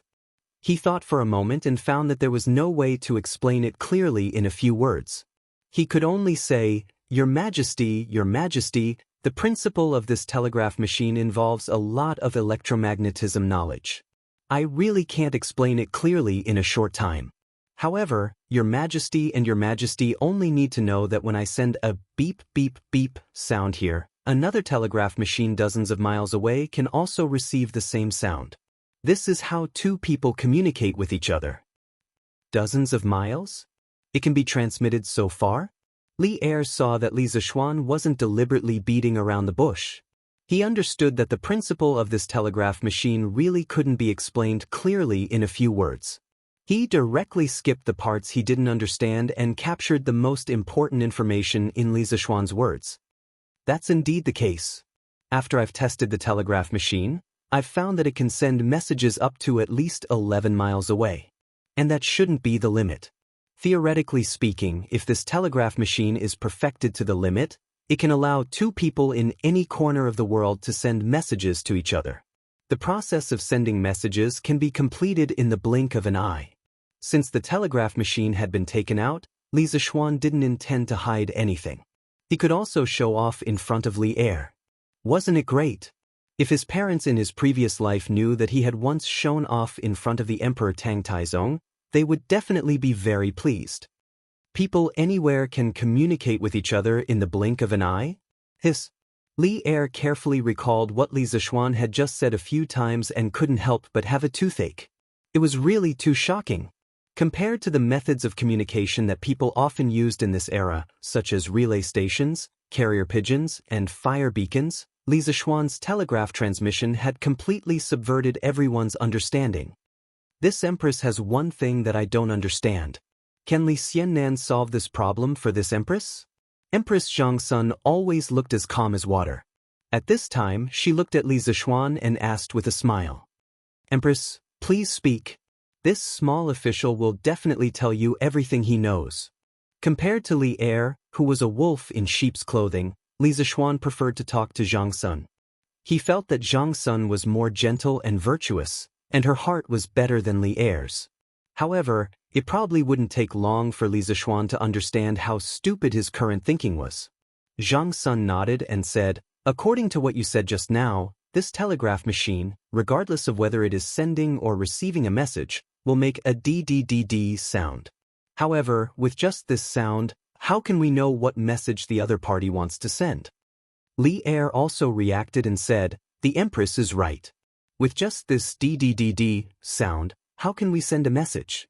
Li Zixuan looked at the few eunuchs and palace maids who came in with Li Er and Zhangsun. He hesitated for a moment and said solemnly, this is a confidential matter. Your Majesty and Empress, please dismiss your servants. Li Er thought for a moment and waved his hand. All of you, leave for now. Zhao Song, you stand guard outside. Don't let anyone come near. He saw Li Zixuan's rare solemnity and realized the seriousness of the matter, so he dismissed his subordinates. Zhao Song responded. Brother Chicken heaved a sigh of relief. He didn't want to listen to those secrets here. He followed the eunuchs and palace maids and slipped out together. Chapter 285.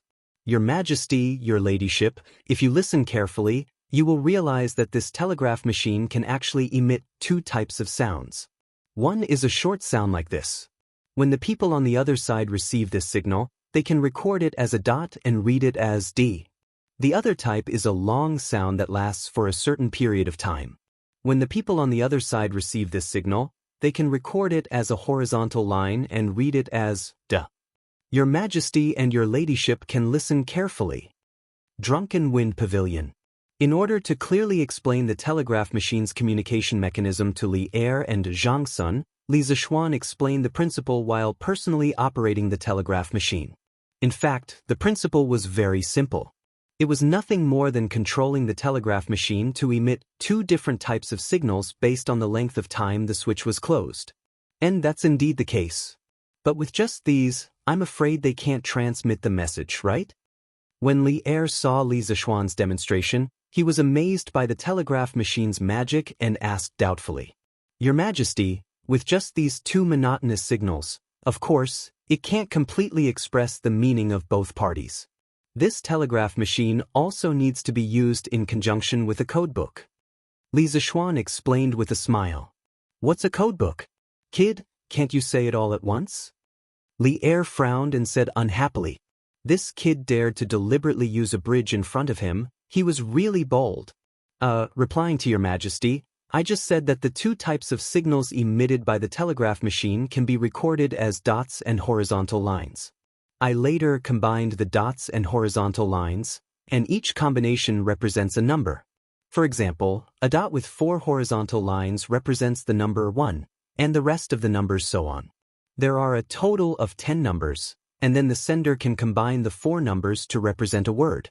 In this way, there are 10,000 combinations. In other words, through this method, it is possible to express 10,000 different words. And the corresponding text of each combination is the codebook that I mentioned. Li Zixuan stood with his hands behind his back and spoke with a little bit of confidence. This guy thought that since it was a rare opportunity to show off in front of Li Er, it would be a waste not to show off. In fact, what he had just said was the famous Morse code in the modern history of the world. In 1832, the Russian diplomat Schilling built a machine for receiving messages by means of the deflection of a galvanometer pointer. Later, in 1835, after 3 years of research, the American painter Morse successfully used the on and off and length of electric current to replace human words for transmission. Morse code was an early form of digital communication, but unlike modern binary codes that use only zeros and one or two states, it consisted of 5 types: dots, dashes, pauses between dots and dashes, short pauses between each character, between dots and dashes, medium pauses between words, and long pauses between sentences. Then, using different combinations of dots and dashes, representing 26 English letters and 10 Arabic numerals, the communication could be achieved perfectly. One interesting thing was that the International Distress Signal SOS was not an abbreviation of any English word. It was just that its code was 3 dots, 3 long, 3 dots. In Morse code, the corresponding letter was SOS. Later, Morse code was introduced to China. In order to adapt to the Chinese language, it was modified. It was almost like what Li Zixuan just said, but there were a few more combinations on the original basis. Li Zixuan was frowning and thinking, so he didn't notice Li Zixuan's annoying look. Otherwise, he would have given him 2 big feet. Empress Zhang Sun inadvertently glanced at Li Zixuan's expression, and she couldn't help but want to laugh. I see. Kid, your idea is really good. But according to what you said, the codebook can be changed at will? Li Er himself was a person with great wisdom. Putting aside the knowledge of electromagnetism that didn't belong to this era, he could still understand the principles of the combination of codes. Your Majesty's eyes are really sharp. Just as Your Majesty said, this codebook can be changed according to needs. As long as both parties use the same codebook, there's no problem.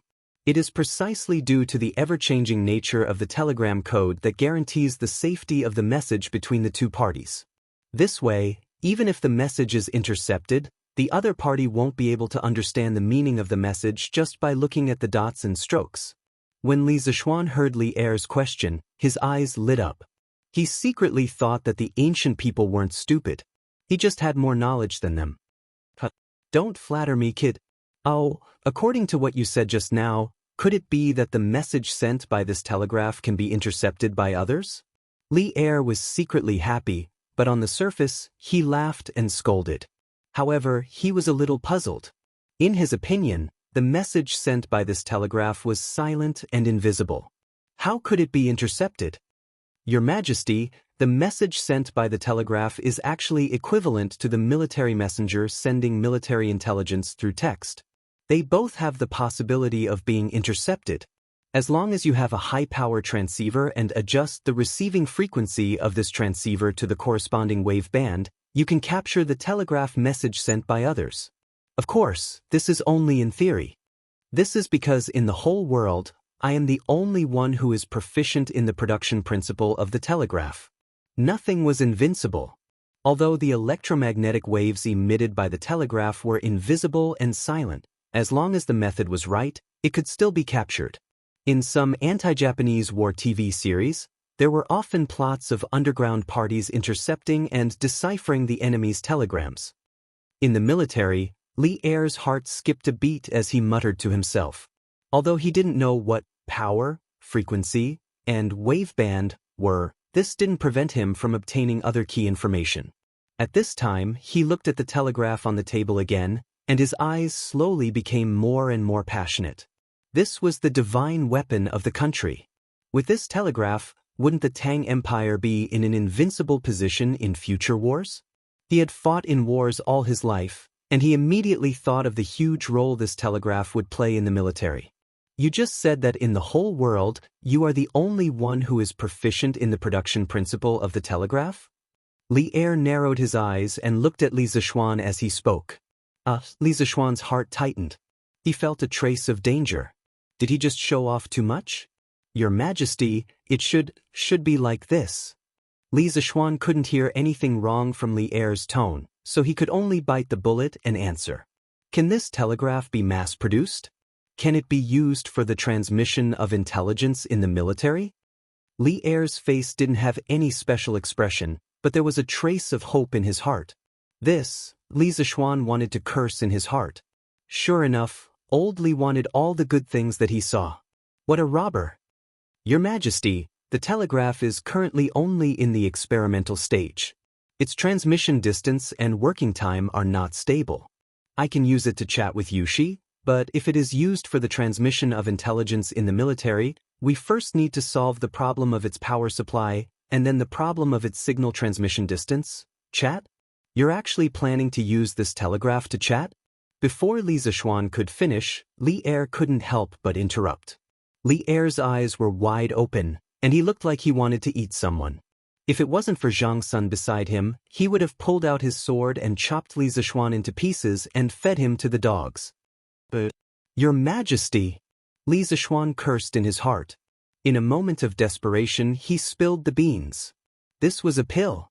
The robber was going to eat someone. Chapter 286. Li Er still left in the end. After knowing that the telegraph machine was still defective, he naturally didn't borrow the telegraph machine on the table. But before he left a ruthless sentence. As long as the telegraph machine can't be used in the army, you will never be able to rise in the ranks of the nobility. Li Zishuan pointed his middle finger at Li Er's back. King of a country? You don't even keep your words. Last time, you said that you would give me a promotion after the merchant ship came back. How many days has it been? You changed your mind again. Of course, he only dared to complain in his heart. He wouldn't dare to say it in front of Li Er even if he had two guts. You can say that he's a coward, but if you're not a coward, you can come up and try. Let's see if your neck is harder than Li Er's knife. Young Master! Young Master! I'm back. Young Master Yen is here too. At this moment, Xiao Shi's voice came from outside the door. Li Zishuan was stunned. After being interrupted by Li Er, he almost forgot that he was testing the telegraph machine just now. He had accidentally made Xiao Shi wait there for so long, but luckily this girl ran back on her own. Xiao Shi, go in and rest. Yo, Brother Xiaoning, why are you here? Li Zishuan stood up and walked to the door. He looked at the two of them and smiled. Yes, young master. Xiao Shi will get you some water. Xiao Shi answered, carried the big box, and ran in. Hey Xiao Xian, you still have the nerve to say that? You caught me to be your coolie when you need me, but when you don't need me, you threw me to the back of your mind and didn't care about me. If I didn't come today, I'm afraid you would have already forgotten about me, right? Yen Xiaoning pointed at Li Zishuan and scolded him half-jokingly. Li Zishuan was embarrassed. He thought carefully and realized that he was really as heartless as Yen Xiaoning said just now. Damn, that's not right. You're not a girl, how can you be heartless? Li Zishuan reacted and shuddered. Could it be that Yen Xiaoning had taken a fancy to him? Otherwise, why would she act like a resentful woman? Brother Xiaoning, what are you talking about? As the saying goes, if you have a bosom friend in the sea, you can be as close as a neighbor from afar. Between friends, as long as we know each other, why should we care about the distance between us? If there is a bosom friend in the sea, the distance of the world will be as close as neighbors? Good poem. Good poem. But who wrote this poem? Why haven't I heard of it before? While Li Zishuan was trying to pull the tiger's skin, he accidentally pulled the tiger that hadn't been born yet. Wang Bo would be born more than 20 years later. Wang Renbiao was dumbfounded. This is a poem that I came up with when I was bored. It's not worth mentioning at all. Brother Xiaoning, please come in and have a seat. Li Zishuan actually realized that something was wrong when he said those 2 lines of the poem. At this moment, he could only thicken his skin and admit that he wrote it. Then, he cleverly changed the topic. Brother Xiaoning, what brings you here today? In the hall, the two of them sat down and Li Zishuan asked with a smile. I met Miss Xiao Shi in the street in the afternoon. Only then did I know that Xiao Xian has been busy with this telegraph machine. I studied it for half a day, but I still couldn't understand the mystery behind it. So, I came here to ask for advice. Yen Xiaoning saw that Li Zishuan didn't seem to be willing to talk about the 2 lines of the poem, so he didn't ask any more. Although he knew a little about poetry, he still liked the way of mechanisms and machinery the most. Thus, he went straight to the point and told Li Zishuan his purpose. Oh! Li Zishuan nodded in realization. When Yen Xiaoning was here, the telegraph machine suddenly made a noise. It seemed like it was caused by Yen Xiaoning when he was studying the telegraph machine. The tragic Yen Xiaoning unknowingly took the blame for it. It's not that I don't want to talk about it, but the internal principle of this telegraph machine is very complicated. It involves a few profound knowledge. If Brother Xiaoning doesn't have the foundation, you won't understand even if I explain it to you for a day. Just now, Li Er insisted on listening to the principle of the telegraph machine. He wasted so much time talking, but Li Er probably only understood about 30% to 40%. If he explained it again at this time, first of all, he wouldn't be able to stand it. Secondly, Yan Xiaoning would definitely not understand it like Li Er. What's worse was that even if Li Er didn't understand, he wouldn't ask you to get to the bottom of it. After all, he was the ruler of a country. There was no need to understand everything so clearly. He only needed to know the general idea. But Yan Xiaoning was different. If this guy didn't understand something, he would ask until he broke down. What knowledge? Yan Xiaoning asked unwillingly. Electricity, magnetic field, and advanced mathematics. Yan Xiaoning, at ##at? Ahem, I told you that you haven't heard of it, right? So I'll slowly explain the internal principle of this telegraph machine to you when I have the chance in the future. Then Xiao Xian, where did you learn these knowledge? Of course I learned it from my master.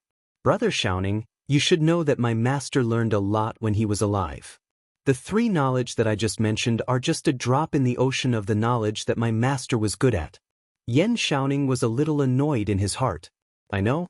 What the hell do I know? Your master used to be so mysterious. How many people in the world know about him? However, when he heard the second half of Li Zishuan's words, he couldn't help but be slightly shocked. Sure enough, there's always someone better than you. Yan Xiaoning sat on the stool and hesitated for a long time. Finally, he gritted his teeth, stood up, and bowed deeply to Li Zishuan. Xiao Xian, to tell you the truth, I'm very interested in the telegraph machine that you made. I always feel that this thing is full of mysteries, as if it doesn't belong to the human world. I feel that a door of new knowledge is opening for me. Only by stepping into it can I experience a more wonderful world.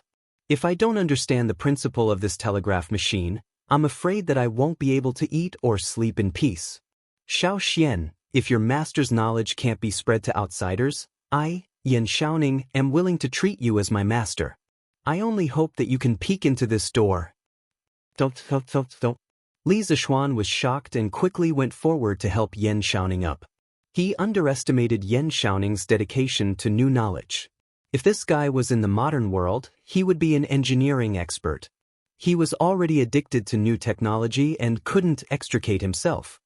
Brother Xiaoning, you misunderstood me. My master doesn't have any rule that knowledge can't be spread to outsiders. On the contrary, my master is very willing to spread his knowledge to the world. It's just that he doesn't care about fame and fortune, so he doesn't want to do it. If Brother Xiaoning wants to learn these knowledge, I'll take some time to sort out a few books and give them to you in the future. Hee, thank you very much. Yan Xiaoning heaved a sigh of relief. He had no choice just now. He also felt a little embarrassed to have his brother as his master. All right, Xiao Xian, aren't you working at the Imperial College now? Why didn't you think of teaching your knowledge to the students? When the time comes, I can also go and listen to it. Yan Xiaoning suddenly remembered Li Zishuan's current identity and asked doubtfully. Cough, about that, I'm only teaching mathematics at the Imperial College now. How can I teach other knowledge? If other professors see it, I'm afraid it won't be good. Heh, if you ask me, I'll say it. Xiao Xian, you can totally start your own school. How can those classics and articles taught by the Imperial College be more practical than your knowledge? Li Zishuan rolled his eyes and thought to himself, Brother, you really think highly of me. Chapter 287. Sigh, it seems like I can only continue testing this telegraph machine tomorrow, but it shouldn't be a big problem. I will be able to have a good chat with Yushi by then. After sending Yan Xiaoning off, Li Zishuan looked at the sky and thought regretfully. Young master, are you still staying in the workshop today? I heard that old madam misses you. Xiao Shi asked Li Zishuan after cleaning up the teacups on the table. Actually, she didn't want her young master to return home so soon because she spent more time alone with Li Zishuan here. However, Xiao Shi had always been by Madame Li's side, so she didn't want to see Madame Li unhappy. Oh, my mother! Li Zishuan was stunned. He thought for a while and said, "All right, since the telegraph machine is almost done, let's pack up and go back today." Judging from today's test results, this first telegraph machine should be able to satisfy the communication needs between him and Han Yushi. This was because the distance between the Li residence and the Han village was about 20 miles. However, that was only the distance. In terms of the straight line distance, it was only about 15 miles. The furthest effective distance in today's test was 11 miles. If nothing went wrong, this telegraph machine should be able to meet the standards. As for Li Er's excessive request, let's talk about it later. Hehe, please wait for a moment, young master. She will go pack up now. Okay, go ahead. I will move the telegraph machine to the carriage. Li Zishuan responded and quickly went into the house to move the telegraph machine. After the two of them finished packing, Li Zishuan asked Song Xiaoxi to drive the carriage to Yongla Lane. As for San Bao, she had already been sent back to the Li residence. After a while, they reached home. The servants came to help them move the things. Li Zishuan thought for a while and decided to go to the east courtyard to greet his mother. After all, he had been away from home for so many days. However, he was stopped by the gatekeeper. Young master, old master is in the front hall. A teacher from the Imperial College just came to our house. Oh? Which teacher? Li Zishuan paused and asked. Replying to young master, I don't know about this, but it seems that this person should be very familiar with master. Fu scratched his head and said, could it be Su Hongji? When Li Zishuan heard what Su Hongji said, he came to his senses and wondered why Su Hongji was at their house instead of attending class. Okay, I got it. You can leave now. Li Zishuan waved his hand and rushed to the front hall. Walking into the main hall, Li Zishuan took a closer look and saw that it was indeed Su Hongji. Dad, your son is back. Hey Mr. Su, you're here too. Li Zishuan greeted the two of them with a smile. You brat, you still know to come back. Remember to talk to your mother later. She misses you a lot. Li Jingma's eyes flashed with a hint of pleasant surprise. He pointed at Li Zishuan and scolded with a smile. Yes, father. I'll go in a while. Li Zishuan felt a warmth in his heart. This was family, this was the feeling of home. No matter how far you were from home, there would always be someone missing you. Now that the telegraph machine has been made, I'll stay at home and accompany my parents in the future. As for Li Er's request to further promote the use of the telegraph machine in the military, to hell with it. Whoever wants to research it can do it. If they don't give me a promotion, I don't care. Almost instantly, Li Zishuan made a decision. Li Sai, I'm here to look for you today, but when I arrived at the Li residence, I found out that you weren't at home. I was going to look for you at the workshop later, but I didn't expect you to come back so coincidentally. Su Hongji stood up and cupped his hands as he spoke politely. He was convinced from the bottom of his heart by Li Zishuan's attainments in mathematics. Haha, Mr. Su, don't be so polite. Have a seat. May I know why Mr. Su is looking for me today? Could it be that there are students from the school who are disobedient?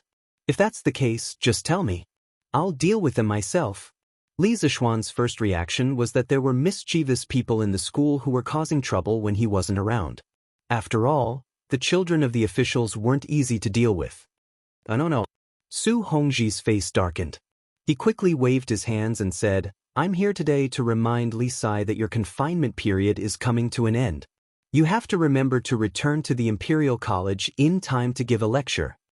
Su Hongji wasn't in the Imperial Court, so he didn't know that Li Zishuan's confinement order had been temporarily lifted a few days ago. Otherwise, he would have come over long ago. 7 days are going to end so soon? Li Zishuan was a little dumbfounded. He thought that he could have a happy holiday in these 7 days, but because of Li Eru he had been busy for 4 to 5 days. It was so King miserable. Su Hongji almost vomited blood when he heard that. Someone actually thought that the confinement period was too short. Cough, cough, don't fool around. Speak properly to Mr. Su. Li Jingma was drinking tea. When he heard that, he immediately choked. He glared at his son fiercely and said unhappily. Wait. Li Zishuan murmured. Li Sai, according to the previous arrangement, The monthly examination of the school should be the day after tomorrow. I wonder if you've prepared the questions in advance? When Su Hongji saw Li Zishuan's unruly character, he felt that it was necessary to ask him personally so that he wouldn't be fooled when the time came. The questions? I've prepared the questions. Mr. Su, don't worry. There won't be any accidents when the time comes. It just so happens that my confinement period will be over the day after tomorrow. I'll personally invigilate the examination then. Li Zishuan panicked when he heard Su Hongji's question. Only then did he realize that there was such a matter. He felt that two pairs of eyes were staring at him covetously, so he hurriedly made up a story. As for whether the questions were actually out or not, only he knew in his heart. Su Hongji looked at Li Zishuan suspiciously, but he didn't say anything. Anyway, no matter what the truth was, he had already reminded Li Zishuan. It wasn't his fault that there wasn't a test paper during the examination. If that's the case, this old man will take his leave. Brother Jingma, take care. Su Hongji paused and cupped his hands to bid farewell to Li Jingma and his son. Take care, Mr. Su. After sending Su Hongji off, Li Zishuan obediently went to greet his mother. Mrs. Li inevitably pulled her son and nagged him for a long time, saying things like, "I haven't seen you for a few days and you've suffered again, you've become haggard," and so on. Although Li Zishuan was touched, he couldn't resist the fierce attack of a mother's love. He found an excuse and took the opportunity to escape. After dinner, Li Zishuan went straight to his study in the west courtyard and began to bitterly make up for his homework. If Su Hongji didn't remind him today, he would have forgotten about the monthly examination the day after tomorrow. Although he could fool Su Hongji for a while, he couldn't fool him forever. It was a test paper, so he still had to write it. Li Zishuan knew this in his heart. Moreover, he himself also valued the first monthly examination very much. Chapter 288. Around 5 o'clock, Ganlu Palace. After Li Er finished his dinner at Empress Zhangsuan's place, he moved here and continued to work overtime. As the emperor, Li Er's daily life was actually much more bitter than Li Zishuan's. For him, working overtime was a common occurrence. The hall was very quiet. From time to time, a cool breeze of the summer night would blow in, causing the candlelight on the wall to sway. Occasionally, the sound of crickets could be heard from outside the hall, as if singing a song of praise for this peaceful night. About an hour later, Li Er finished reading the last memorial. He let out a sigh of relief and leaned against the dragon throne a little tiredly. Then he cast his gaze toward the candles in the palace, lost in thought for a while. He was thinking about the telegraph machine he saw in the afternoon in the workshop of the interesting pavilion. To be honest, before today, Li Er thought that only immortals would have a tool like the telegraph that could transmit messages from dozens of miles away. But today, not only did he see it with his own eyes, but the creator of this divine tool was only a 14 or 15-year-old boy. This really subverted Li Er's understanding of the world. On the way back, although Li Er's expression didn't change, his heart was surging with waves, and it was difficult for him to calm down. Of course, this is only in theory. There is a possibility of being intercepted because in the world, only I am proficient in the production of the telegraph machine. Li Zishuan's words in the afternoon kept echoing in Li Er's mind. Arrogant. Without a doubt, this sentence revealed arrogance everywhere, but he had the qualifications to be arrogant. Previously, when Li Yuan was only the Duke of Tang, Li Er was the second son of the Duke's family. Not only did he have a famous teacher to teach him martial arts, but he also had a certain level of accomplishment in literature. Thus, in the early days, Li Er could be said to be both versed in literature and martial arts. Although he didn't read more than 10,000 books, his knowledge was definitely not ordinary, especially at the end of the Sui dynasty. Li Er followed Li Yuan to start a rebellion in Taiyuan and swept through the world like a hot knife through butter, finally settling in the Central Plains. Now that he had ascended the throne, his status changed again and again, rising step by step. Correspondingly, his experience and knowledge became more and more extensive. Even so, he had never seen such a thing as a telegraph machine. As for the set of principles of the telegraph machine that Li Zishuan explained, he had never heard of it. He was very sure that the knowledge that Li Zishuan spoke of had never appeared in the world. Spiritual master's martial arts is extraordinarily high and his medical skills are the best in the world. His knowledge is actually so profound? Does such a person really exist in the world? At this moment, Li Er had a trace of curiosity, or perhaps suspicion, towards spiritual master Ling Su, whom he had never seen with his own eyes and only heard of by word of mouth.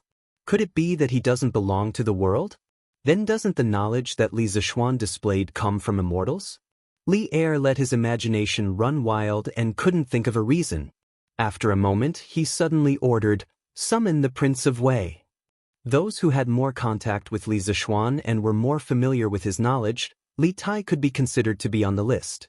Li Er decided to ask Li Tai properly.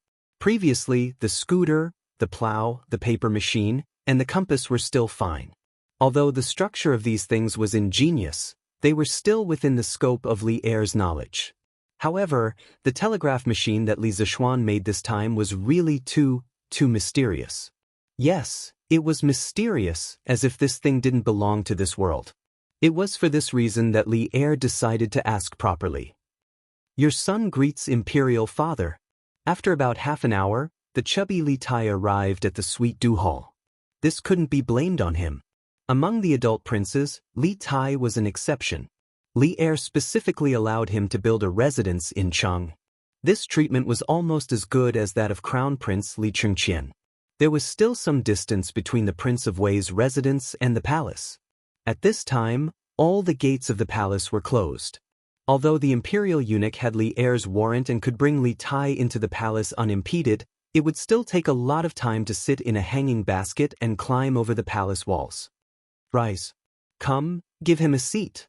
Li Er couldn't help but feel happy when he saw his chubby son. He had always doted on Li Tai. Apart from Li Tai's intelligence, it might also have something to do with Li Tai's comical body shape. "Thank you, Imperial Father." Although Li Tai didn't know why Li Er had called him over so late at night, he was confident that he hadn't done anything out of line recently, so he naturally didn't feel guilty. "Qingke, we called you here so late at night because we have a matter to ask you." Li Er waved his hand, indicating for the palace maids and eunuchs to withdraw. The father and son exchanged conventional greetings for a while before Li Er got straight to the point. "Imperial Father, please speak. Your son will definitely tell you everything he knows." Qingke, counting the days, it's almost been a month since you started attending classes at the Imperial College. We also heard that your results in the School of Mathematics have always been among the best. We are very comforted. Today, we want to ask you, Qingke, how much do you know about Li Zishuan? When speaking of Li Tai's results, Li Er's face glowed with pride. When his son's results were good, his father would indeed be happy. Even as the emperor, Li Er was no exception. Hearing Li Er's question, Li Tai couldn't help but frown. He didn't know the deeper meaning behind Li Er's question, so he thought for a long time before replying. "Imperial Father, the more time this son has spent with Sir Li, the more I feel that Sir's knowledge is as vast as the sea. Just speaking of mathematics, this son dares to say that no one in the world can beat him in this aspect. The concepts and methods he proposed are things that this son couldn't find even after searching through all the ancient books. In terms of mathematics, Sir Li should be a school of his own. Moreover, using his theories, one can often solve problems faster and more accurately." At this point, even the proud Li Tai couldn't help but reveal a trace of admiration on his face. This subtle expression was naturally caught by Li Er, and he couldn't help but feel a trace of surprise in his heart. "Then what about outside of mathematics? Have you ever heard of Qingke?" "Outside of mathematics?" Li Tai looked curiously at Li Er, seeming to understand something. If we were to talk about Sir Li's knowledge outside of mathematics, this son's deepest impression would be the hypothesis of the nature of the earth that Sir Li explained to us when we were making the compass. "Oh? The nature of the earth? What is the nature of the earth? Qingke, tell me quickly." Li Er couldn't help but ask curiously. Replying to father, "In order to explain to us why the compass can point us in the right direction, Mr. Li once said that the ground under our feet is a sphere, and this sphere itself is a huge magnet." Li Tai slowly recounted the scene of that day. Li Er listened attentively to this magical theory that was like a fantasy story, and the shock in his heart grew stronger and stronger. Chapter 289. The Earth is actually a sphere? And it's magnetic? In the sweet nectar hall, Li Tai finished recounting everything that had happened when he made the compass. Li Er's expression became somewhat complicated, and after a long time, he couldn't help but mutter to himself.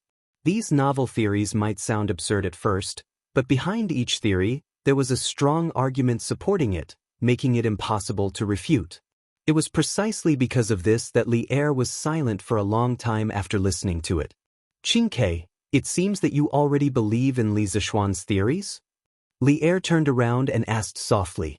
Li Tai had been sitting quietly below. Even though Li Er had been deep in thought for a long time, he didn't show any impatience, nor did he make any sound. Now that he heard Li Er's question, he hurriedly replied, "Indeed, Mr. Li's theories are not empty words. There is a strong evidence behind them. Your son also participated in one of the small experiments that day. The facts are right in front of your son's eyes. Your son has no choice but to believe it."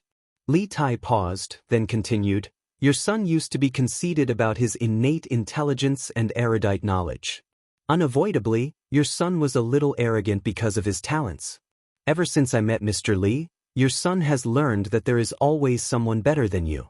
In front of the curious pavilion, Mr. Li's inexplicable 10 questions completely destroyed your son. Later on, your son entered the School of Mathematics.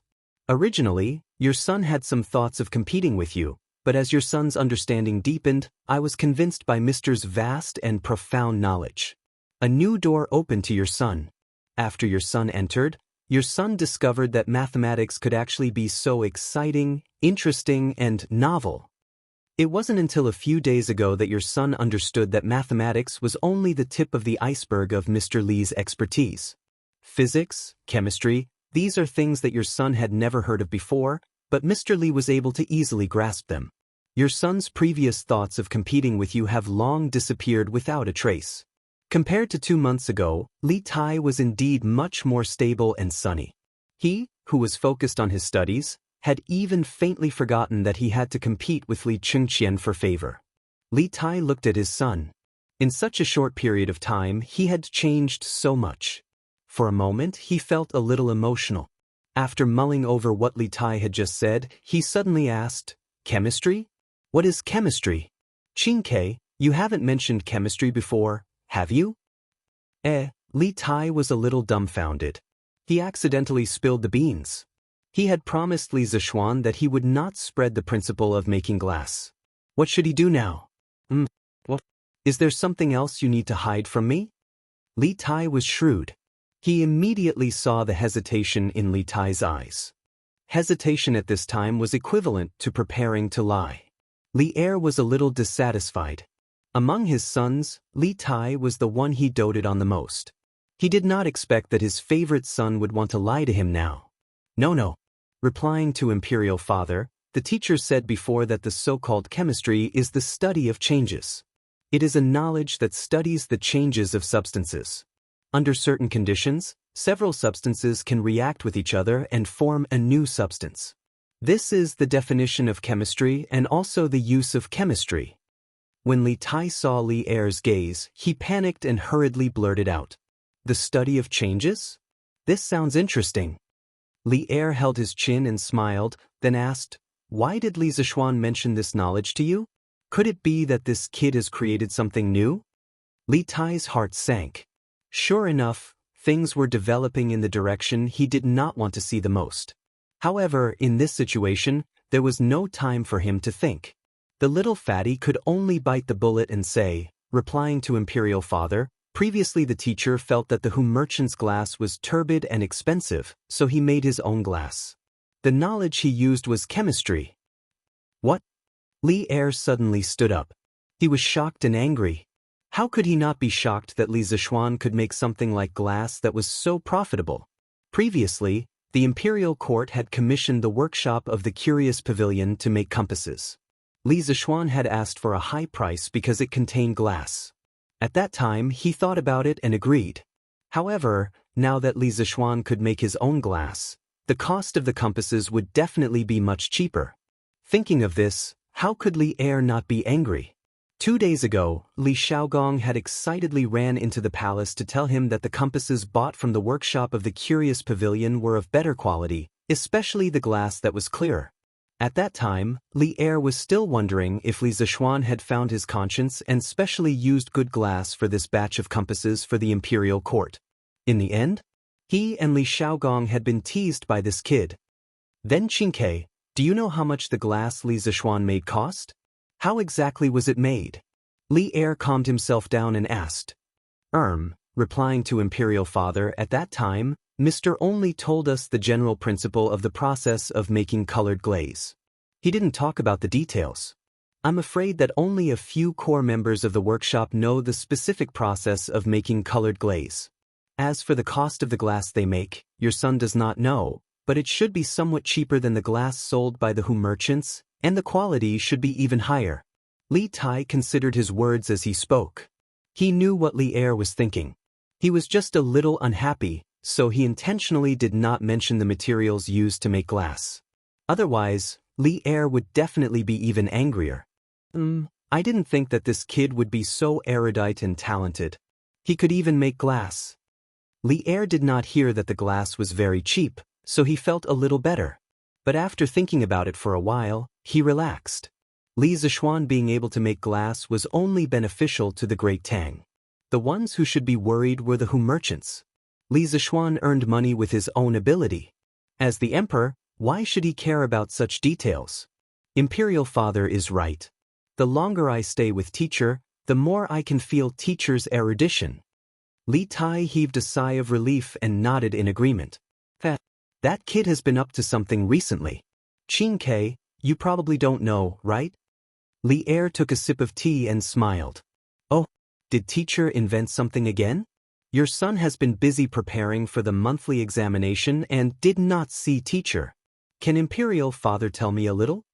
Little Fatty's eyes lit up as he hurriedly said. Other than the mathematics, physics, and chemistry that you mentioned just now, that kid is also proficient in electricity, magnetic fields, and advanced mathematics. The thing he made recently was made based on these few fields of knowledge. Chapter 290.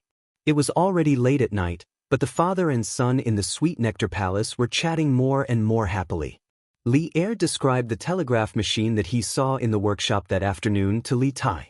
As for the inner workings, he could only pick the parts that he understood to explain. This way, Li Tai was even more confused as he listened. Correspondingly, he felt that the telegraph machine was even more mysterious. There's actually such a divine item in this world that can allow communication from dozens of miles away.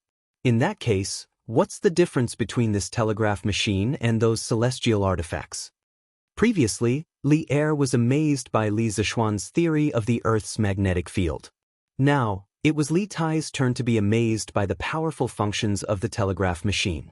The little fatty opened his mouth in shock, his face full of disbelief. Seeing his expression, Li Er wanted to laugh. He estimated the time and said, "All right, it's getting late. Qingke, you should go back and rest. As for the telegraph machine, you can slowly study it in the future." "All right, then I'll take my leave. Father, you should also rest early." Li Tai came back to his senses and cupped his hands in salute. "Right. Qingke, you said earlier that you were preparing for the monthly exam. I heard that Li Zishuan set a monthly exam reward and punishment system for the School of Mathematics. Qingke, you have to take the exam well this time. Although I'm the emperor, I've never been to the Drunken Immortal restaurant. If you get first place this time, I'll take your mother, a few concubines, Chengqian, and your brothers and sisters to the Drunken Immortal restaurant for a meal.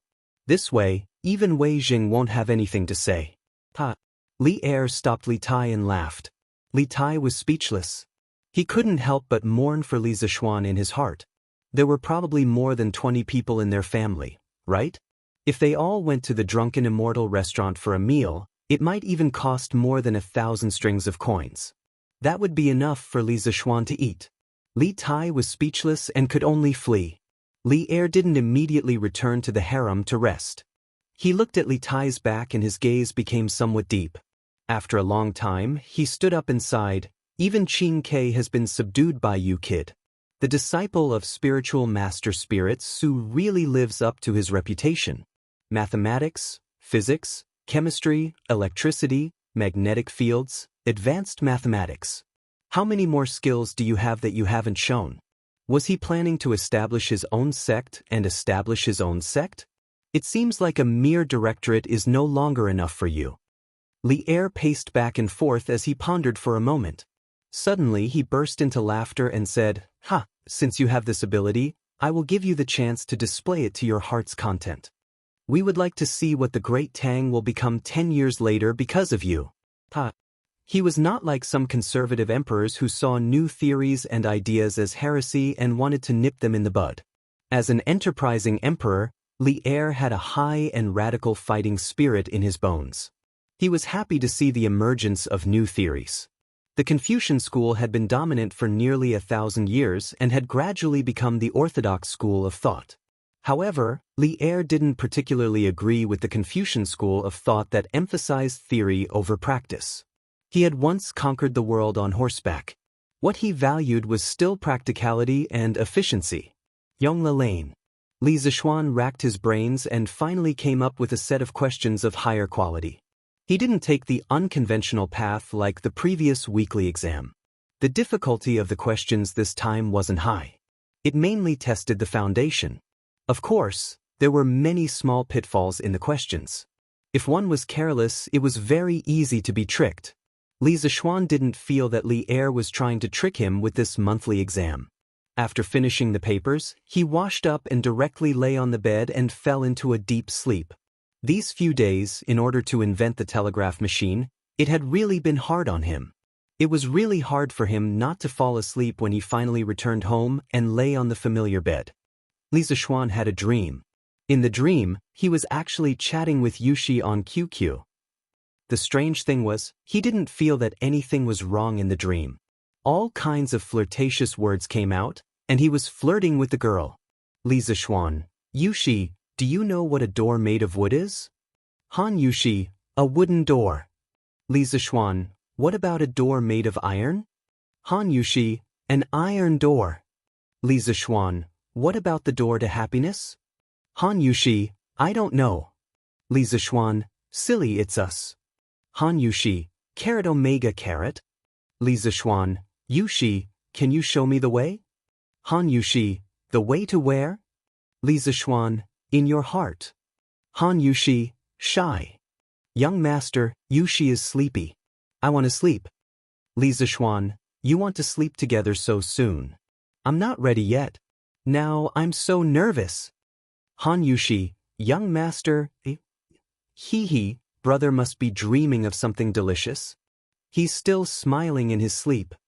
In the morning, Lan, who hadn't seen her brother for a few days, sneaked into Li Zishuan's room, intending to wake him up. However, she found that Li Zishuan was still smiling with his eyes closed. He was obviously having a sweet dream. The innocent Lan, naturally couldn't tell that Li Zishuan's smile had a trace of wretchedness. The little girl thought that her brother was dreaming of something delicious. Lan tiptoed to the outer room to take a piece of cake and returned to Li Zishuan's bedside. At this moment, Li Zishuan smacked his lips.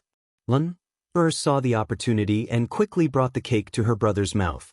Li Zishuan smelled a fragrance in his sleep.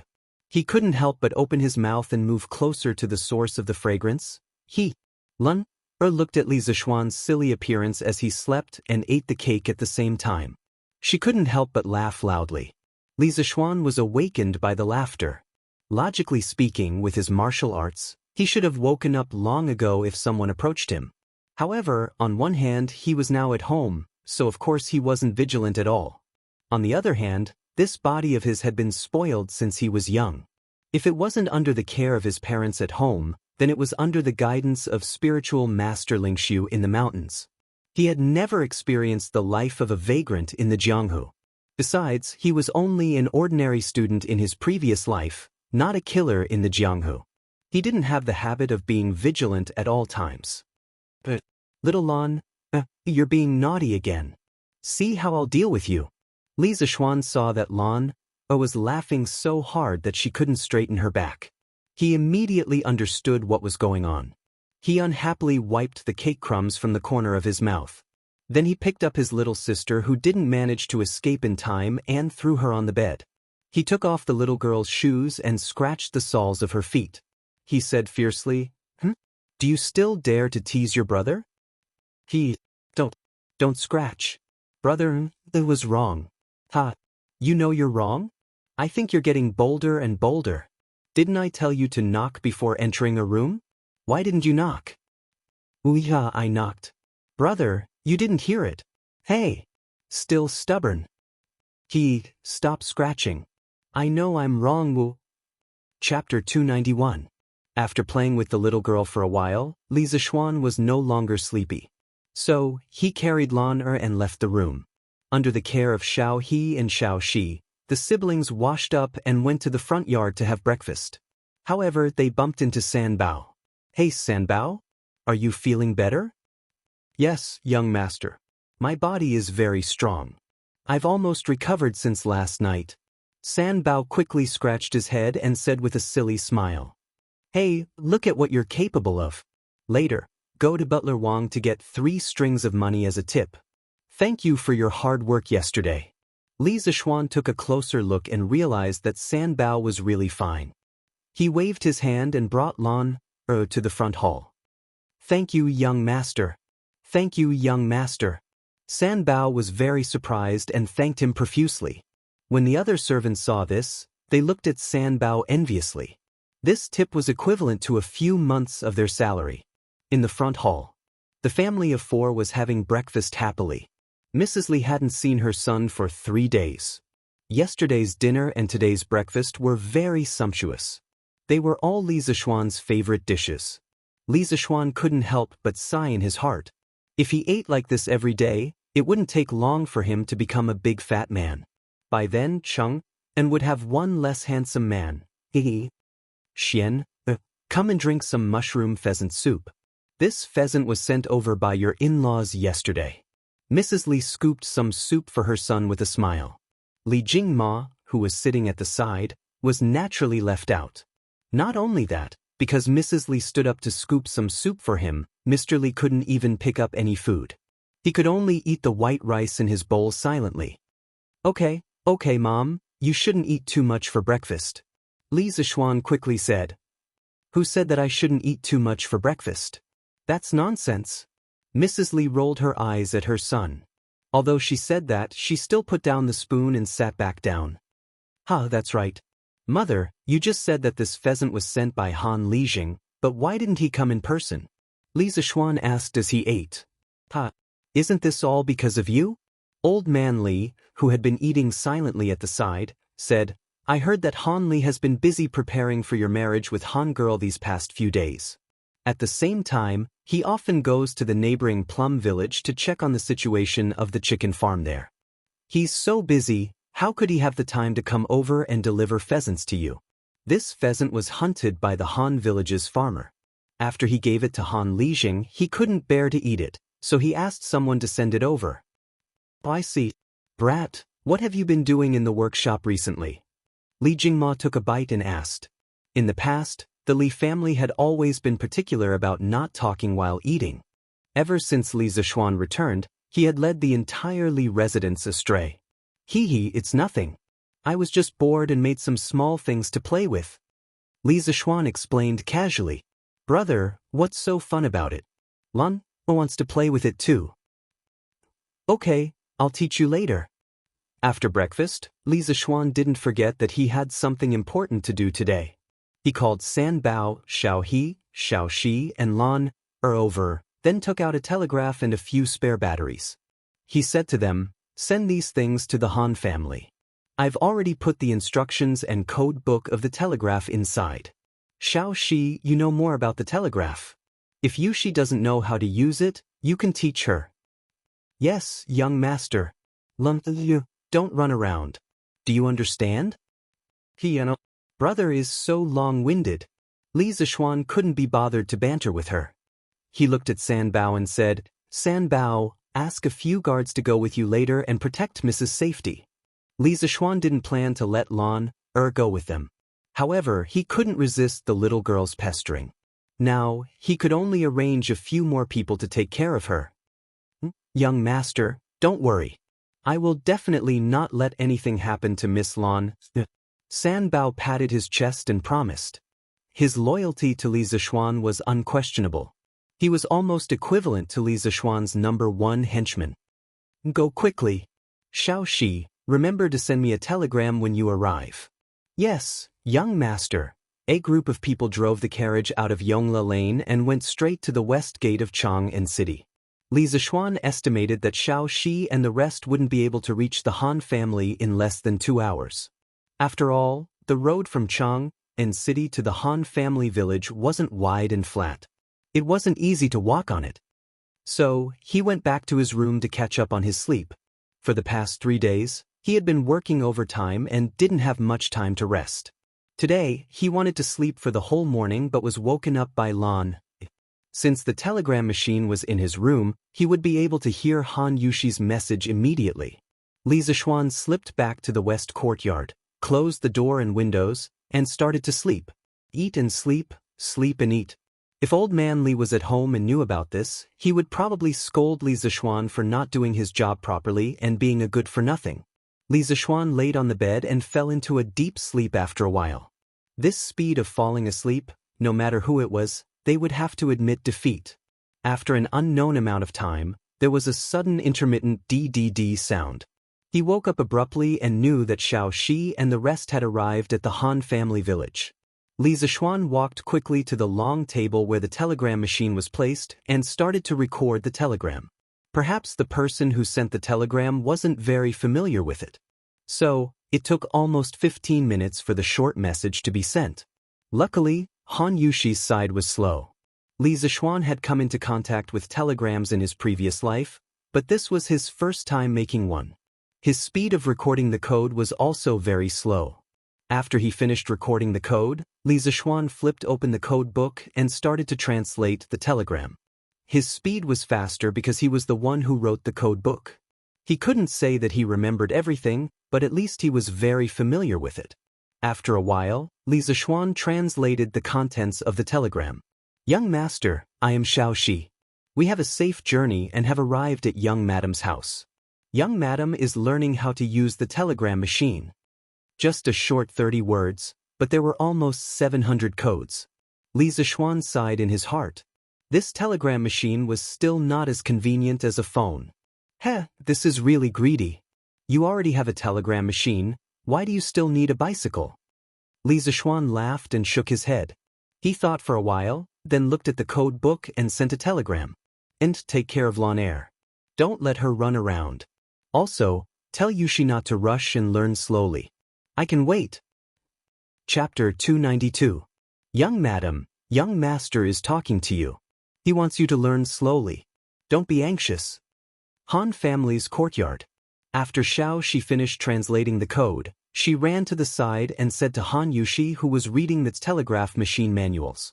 Xiaoxi, I haven't married him yet. Don't call him that. Although Han Yushi was happy in her heart, she still looked embarrassed. Sister Yushi will be Lan's sister-in-law in a few days. It's okay to call him that now. Lan followed behind Xiaoxi and giggled. You're talking nonsense too. I'm not. Xiaoxi, can you help me send a telegram? I want to talk to brother too. It was only today that Lan found out that Li Zishuan had come up with such a fun thing recently. The magic of the telegraph had already surpassed her understanding of this world.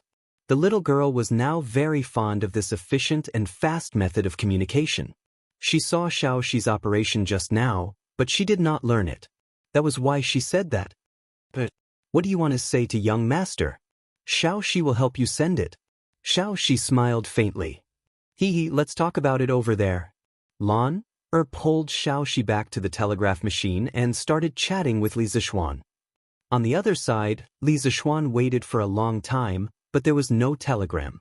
He could not help but think, could it be that the battery ran out of power? That shouldn't be the case. He had only sent and received 2 telegrams. DDD. At this moment, the telegraph machine finally rang again. Li Zixuan was energized and started recording the telegram. This time, the telegram was shorter. Li Zixuan translated it quickly after he finished writing. However, when he saw the translation result, he was speechless. Guess who I am? Was there a need to guess? Other than the mischievous Lun, who else would speak to him in such a tone? He suddenly had a thought and replied mischievously, "Isn't this the silly girl from Blacksmith Wang's family? How did you know how to use the telegraph machine?" Han family's courtyard, Han Yushi's room. Xiaoxi looked at the telegram she just received and couldn't help but laugh. "Xiaoxi, what did my brother say? Did you guess it was me?" Lan Er was not as tall as Xiaoxi. She tiptoed and looked up, but she could not see the contents of the note in Xiaoxi's hand. She could only ask anxiously, "Miss, you should see for yourself." Xiaoxi held back her laughter and handed the translated telegram to Lan. Lan Er couldn't wait to take a look. A moment later, her smiling face turned red with anger. "Smelly brother, he must have done it on purpose." Lan Er stomped her feet, crumpled the paper ball in her hand into a ball, and threw it out angrily. "Xiaoxi, help me send another telegram to my brother." "Yes, miss." Li Zixuan didn't wait for long before the telegraph rang again.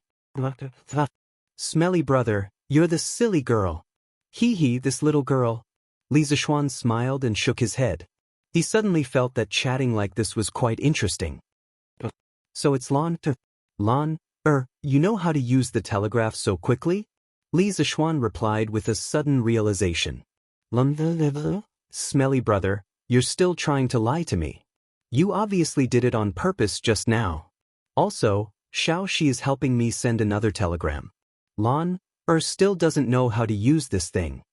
Li Zixuan, Lan brother Er also wants a telegraph to be placed in the room. Li Zixuan, why do you want a telegraph for? Who are you sending it to? Li Zixuan asked curiously. For brother. Lan Er realized that using this thing to talk is very interesting. Li Zixuan, he was speechless. The backyard where Lan Er lived was only a few hundred meters away from his west courtyard.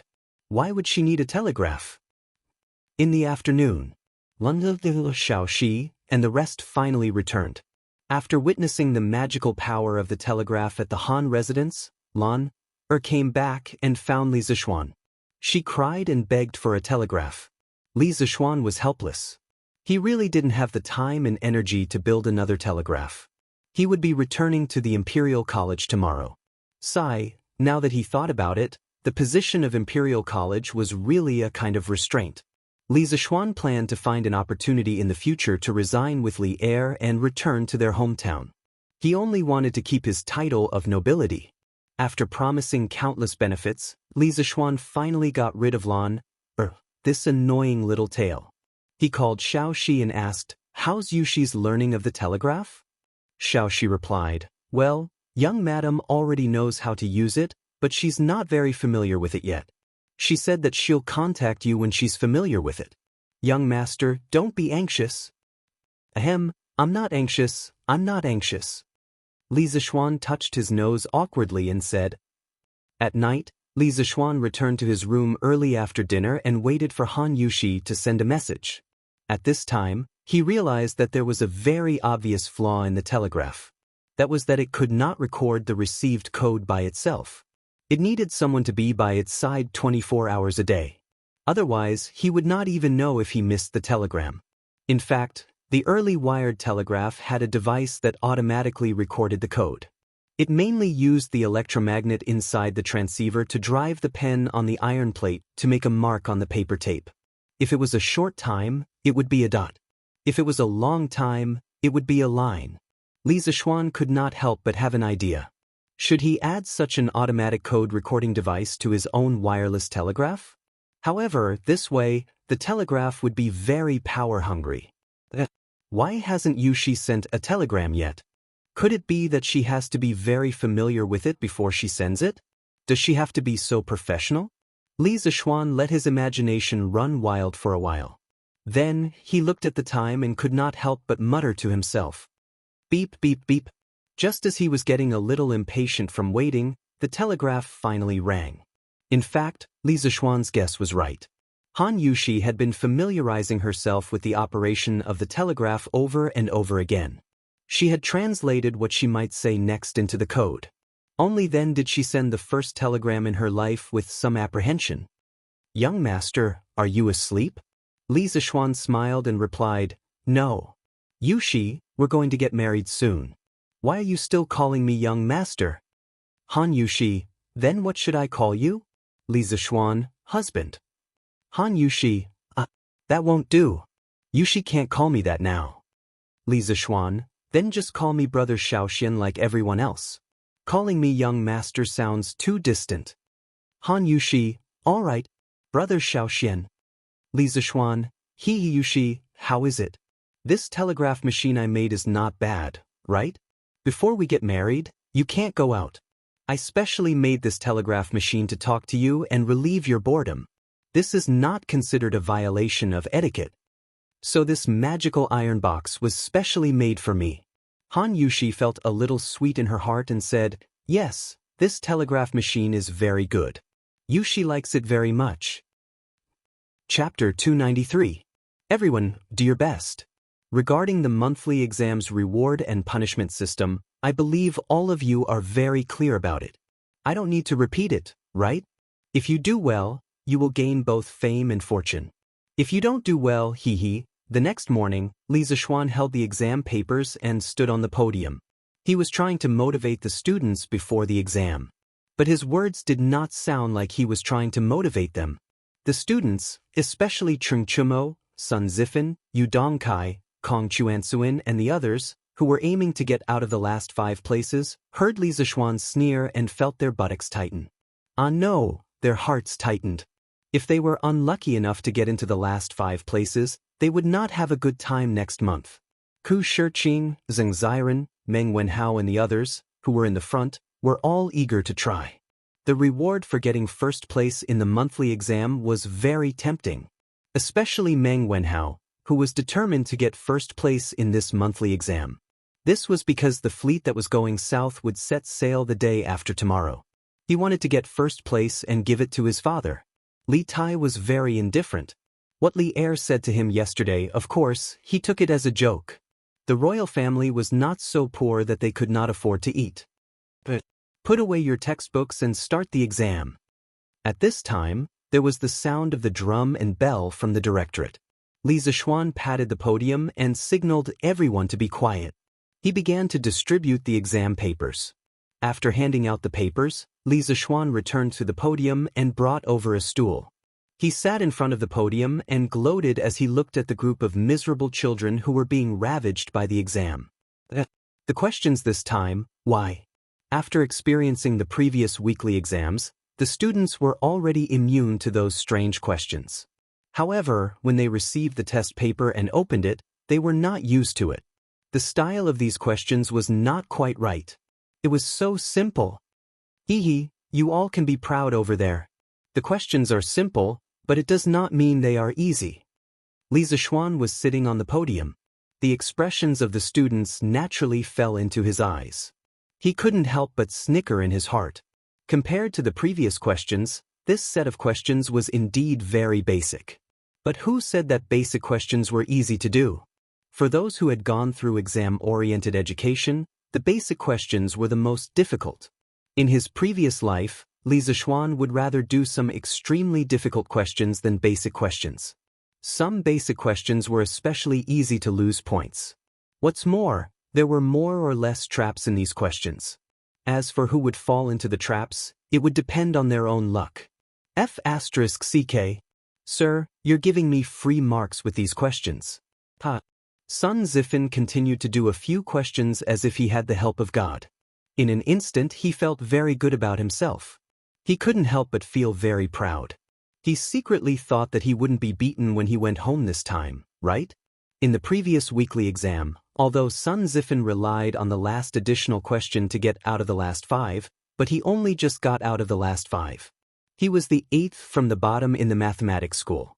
When his father, Sun Fujia, casually asked Kong Ingda about Sun Zifan's results after the morning court, he found out that Sun Zifen, the son of the top scholar, was honored as the 8th from the bottom in the class. He was furious. When he returned home, he did not say anything and beat Sun Zifen up. Mrs. Sun pleaded bitterly, but it was useless. Sun Zifen still remembered the next day when he came to the mathematics school with a swollen face and was laughed at by everyone. In order to not be beaten again, this guy had been studying hard recently. He had learned all the new mathematics knowledge that he had not learned before. At this time, if he was asked to do the last weekly exam again, Sun Zifen was confident that he would not be at the bottom. If 1 is equal to 4, 2 is equal to 8, 3 is equal to 24, then 4 equals underscore underscore underscore. F asterisk CK, this question is too easy, right? If it was 7 days ago, I might not even be able to understand this question. Even if I understood it, I wouldn't be able to calculate it in a short time. Hee hee, what a pity. A scholar who has been away for 3 days must be looked at with new eyes. The answer to this question is equal to 4 times 24. I can use the multiplication formula and calculate it in a moment. When Sun Zifen saw the 5th question, he was overjoyed. He was not stupid. Of course, he could find the pattern. Moreover, he now had a certain foundation in mathematics, so this guy thought that he could find the answer quickly. Sun Zifen calculated the result on the draft paper, 96. Then he proudly wrote the answer on the test paper. Of course, in the mathematics library, there were many masters. Naturally, there was no lack of smart people, such as Li Tai, Iron Egg, and Meng Wenhao. As they encountered more and more questions, the 3 of them did not relax at all. Instead, they became more and more serious. Their eyebrows were tighter and tighter. They looked as if they were facing a great enemy. It was as if the question in front of them was a scourge. It's not easy. This question is definitely not as simple as it looks on the surface. Just like the previous 4 questions, there must be a trap in the question. Meng Wenhao kept reminding himself to not be careless and not fall into the trap. In the previous 4 questions, he almost got it wrong. Fortunately, he relied on his intuition and checked on the spot. That was why he did not fall into the trap set by Li Zishuan. Meng Wenhao had been tricked many times. His first instinct when he saw the 5th question was that this question was not easy. He secretly warned himself that he must not solve the question according to the usual way. Otherwise, he would definitely get it wrong. After looking at the question several times, Meng Wenhao's eyes suddenly lit up. I got it. 1 is equal to 4. Isn't 4 equal to 1? Sure enough, it's not 96. Sure enough, Mr. Wang deliberately set a trap to harm others. Meng Wenhao was happy, but he could not help but feel lucky. Fortunately, he was serious. Otherwise, he was afraid that he would lose points for such a simple question. If he could not get the first place because of this, wouldn't he cry to death? Iron Egg and Li Tai found the correct answer almost at the same time. They did not have the complicated inner experience like Meng Wenhao. The reason why they were not fooled by the simple appearance of these questions was that they were too familiar with Li Zishuan's character. They knew that with Li Zishuan's bad temper, he would never set such an easy question to let everyone get full marks easily. Therefore, the more simple the question looked, the more suspicious they were. Li Zishuan leaned on the podium and looked for a while. He felt that it was a little boring because there was no one who cheated. Now, he was considered a celebrity in Chang. The second generation of the officials in the Imperial College were not simple. Naturally, they were more well-informed than ordinary people. Through word of mouth, many students knew that not only was he good at learning, but he was also good at martial arts. Therefore, no one dared to cheat under Li Zishuan's nose. Li Zishuan leaned on the podium. His eyelids became heavier and heavier. Slowly, fell asleep. The main reason was that he had chatted with Yushi too late last night. Chapter 294. The students were seriously working on the exam questions. In the classroom, only the rustling sound of the pen tip rubbing against the paper could be heard. In such a quiet environment, Li Zishuan naturally slept very comfortably. However, because the students were immersed in the sea of questions, no one noticed that Li Zishuan was taking a nap. Time passed slowly. The students below were sweating profusely while Li Zishuan was sleeping soundly. Fortunately, he didn't snore when he slept. Otherwise, wouldn't it be embarrassing? When the first class of the Imperial College was about to end, an old man in a scholarly robe suddenly appeared at the entrance of the Institute of Mathematics. It was Kong Yingda. Ever since Li Zixuan joined the School of Mathematics, the series of disturbances in the Imperial College had basically been caused by the School of Mathematics. The School of Mathematics had gradually become a hot topic among all the teachers and students, from an obscure and bottom-feeble existence. The Institute of Mathematics also became the most active of the 6 institutes of the Imperial College. Nowadays, the monthly examination of the mathematics school was not only a big deal for the mathematics school. The other 5 schools, as long as they were well informed, were also paying close attention to the monthly examination of the mathematics school. After all, the rewards for this monthly examination were too generous. If converted to money, it was almost equivalent to 100 strings of cash. To many people, this was a huge sum of money.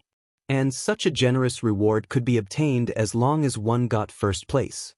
This made many professors and teaching assistants want to participate in this monthly examination.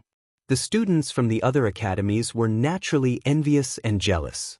They all made requests to the professors in their own academies, hoping that they could also have a reward system like the one in the Institute of Mathematics and Mathematics. In this way, those professors and teaching assistants were completely in trouble and annoyed all day long. Of course, there were also some narrow-minded people who secretly bore grudges.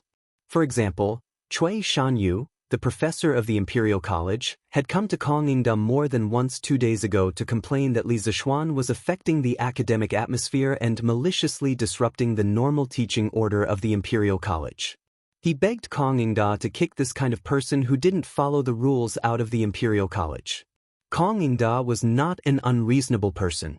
He thought about it and used the excuse that Li Zixuan was the one who paid for the exam and that Li Zixuan was now the director of the Imperial College and had the right to slightly change the system of the Imperial College to send Cui Shanyu away. Of course, Cui Shanyu was unwilling, but Kong Yingda's path was no longer feasible. Even if he was unwilling, there was nothing he could do. Perhaps he could only take another path. Yes, Li Sai is indeed very strict in his studies. The students are all very serious in their exams. Kong Yingda stood at the door and glanced inside. He discovered that no one was looking around and doing nothing. Everyone was immersed in doing the questions. He couldn't help but inwardly sigh in admiration. However, in the next moment, the smile on his face suddenly froze. He saw Li Zixuan lying on the podium, snoring loudly in his sleep. Sleeping in the classroom is a disgrace to the educated. Kong Yingda snorted angrily and walked in. His footsteps were very light. Most of the students did not notice him coming in. A small number of students who did notice him only raised their heads to glance at him before lowering their heads and continuing to do the questions. Kong Yingda came to the podium and wanted very much to give Li Zixuan a hard slap on the back of his head. But after thinking about it, he felt that it was inappropriate. First, he was afraid that it would be too loud and affect the students' exams. Second, he was afraid that if he did it in front of the students, it would make Li Zixuan lose face and affect his prestige in the hearts of the students in the future. In the end, Kong Yingda thought about it and only gently pushed Li Zixuan's shoulder. Kong Yingda pushed him again, but he still did not wake up. Kong Yingda could only use some strength. This time, Li Zixuan finally woke up. He raised his head and looked at Kong Yingda. He was stunned for 3 seconds before coming to his senses. F***ck, as a teacher sleeping in class, he was caught red-handed by the principal who happened to pass by. What kind of experience was this? As the person involved, Li Zixuan only wanted to say, "Old Kong, you're here specially to mess with me, right? This young master has never slept in class before. Why did you catch me after I only slept with her once?" Li Zixuan stared blankly for a moment. Just as he wanted to say something, he was stopped by Kong Yingda's gaze. "Come out with me," Kong Yingda said in a low voice. He then turned around and walked out of the classroom with a gloomy face. "Oh," Li Zixuan responded and followed him out. "Cough, Chancellor Kong, why have you come here?" "I was just meditating on an extremely difficult math problem and got lost in thought." My mind wandered and I almost thought of an idea. I didn't notice Chancellor's arrival. My apologies. Arriving under the ginkgo tree in front of the School of Mathematics, Li Zixuan did not wait for Kang Yingda to speak and took the initiative to explain. This was called taking the initiative. Otherwise, if Kang Yingda spoke first and took the lead in the conversation, Li Zixuan was sure that he would die a horrible death. The corner of Kang Yingda's mouth twitched. He wanted to kick this shameless person but was afraid that it would affect his image as a dignified chancellor. He could only say in a muffled voice, "Whether you were meditating or sleeping, I'm sure Li Sai knows better than me. I'm here today to remind you that the School of Mathematics is flourishing and your hard work is obvious to all. However, you can't be complacent just because of a small achievement. You have to know that there are many people who are watching you from behind." "What do you mean?" Li Zixuan stared and asked in puzzlement. "That's all I have to say. You're on your own." Kang Yingda originally wanted to have a good talk with Li Zixuan. However, he couldn't help but recall the scene he saw in the classroom. He was furious and left in a huff. This old man, why is he so angry today? Could it be that his wife is having an affair? Ba. What are you talking about? Li Zixuan muttered to himself and returned to the classroom. The students were still very obedient and didn't dare to cause any trouble. Li Zixuan sat on the podium and sighed. It was lonely to be a master. At this time, he really wished that a troublemaker would appear in the school. Then he would have some fun. He was bored and didn't have a cell phone to pass the time. In his previous life, he had experienced many exams. At that time, there were many invigilators who would comfortably play with their cell phones to pass the time while watching the students being tortured. What a pity! He was a time traveler. Although his family was rich, he couldn't afford a cell phone. Li Zixuan could only lean over the podium and take out the pencil he had asked someone to make for him. He started to write The Legend of a Mortal's Journey to Immortality.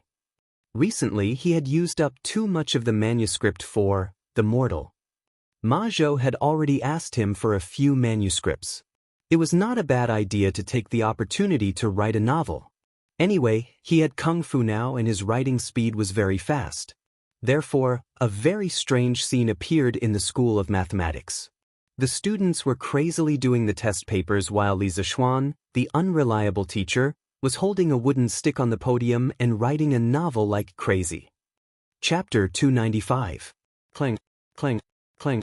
Let's go and take a look at the monthly exam at Klang. It's just a monthly exam.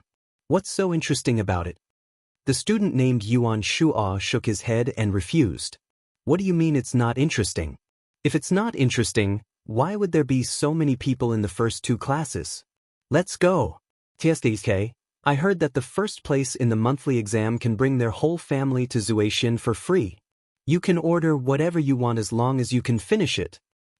Yanfu, although your family isn't rich, you can't afford to eat at Zuaishan, right? Your father is the owner of the Hongwen School. His calligraphy is priceless. Any one of his calligraphy pieces would be enough for your family to spend for several years, right? So the young man in front of him was Chu Sueliang's eldest son, Chu Yanfu. Sigh, it's not as exaggerated as you say. But even so, my father won't agree. My father thinks that his calligraphy can't be compared to those filthy things. So, even if I have the money to eat at Zuaishan, I won't be so extravagant as to order whatever I want. Hee, Yanfu, there's no point in being envious. You're not a student of Klang. Yuan Shuo chuckled and struck a blow with his words. Although I'm not a student of Klang, I can still go and take a look. Yuan Shuo, let's go. Don't you admire Li Sai's new mathematics? Let's go and take a look. After Chu Yanfu finished speaking, he pulled Yuan Shuo's arm and walked out of the classroom without any explanation. Hey, I didn't say I was going. Ahem, where are you guys going? The two poor kids bumped into one of the 5 professors of Klang. Cui Shan, sir, let's go. We're going to the toilet, sir. When Chu Yanfu heard that Yuan Shuo was about to tell the truth, he quickly cut in and made up a lie. Then go quickly. Don't be late for class later. Cui Shanyu carefully examined their expressions for a while, but didn't see anything strange, so he said coldly, Alright sir, we'll be off then. Chu Yanfu pulled Yuan Shuo and ran away. Hey, Yanfu, isn't the School of Mathematics in the south? How can we run east? Yuan Shuo asked suspiciously after running for a while. Yuan Shuo, are you stupid? Just now, we told Dr. Cui that we were going to the toilet.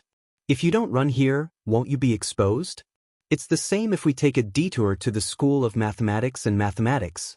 Oh, right, Yanfu, why did you lie to Dr. Cui just now? Haven't you heard? Recently, Professor Cui has always found Li Sai to be an eyesore, believing that he has led the directorate astray. He has already complained to the Chancellor more than once. Ah, there was actually such a thing? But Li Sai didn't lead astray? On the contrary, ever since he came to the directorate, we all used blackboard chalk, enjoyed the start and end of class system, and even learned pinyin. Why would Dr. Cui slander Dr. Li like this? Sai, who said it wasn't? But Yuan Shuo, you don't have to worry. Dr. Li has now become the directorate CE, and Dr. Cui doesn't have the ability to destroy him. In the School of Mathematics and Mathematics, the teachers and students inside were all immersed in their writing and didn't pay attention to the students outside. Li Zixuan was writing a novel and couldn't help but be immersed in the story, so he didn't pay attention to the outside. The students in the School of Mathematics and Mathematics had too many questions, so they didn't have time to look around. After a while, the bell and drum for class rang, and the students outside scattered like birds and beasts, rushing to their respective classrooms. The School of Mathematics and Mathematics regained its silence. Gradually, this monthly examination entered the countdown to the end. Many students had also reached the last question. In this monthly examination, Li Zixuan didn't set any additional questions, so this last question was a compulsory question for the students. However, after everyone read the question, they were all dumbfounded. One day, a young man came to Boss Wang's shop to buy a gift. The cost of this gift was 180 copper coins, and the price was 210 copper coins. In the end, this young man took out a golden bean worth 1,000 copper coins to buy this gift.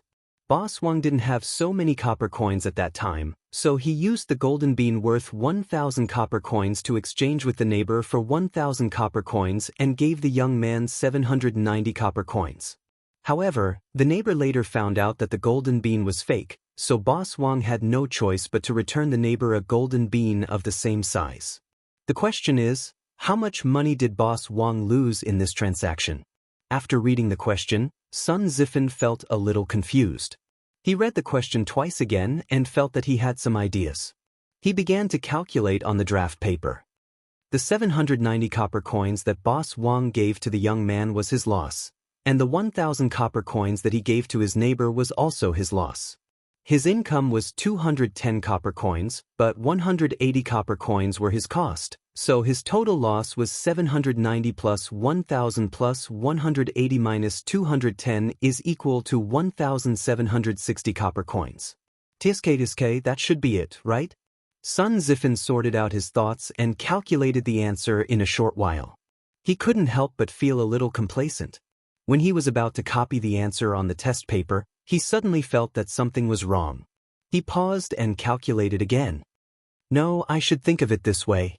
Boss Wang's loss was the 1,000 copper coins that he returned to the neighbor and the 790 copper coins that he gave to the buyer. In addition to the 180 copper coins that the buyer took away as a gift, the total was 1,000 plus 790 plus 180 is equal to 1970 copper coins. This should be correct, right? Sun Zifan held his chin and thought for a while. He was a little hesitant about the second answer and didn't dare to write the answer on the test paper. He looked at the question again and still felt that something was wrong. That's not right. Although the cost of the gift was 180 copper coins, its price was 210 copper coins. Boss Wang could earn 30 copper coins if he sold it to someone else. After selling it to the young man, other than the money he lost, shouldn't the 30 copper coins be included as well? In this way, Boss Wang's loss would be 1,000 plus 790 plus 210 is equal to 2,000 copper coins. F***CK, how did he come up with 3 answers in such a short time? Which one is the correct answer? Sun Zifen looked at the 3 different answers on the draft paper and was completely dumbfounded. If this guy had transmigrated, he would definitely vomit blood and say, F***CK. This question is poisonous. Is it 1760 copper coins? Or 1970 copper coins? Or 2000 copper coins? Which one should I choose? Sun Zifen's eyes darted between the 3 answers. After a while, he felt a little dizzy. He shook his head and said angrily in his heart, F***C, draw lots. I'll take whichever one I get. My luck has always been good. I don't believe that I won't get it. If Li Zishuan knew what this guy was thinking, he would definitely give him 2 big slaps. Do you F***king think you're doing a multiple choice question? Why don't you throw dice instead of drawing lots? In modern times, when students were unable to make a decision on a multiple choice question, many people would choose to draw lots or throw coins. In a way, this silly guy was a pioneer. Chapter 296. The last question of the monthly exam was indeed poisonous. Of course, Sun Zifen was not the only one who was poisoned. Everyone was dumbfounded, and 80% of the students got at least 2 answers. On the podium, Li Zishuan took a deep breath and shook his wrist. In half a day's time, he had actually written a full 20 chapters. He couldn't help but feel a little proud in his heart. It was good to have martial arts. If one were to make a quantitative analysis of everyone's attributes, an ordinary person's dexterity would be around 5 to 6. Li Zishuan's dexterity could reach 30. Of course, writing novels would be much faster. Hey, look at them scratching their heads and frowning. Could it be that they have already reached the last question? Li Zishuan looked up at the student's current situation. After thinking for a while, he immediately understood the reason. He laughed in his heart. This last question was a second-grade math problem in the modern era. However, it was not to be underestimated. It was said that even if it was done by adults, 9 out of 10 people would get it wrong. Basically, the wrong answers were also varied. Meng Wenhao was the most miserable because he had given 5 different answers to this question: 1760 copper, 1970 copper, 2000 copper, 970 copper, and 1000 copper. However, after careful consideration, he had already eliminated the first 3 answers. This question was deliberately set up by the teacher. You have to find another way to get the correct answer clearly and methodically. You can use the most basic relationship to analyze how much money Boss Wang lost in the end. First, I will analyze Boss Wang and his neighbor. Boss Wang first gave the neighbor a fake golden bean in exchange for 1,000 copper coins. The value of the fake golden bean was 0, so Boss Wang made a profit of 1,000 copper coins from the neighbor. Later, the neighbor found out that the golden bean was fake, so Boss Wang compensated the neighbor with a real golden bean. Now, Boss Wang paid 1,000 copper coins. In addition to the 1,000 copper coins he made before, Boss Wang did not lose any money from the neighbor. Then, he was only left with the money he lost from the young man. Then, between Boss Wang and the young man, Boss Wang gave the young man the change and lost 790 copper coins. After selling the gift, Boss Wang lost 180 copper coins. So, the question is, after selling the gift, did he lose 180 copper coins or 210 copper coins? After all, if this transaction was a normal transaction, Boss Wang could earn 30 copper coins. This was originally Boss Wang's labor. Now that it was gone, should it be counted as a loss? If that's included, then Boss Wang has lost 1,000 copper coins. Meng Wenhao was struggling fiercely in his mind. He hesitated and hesitated. Finally, when he saw that time was almost up, he gritted his teeth and did something that left everyone dumbfounded. Clang, clang, clang. The bell and drum signaling the end of the Imperial College finally rang, signifying the end of the monthly examination. Stop writing! Stop writing! Everyone stop writing! The last student in each row, please stand up and collect your papers. Li Zishuan stood up and shouted. All the students, whether they were done or not, put down their pens. There was no other way. They didn't want to be caught with a 0 score because of this.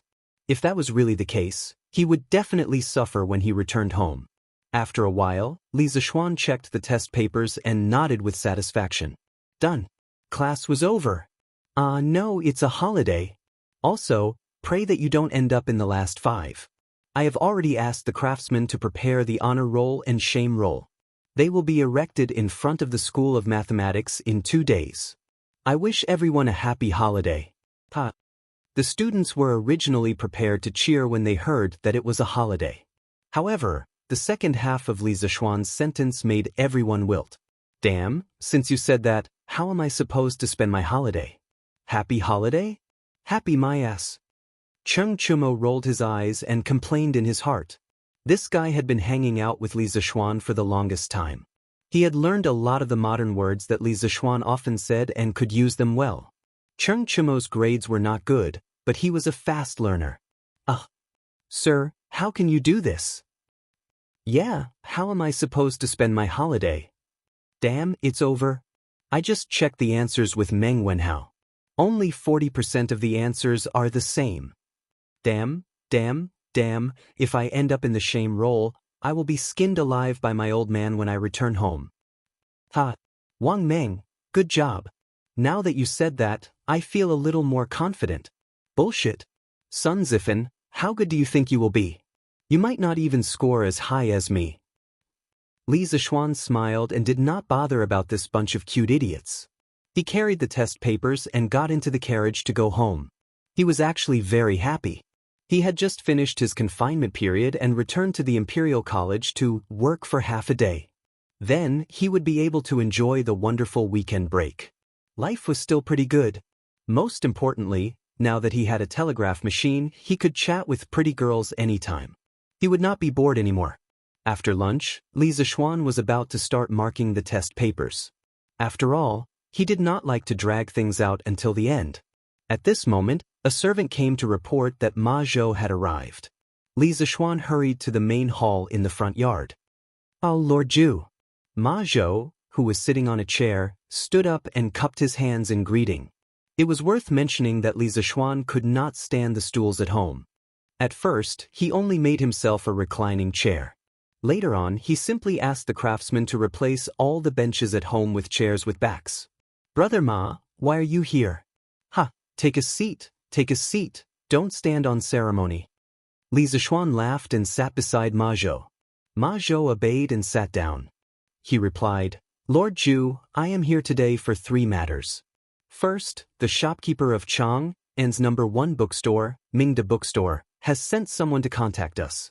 He said that he wants us to give them a batch of goods to sell on his behalf. Li Zishuan nodded. Didn't I mention this before? If they are willing to cooperate with us, they can do so if the conditions permit. Brother Ma, you can decide for yourself. Ma Zhou shook his head. Lord Zhu, this bookstore is different. Mingda Bookstore's quantity is larger.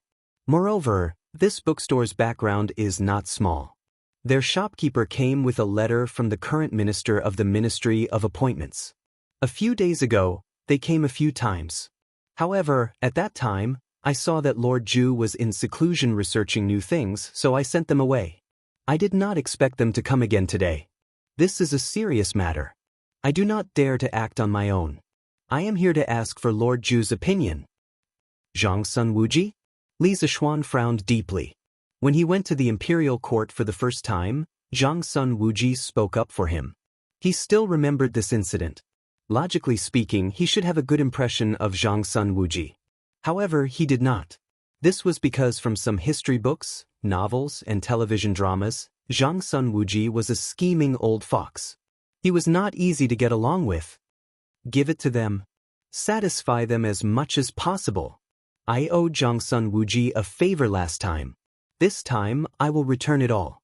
However, Brother Ma, you have to tell them that even if the price of the books they purchase from us is slightly more expensive than our Chichu culture, it will only be 10% more expensive than our books. Otherwise, we will not cooperate with them in the future. Li Zishuan thought for a while and said to Ma Zhou. Yes, Lord Zhu. Ma Zhou nodded in satisfaction. Li Zishuan was very considerate. He also heaved a sigh of relief. Chapter 297. The second matter is about Datang Daily. Li Residence Main Hall. Ma Zhou took out a stack of manuscripts and handed it to Li Zishuan. He said, Lord Zhu, after the publicity you planned, there have been a lot of people who have contributed to the Dehua Jianghu section. The themes of these people's novels are similar to the legend of a mortal's journey to immortality. I've picked out 2 of the most outstanding ones. What do you think, Lord Zhu? Li Zishuan smiled knowingly. He had spent so much time promoting Datong Daily's novels, and his hard work had not been in vain. There were indeed people who were truly noble and virtuous in this world, but they were very rare. Most of the scholars, although on the surface they considered themselves noble and virtuous, would fight to fall into the mortal world if the price was high enough. This was exactly what Li Zishuan needed. The novel market would only become popular when there were more authors joining. Not bad, not bad. Let me take a look. Why is the paper so rough? Li Zishuan took the manuscripts and laughed happily at first, then frowned. Cough, Lord Zhu, those scholars who contributed were from poor families. They couldn't afford good quality rice paper. Ma Zhou explained. Oh, I almost forgot about that. How about this, Brother Ma, in the future, for every novel writer that we hire, we will give them 2 pieces of good quality paper for free for every manuscript they submit. This can be considered as a benefit for them. Li Zishuan slapped his head and shouted. This guy didn't know the cost of daily necessities until he was in charge of the household. He had forgotten that in this era, good quality rice paper was not something that ordinary people could afford. Once this method is out, I'm afraid that the enthusiasm of the scholars will be even higher, right? Ma Zhou nodded and smiled. That's exactly what I want. Anyway, the cost of making new paper in our workshop is not high. Li Zishuan said as he took the manuscripts and started reading. The name of the first novel was Zhang Xiaohua's Journey to Immortality. The author was Tian Xianghua. Introduction. A young man without spiritual roots, by chance, saved a seriously injured elder of Miao Yun Valley. The elder was grateful and recommended him to become a member of Miao Yun Valley, a small cultivation sect. By chance, he obtained the ability to turn waste into treasure. Since then, he has embarked on the path of cultivation. Li Zishuan's expression was a little strange. Why does the introduction look so familiar? Just by looking at the introduction, he knew that it was full of tricks. Chapter 1. Zhang Xiaohua. The enormous mountain range that was shrouded in clouds was like a primordial beast that was about to awaken. Low rumbling sounds came from the sky above the mountain range. Accompanying the loud sounds was a vast amount of energy that covered the sky. A disappointed sigh came from an ordinary-looking youth with a wooden expression. He had failed again. This was the 69th time he had failed in the past 5 months. No matter how tough Zhang Xiaohua's mind was, he was still surrounded by depression and despair. The corner of the young man's mouth revealed a trace of a bitter smile. He shook his head and looked at his hand. Was his aptitude really that bad? Zhang Xiaohua clenched his fist tightly. His nails had already pierced deep into his flesh, but he didn't seem to feel any pain. He was 17 years old this year and had already been a disciple of Miao Yun Valley for 3 years. Miao Yun Valley was a small sect in the cultivation world. They had nearly 1,000 disciples, and Zhang Xiaohua was one of the low-level disciples. In 3 years, his fellow apprentices had already entered the middle stage of spirit formation. A few of them had even entered the late stage of the 5th layer, but he was still lingering in the 1st layer. Li Zishuan read a few paragraphs and lost interest. He felt that he could more or less guess the plot after reading this. He guessed that wherever the pig trotters went, it would be the start of the auction. Wherever he went, it would be best if the person's cultivation was only 1 level higher than him. Wherever he went, it would be a treasure hunt, but in the end, he would be the only one to obtain the inheritance treasure. No matter which world he went to, the first few pages were destined to be encounters. F***ck, this was basically an old story from cultivation novels. In the modern era, when The Legend of a Mortal's Journey to Immortality came out, it quickly ignited the popularity of the mortal genre. A large number of books that followed the trend, such as 100 Refinements to Immortality, Search for the Immortal Path, Limitless Demonic Path, etc., appeared out of nowhere. Fighting monsters, leveling up, treasure hunting, auctions, these were all used over and over again. Modern people like to follow the trend, But I didn't expect the ancient people to follow the trend even more. What should I do? I originally thought that someone would write a novel for me to read. But now, it seems that there is still a long way to go. Li Zishuan's heart was filled with regret. Lord Zhu, is this novel not good? When Ma Zhou saw Li Zishuan's expression, his heart skipped a beat and he asked in puzzlement. This was a novel that he had picked out from dozens of novels. Oh no, it's not bad. Although this story is similar to the legend of a mortal's journey to immortality, this person can be considered to have imitated his own style. In the next issue of the newspaper, let's publish this novel as well. In the future, the legend of a mortal will be set at 3 p.m. every day, so that we can copy some pages for other novels. Li Zishuan came back to his senses and said, in his previous life, he had experienced the bombardment of all kinds of novels and was already a proper bookworm. His taste was definitely higher. In this era, people did not read many novels. He felt that the legend of Zhang Xiaohua's journey to immortality was old-fashioned, but that did not mean that others would feel the same way. Just like 100 Refinements to Immortality in his previous life, although it was a copy of The Legend of a Mortal, it still attracted a large number of readers. Yes, Lord Zhu. Then what about the other novel? That novel is actually as good as this one. Do you want to hire it? Ma Zhou asked. Let's hire it. I believe in Brother Ma's taste. Li Zishuan waved his hand and said casually. When he heard Ma Zhou say that novel is actually as good as this one, he did not have the mood to open it to take a look. Thank you for your trust, Lord Zhu. Ma Zhou thought that it was really because Li Zishuan trusted him and was suddenly overwhelmed by the favor. No need. All right, Brother Ma. In the future, as we hire more and more novels, the original, The Legend of the Underworld section will definitely not be enough. You have to be prepared to separate this section. In the future, Datang Daily will be separated into 2 separate publications, news and novels. Li Zishuan thought for a while and added, Yes, Lord Zhu. I will arrange it in advance. Didn't you just say that there are 3 things? What's the last one? Replying to Lord Zhu, the third thing is that there are not enough chapters for The Legend of a Mortal's Journey to Immortality. I know that Lord Zhu is busy, but I still hope that Lord Zhu can find the time to write a few more chapters. After all, you said before that the authors who stopped updating didn't have a little, know that thing? As Ma Zhou spoke, he almost blurted out that word. He suddenly felt extremely embarrassed. *CK. Li Zishuan almost vomited blood in his heart. Was this considered shooting himself in the foot? I've already prepared this. Here, I'll give it to you. This is the 20 chapters of The Legend of a Mortal that I wrote this morning. Chapter 298. After sending off Ma Zhou, the debt collector, Li Zishuan shook his head and returned to his courtyard. He was surrounded by beauties, running water, and a gentle breeze. Under the pavilion, Li Zishuan was marking the test papers while enjoying the wonderful, humanistic care. He was very satisfied. He planned to finish marking the test papers today and then have a comfortable holiday for the next 2 days. Of course, the facts later proved that he was thinking too much. TSK, amazing. Yu Dongkai, this unlucky guy, perfectly stepped on all the traps I dug. He didn't let any of them go. Amazing.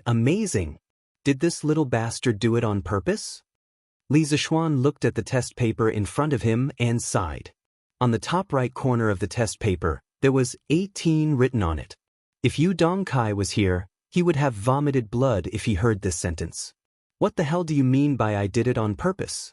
Isn't it because you purposely set me up? Doesn't your conscience hurt when you say that? But then again, Yu Dongkai was too good. As long as Li Zishuan purposely set a trap for him, he would answer all the questions wrongly. If this guy walked on a road with landmines, he would probably walk on all the landmines buried. Luckily, Li Zishuan said a few honest questions without any traps.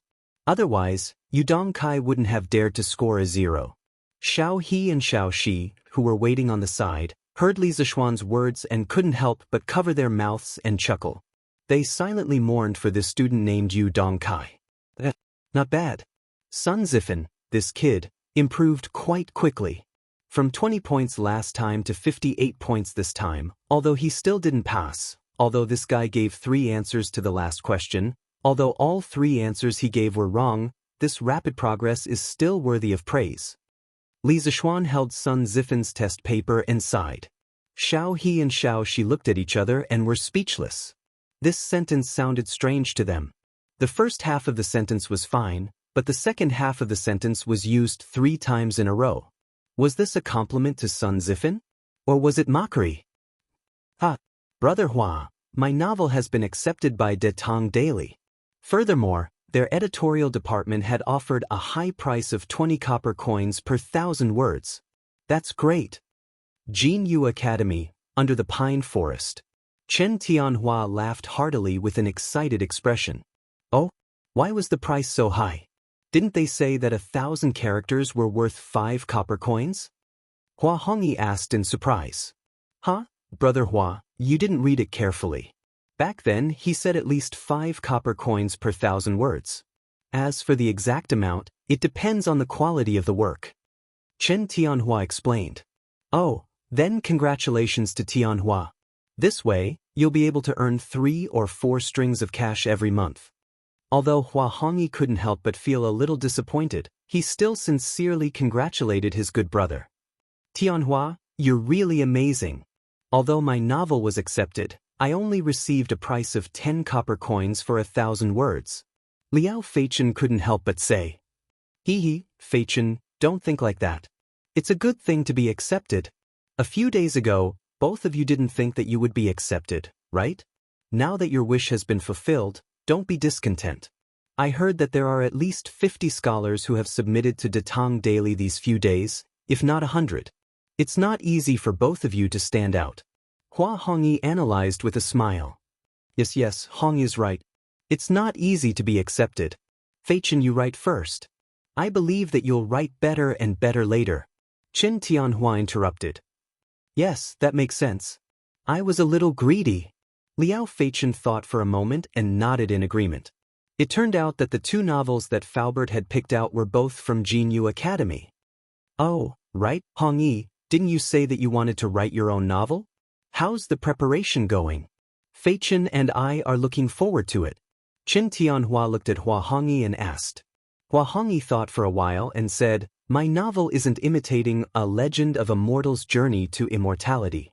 I plan to write a new story. There's no cultivation level, no treasure hunting, and no trial auction. I plan to write about a hooligan who knows a little about martial arts. I'll write about him roaming the Jianghu and serving justice. I've already built the framework of the novel. I should be able to write 30,000 words soon. I'll take it to the workshop and try my luck. It'll be great if I can be accepted. If not, I'll just treat it as my own entertainment. Wow, martial arts? It sounded pretty good.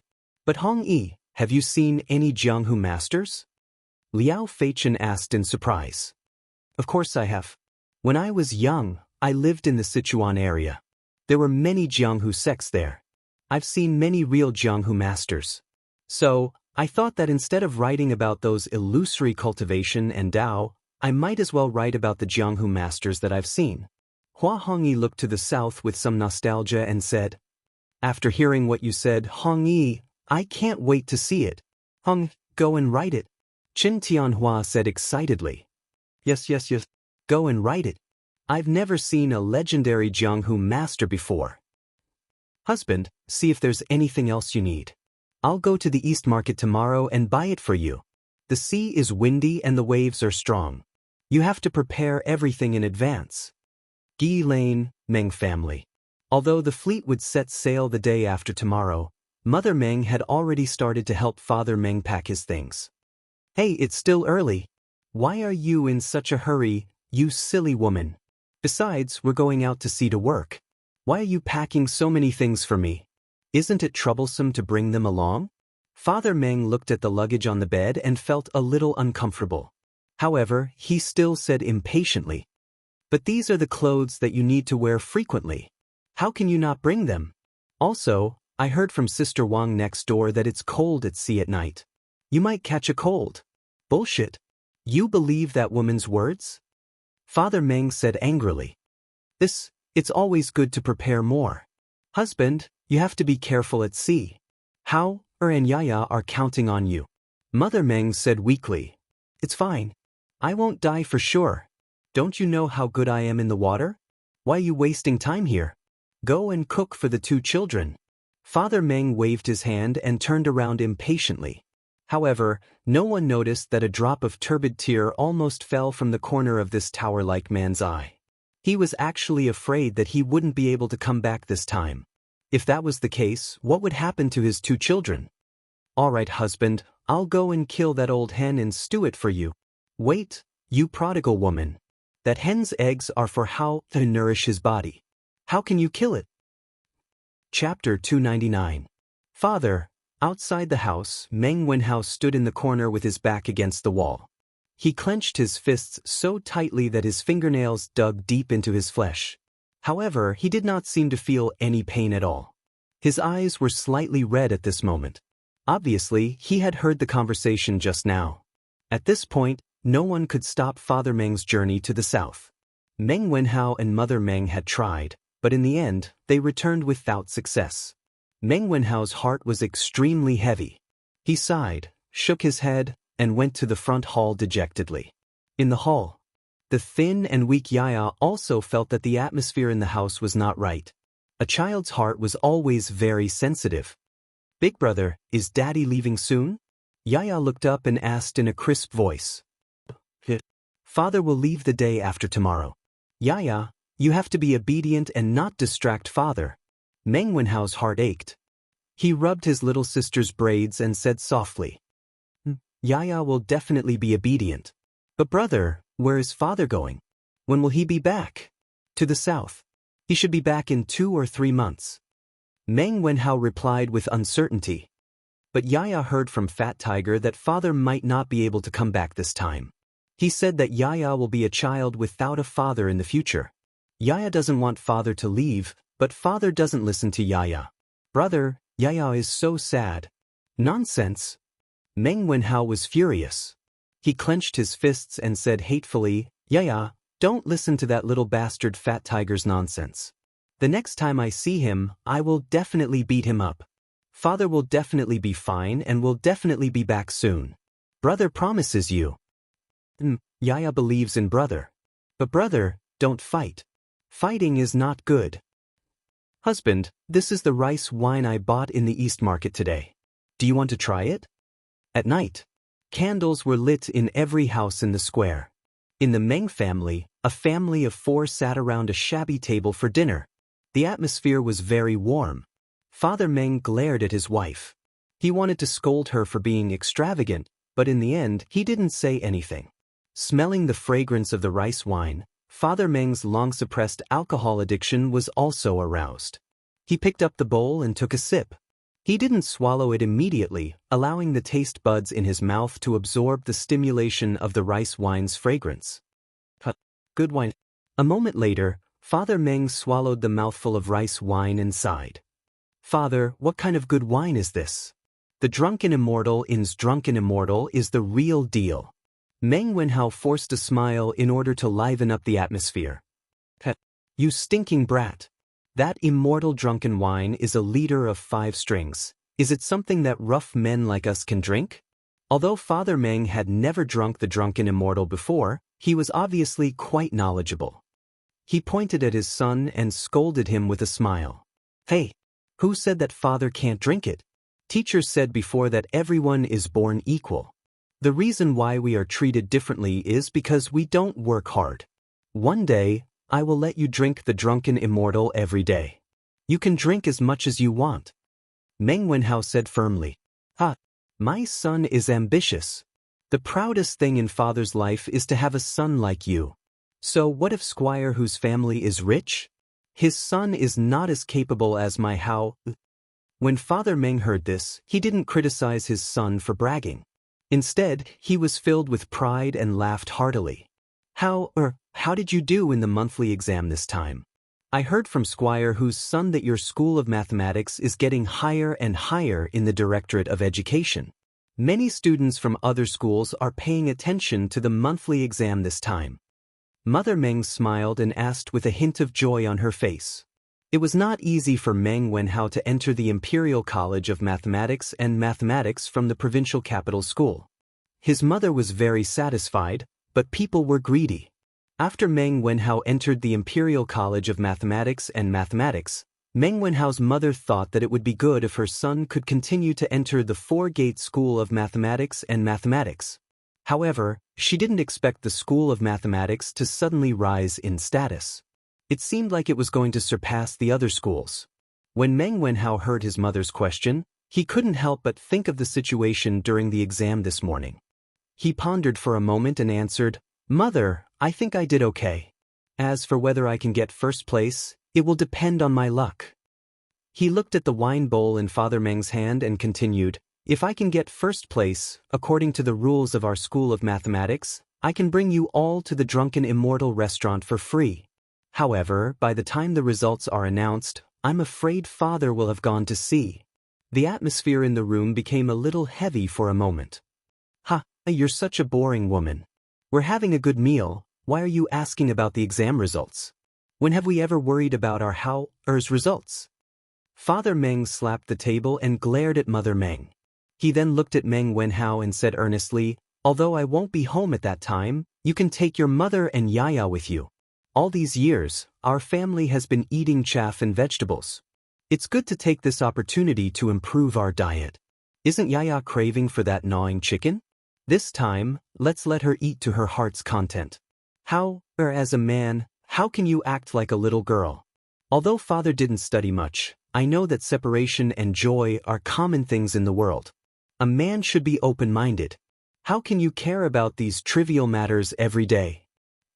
"Yes, Father, I understand." Meng Wenhao wanted to refute, but after hesitating for a moment, he still responded in a muffled voice. Father knows that you're all worried. Actually, there's no need for that. For this voyage, Boss Feng has equipped each of our ships with a compass. Even if we're separated from the team due to strong winds and waves, we can still use the compass to find the direction. As Father Meng spoke, he took out an exquisite compass from his arms. It was a product of the Curious Pavilion workshop. Meng Wenhao was very familiar with this thing. When the first generation of compasses was released, he was still at the scene. Mother Meng saw the shiny object and took it curiously. "Hey, be careful, be careful. This little thing costs 5 strings of money." Father Meng hurriedly exhorted. Mother Meng was so shocked that her wrist trembled and she almost dropped the compass to the ground. Fortunately, Meng Wenhao's hand was quick enough to catch it. Mother Meng said with lingering fear, "Thank goodness. Why is this thing so expensive?" "Bring it over." This thing is a navigation tool specially made by the Curious Pavilion for this voyage to the south. It said that Hao's husband, Li Xiannan, personally invented it. This thing is light and can give accurate directions. How can it not be expensive? I heard that the bosses of the other fleets only equip one compass for every 5 ships. It's rare to see someone as generous as Boss Feng. Father Meng asked for the compass and carefully put it back into his pocket as he grumbled in annoyance. "Oh, then Boss Feng is really a good person." Mother Meng said happily. "Father, Yaya doesn't want to eat the gnawing chicken. I only want Father to stay." Who was chewing on her cornbread, said meekly. Father Meng. Chapter 300. Your Highness, you've come? The next morning, Li Zishuan had just finished his breakfast when he received a report from a servant that Li Xiaogong had arrived. He hurried to the main hall to receive him. With Li Xiaogong's status, there was naturally no need to report his arrival to the Li residence. Thus, he was directly welcomed into the main hall by the steward, where he was served tea while waiting for Li Zishuan to arrive. Sit. Li Xiaogong gave a bold smile. It was clear that he had been living a very comfortable life recently. Yes. Li Zishuan felt somewhat awkward. Damn, this is my house. Why do you make it seem like I'm the guest and you're the host? Tomorrow, the army and fleet will set out for the south. Little Xian, you should know about this, right? Seeing Li Zishuan sit down, Li Xiaogong fiddled with the teacup in his hand as he casually asked this question. Li Zishuan nodded and smiled. This kid really does know. Shouldn't your highness be in the barracks organizing the army? Why do you have the time to come see this kid? My great Tang's army rests on their spears every day, and there's not a single one missing from their daily training. Why would they need to sharpen their spears at the last minute? Besides, even if this king wasn't here, the generals would have already made arrangements. Otherwise, what would they do? Li Xiaogong's lips curled as he nonchalantly said. Li Zishuan's heart was moved. This is the style of a powerful nation. From the sovereign to the common people, everyone had a powerful self-confidence in their bones. This was something that the Song, late Ming, and Qing dynasties lacked. It was no wonder that in a few years, the great Tang would be so powerful that it would have no friends. This king came today to thank you for the compass. This thing is truly too useful. Many of this king's veteran navy soldiers loved it so much that they couldn't bear to part with it. They kept saying that this compass was a life-saving item. This king also asked His Majesty for a reward for you, but His Majesty seemed to have other plans and didn't want to reward you right now. This king couldn't change His Majesty's decree, so I could only personally come to thank you. Kid, your actions have saved the lives of many soldiers. After Li Xiaogong finished speaking, he solemnly cupped his hands and bowed to Li Zishuan. Li Zishuan was shocked. He hurriedly moved aside and said, Your Highness, you are too serious. As a commander-in-chief, it is understandable that you care about the lives of your soldiers. As a citizen of the Tang Empire, I am able to enjoy such a stable living environment because the soldiers on the front lines sacrificed their lives for it. Now, it is my duty to do something for the Tang army. I dare not accept your Highness's bow.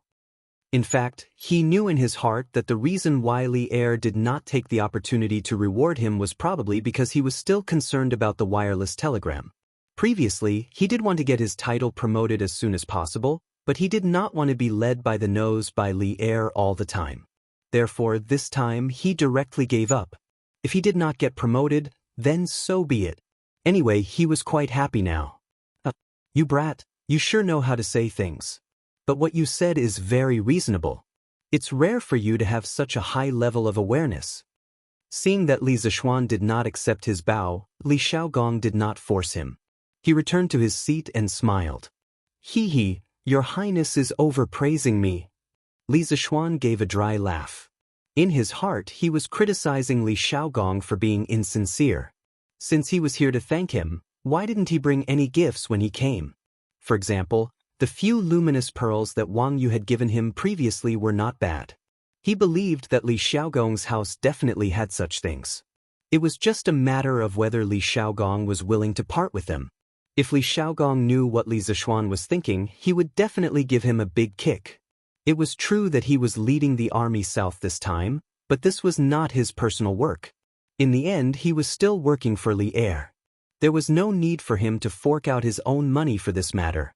As for the second matter, Shaoxian, this prince had specially found some seafarers to verify the nautical chart that you gave me. The result was that your nautical chart was flawless and perfect. With this detailed map and the compass, this king is even more confident about going out to sea this time. This is all thanks to you, brat. How about this? If you have any difficulties in the future, come and tell this prince. If this prince can help, this prince will definitely do his best to help. Li Xiaogong stroked his half-inch beard and said straightforwardly. Li Zishuan was overjoyed. This was more like it. After working so hard for so long, he finally received some returns. Then this little one would like to thank your Highness. I wish your Highness a triumphant return in advance. Li Zishuan cupped his hands and said with a smile. It was not easy to gain the friendship of a prince. It was equivalent to gaining another backing. Should I go in or not? But what should I say when I go in? Yongle Lane. Meng Wenhao stood opposite the Li residence. Looking at the tall walls, he was somewhat hesitant. In the morning, he felt too depressed at home. He originally planned to go to Annie Lane to see how little Yu was doing. On the way, he passed by Yongle Lane. He did not know what he was thinking, but he unexpectedly walked in and stood beside the Li residence. He looked into the distance and hesitated. Then take care, your Highness. This little one will go to Murky Mountain to see you off tomorrow. While Meng Wenhao was hesitating, a burst of laughter came from the front door of the Li residence. Then two people came out.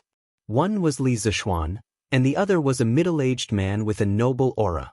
Meng Wenhao had never seen him before. That's fine. See you tomorrow on Murky Mountain.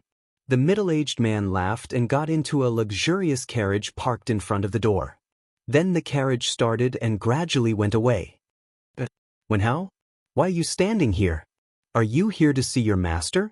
Why don't you come in? Li Zixuan was about to turn back to the house when he inadvertently glanced at Meng Wenhao at the entrance of the alley. He asked curiously. Meng Wenhao was shocked and panicked. He was so focused on watching Li Zixuan and the middle-aged man talking that he forgot to avoid Li Zixuan's sight. Now that he was discovered, he could only bite the bullet and go over to reply. But the strange thing was that he clearly saw Li Zixuan and didn't shout, but his voice traveled so far. It was really strange. Sir, this student is just passing by. Meng Wenhao came in front of Li Zixuan and stammered. The corners of Li Zixuan's mouth curled into a meaningful smile, and then he looked at Meng Wenhao and said with a smile, Hee, since you're just passing by and I've coincidentally bumped into you, then why don't you go in and have a seat? This isn't a dragon's pool or a tiger's den. Wenhao, why are you so afraid? No, this student isn't afraid. I'm just afraid of disturbing, sir. Meng Wenhao hurriedly explained. It's good that you aren't afraid. Come in, I also have something to tell you. Li Zixuan didn't wait for Meng Wenhao's reply. He flicked his sleeves and turned to enter the courtyard. Meng Wenhao opened his mouth but didn't have time to say anything. He could only obediently follow in. He was also very curious about what Li Zixuan wanted to tell him. Chapter 301. Meng Wenhao had just followed Li Zixuan into the front hall of the west courtyard when he smelled a faint fragrance of spices. Following that, he felt a trace of refreshing coolness. He looked around and found that there was actually a basin of ice placed in each of the four corners of the room. Above the wooden basins, there was still a trace of cold air. Meng Wenhao couldn't help but sigh in his heart at Li Zixuan's extravagance. This was the first time he entered the Li residence's interior. When he came to the Li residence before, Li Zixuan received him in the pavilion in the courtyard. He couldn't help but take a few more glances. There was a large chair made of lacquered red peach wood, a few seats that were relatively simple but still couldn't hide the magnificence of the carved materials, a small square table with a porcelain pot decorated with flowers and birds, and a few small porcelain cups with the same flower decorations. A table, a chair, a table, and a stool. The furnishings were ingenious. The entire room revealed a sense of luxury and nobility. Sit. Although Li Zixuan didn't stare at Meng Wenhao, he had been paying attention to him from the corner of his eyes. He came to the vermilion chair at the head of the hall, sat down and laughed. Thank you very much, sir. Stimulated by the fragrance of the spices and the coolness of the ice, Meng Wenhao's heart gradually calmed down and wasn't as flustered as before.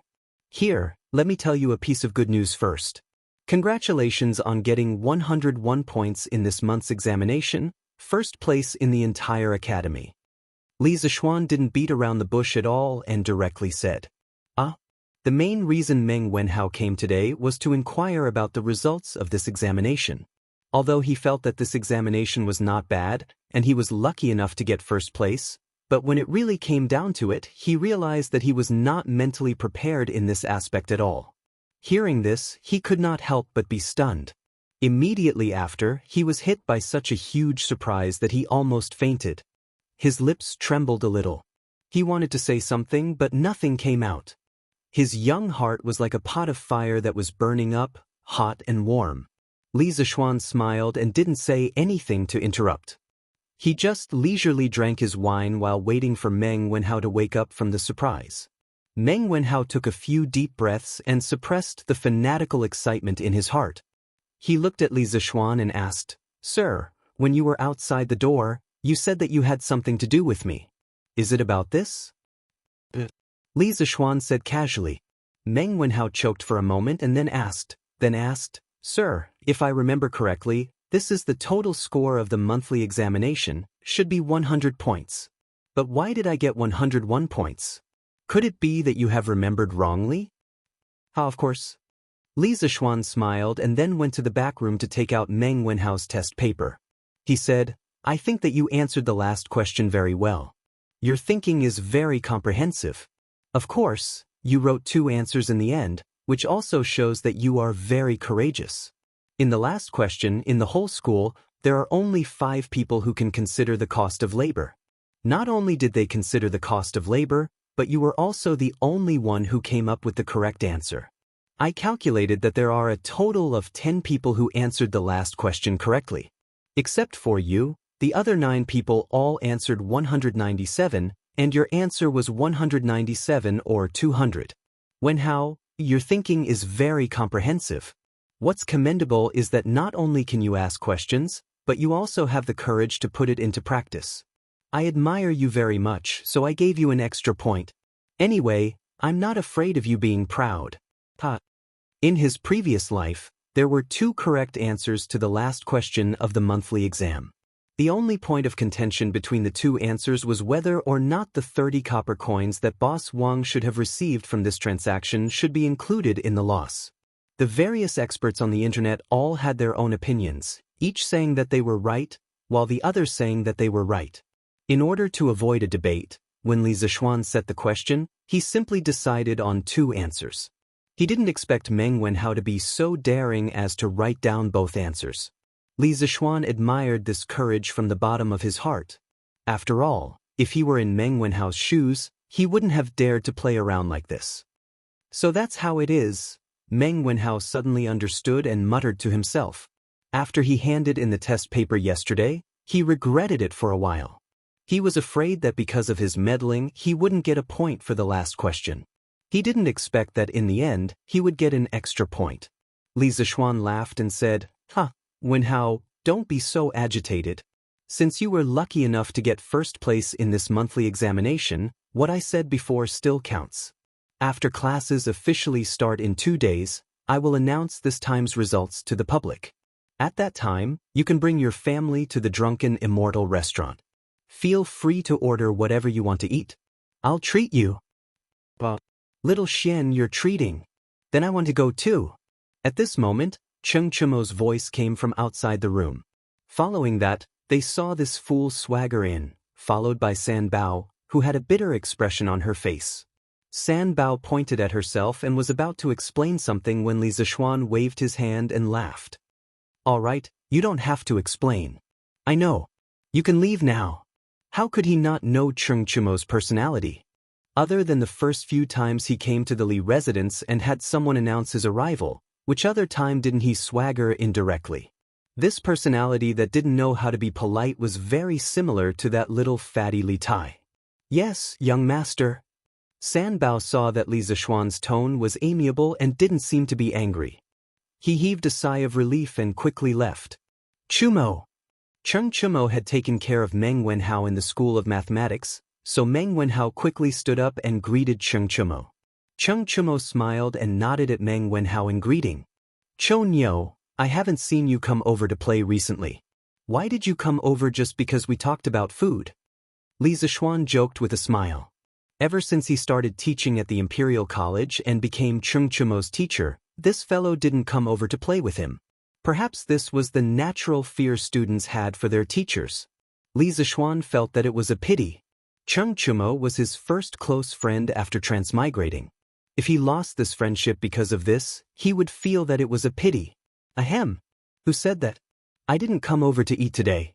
I just happened to hear it. Cheng Chumo explained awkwardly, then sat down on a chair beside Li Zishuan. He, tsk, Xiaoxian, the chairs in your house are still the most comfortable. It's a pity that they aren't sold outside. Otherwise, I would have asked my father to buy a set. This fellow leaned against the back of the chair and didn't forget to exclaim.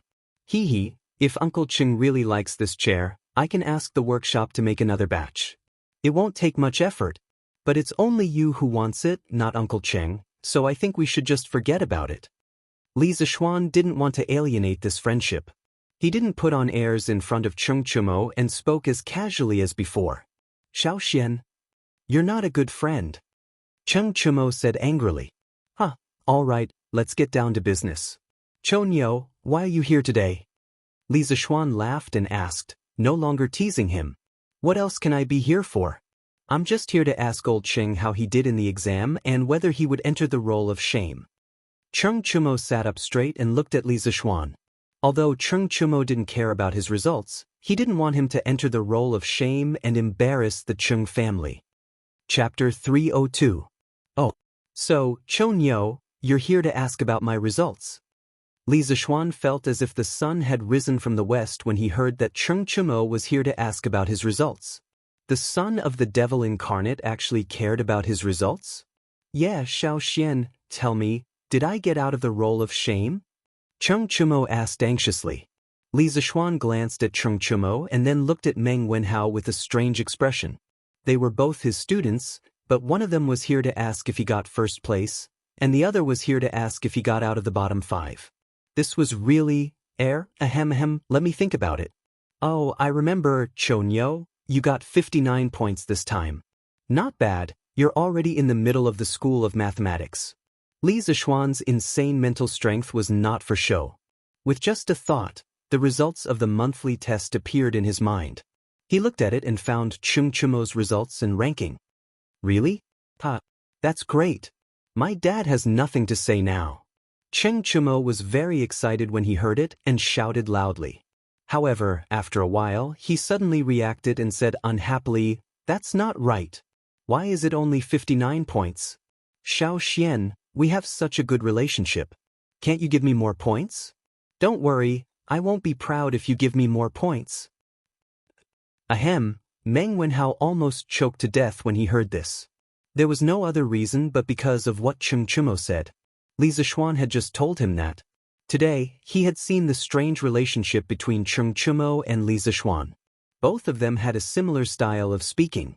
Li Zixuan was also speechless. Now it seemed that his previous worries were unnecessary.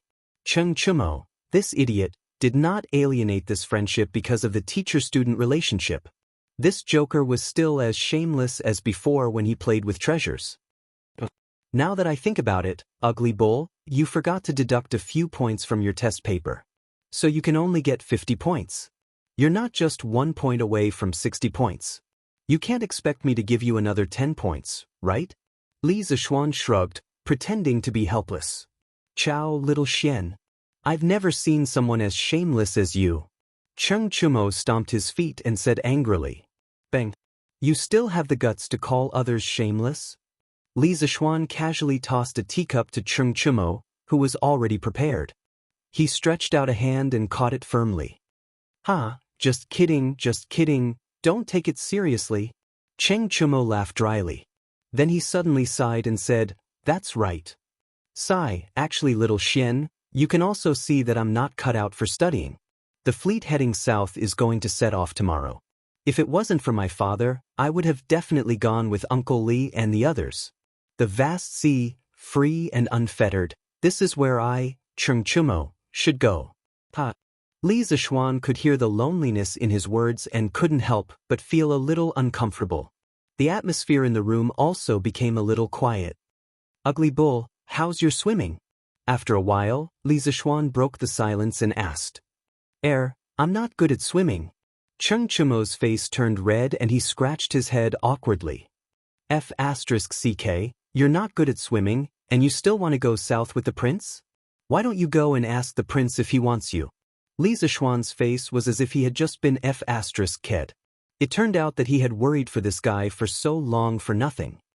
I don't know how to swim, but I can learn, Cheng Chumo said unwillingly. Learn your ass. Li Zixuan waved his hand and didn't want to bother with this guy.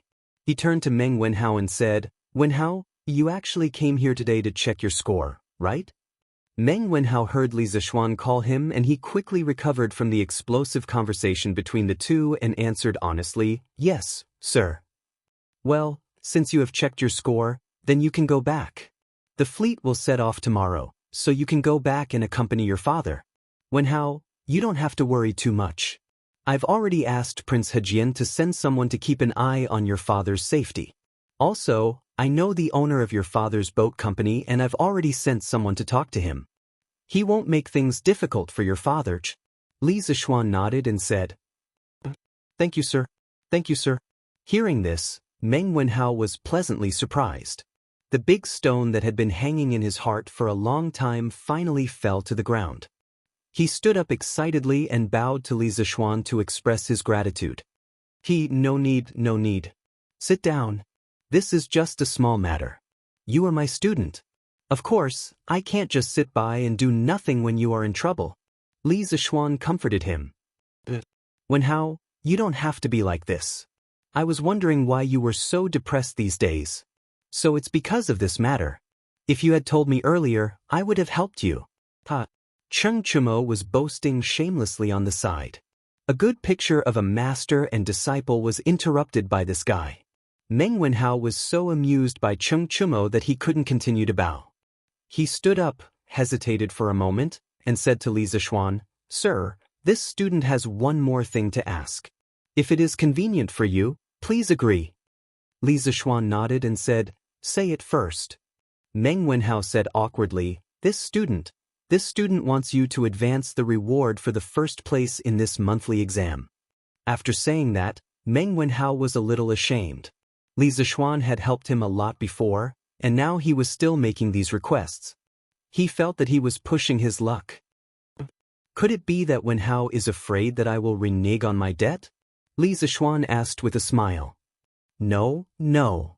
Meng Wenhao quickly explained, but before he finished, he was interrupted by Cheng Chumo. Damn, Wenhao, you got first place again this time. That's awesome. In Xiaoshuan's words, you are so awesome. Cheng Chumo's focus was always different from others. His first reaction was to marvel at Meng Wenhao's results. Shut up, you have the nerve to say that. Look at Wenhao, he always pursues first place. What about you? You always pursue to get out of the bottom. Look at you. Li Zishuan said angrily. So what? Wenhao is going to be the top scorer. I don't expect to be the top scorer. Cheng Chumo curled his lips and said indifferently. Li Zishuan saw that this guy was like a dead pig that wasn't afraid of boiling water, so he didn't bother to say anything more. He looked at Meng Wenhao and said, Wenhao, continue. What are you thinking? Meng Wenhao continued to explain, Teacher, it's like this. I have always had a dream. I hope that one day, I can take my parents and sister to the best restaurant in Chang, in city for a meal. I came from a small place and entered the Imperial College. In fact, my parents worked harder than me. I want to repay them, but they never let me work for them. I can only study hard. Now that I finally have the chance to realize that dream, my father is going to go to sea. Therefore, I hope that I can redeem the reward for the first place in the monthly exam in advance. I can let my father drink the wine of his dreams before he goes to sea. Please grant my wish, teacher. After saying that, he bowed deeply to Li Zishuan. Li Zishuan was silent. Cheng Chumo also stopped joking and became silent. I promise you. Wenhao, get up. These are what you deserve. You don't have to beg me.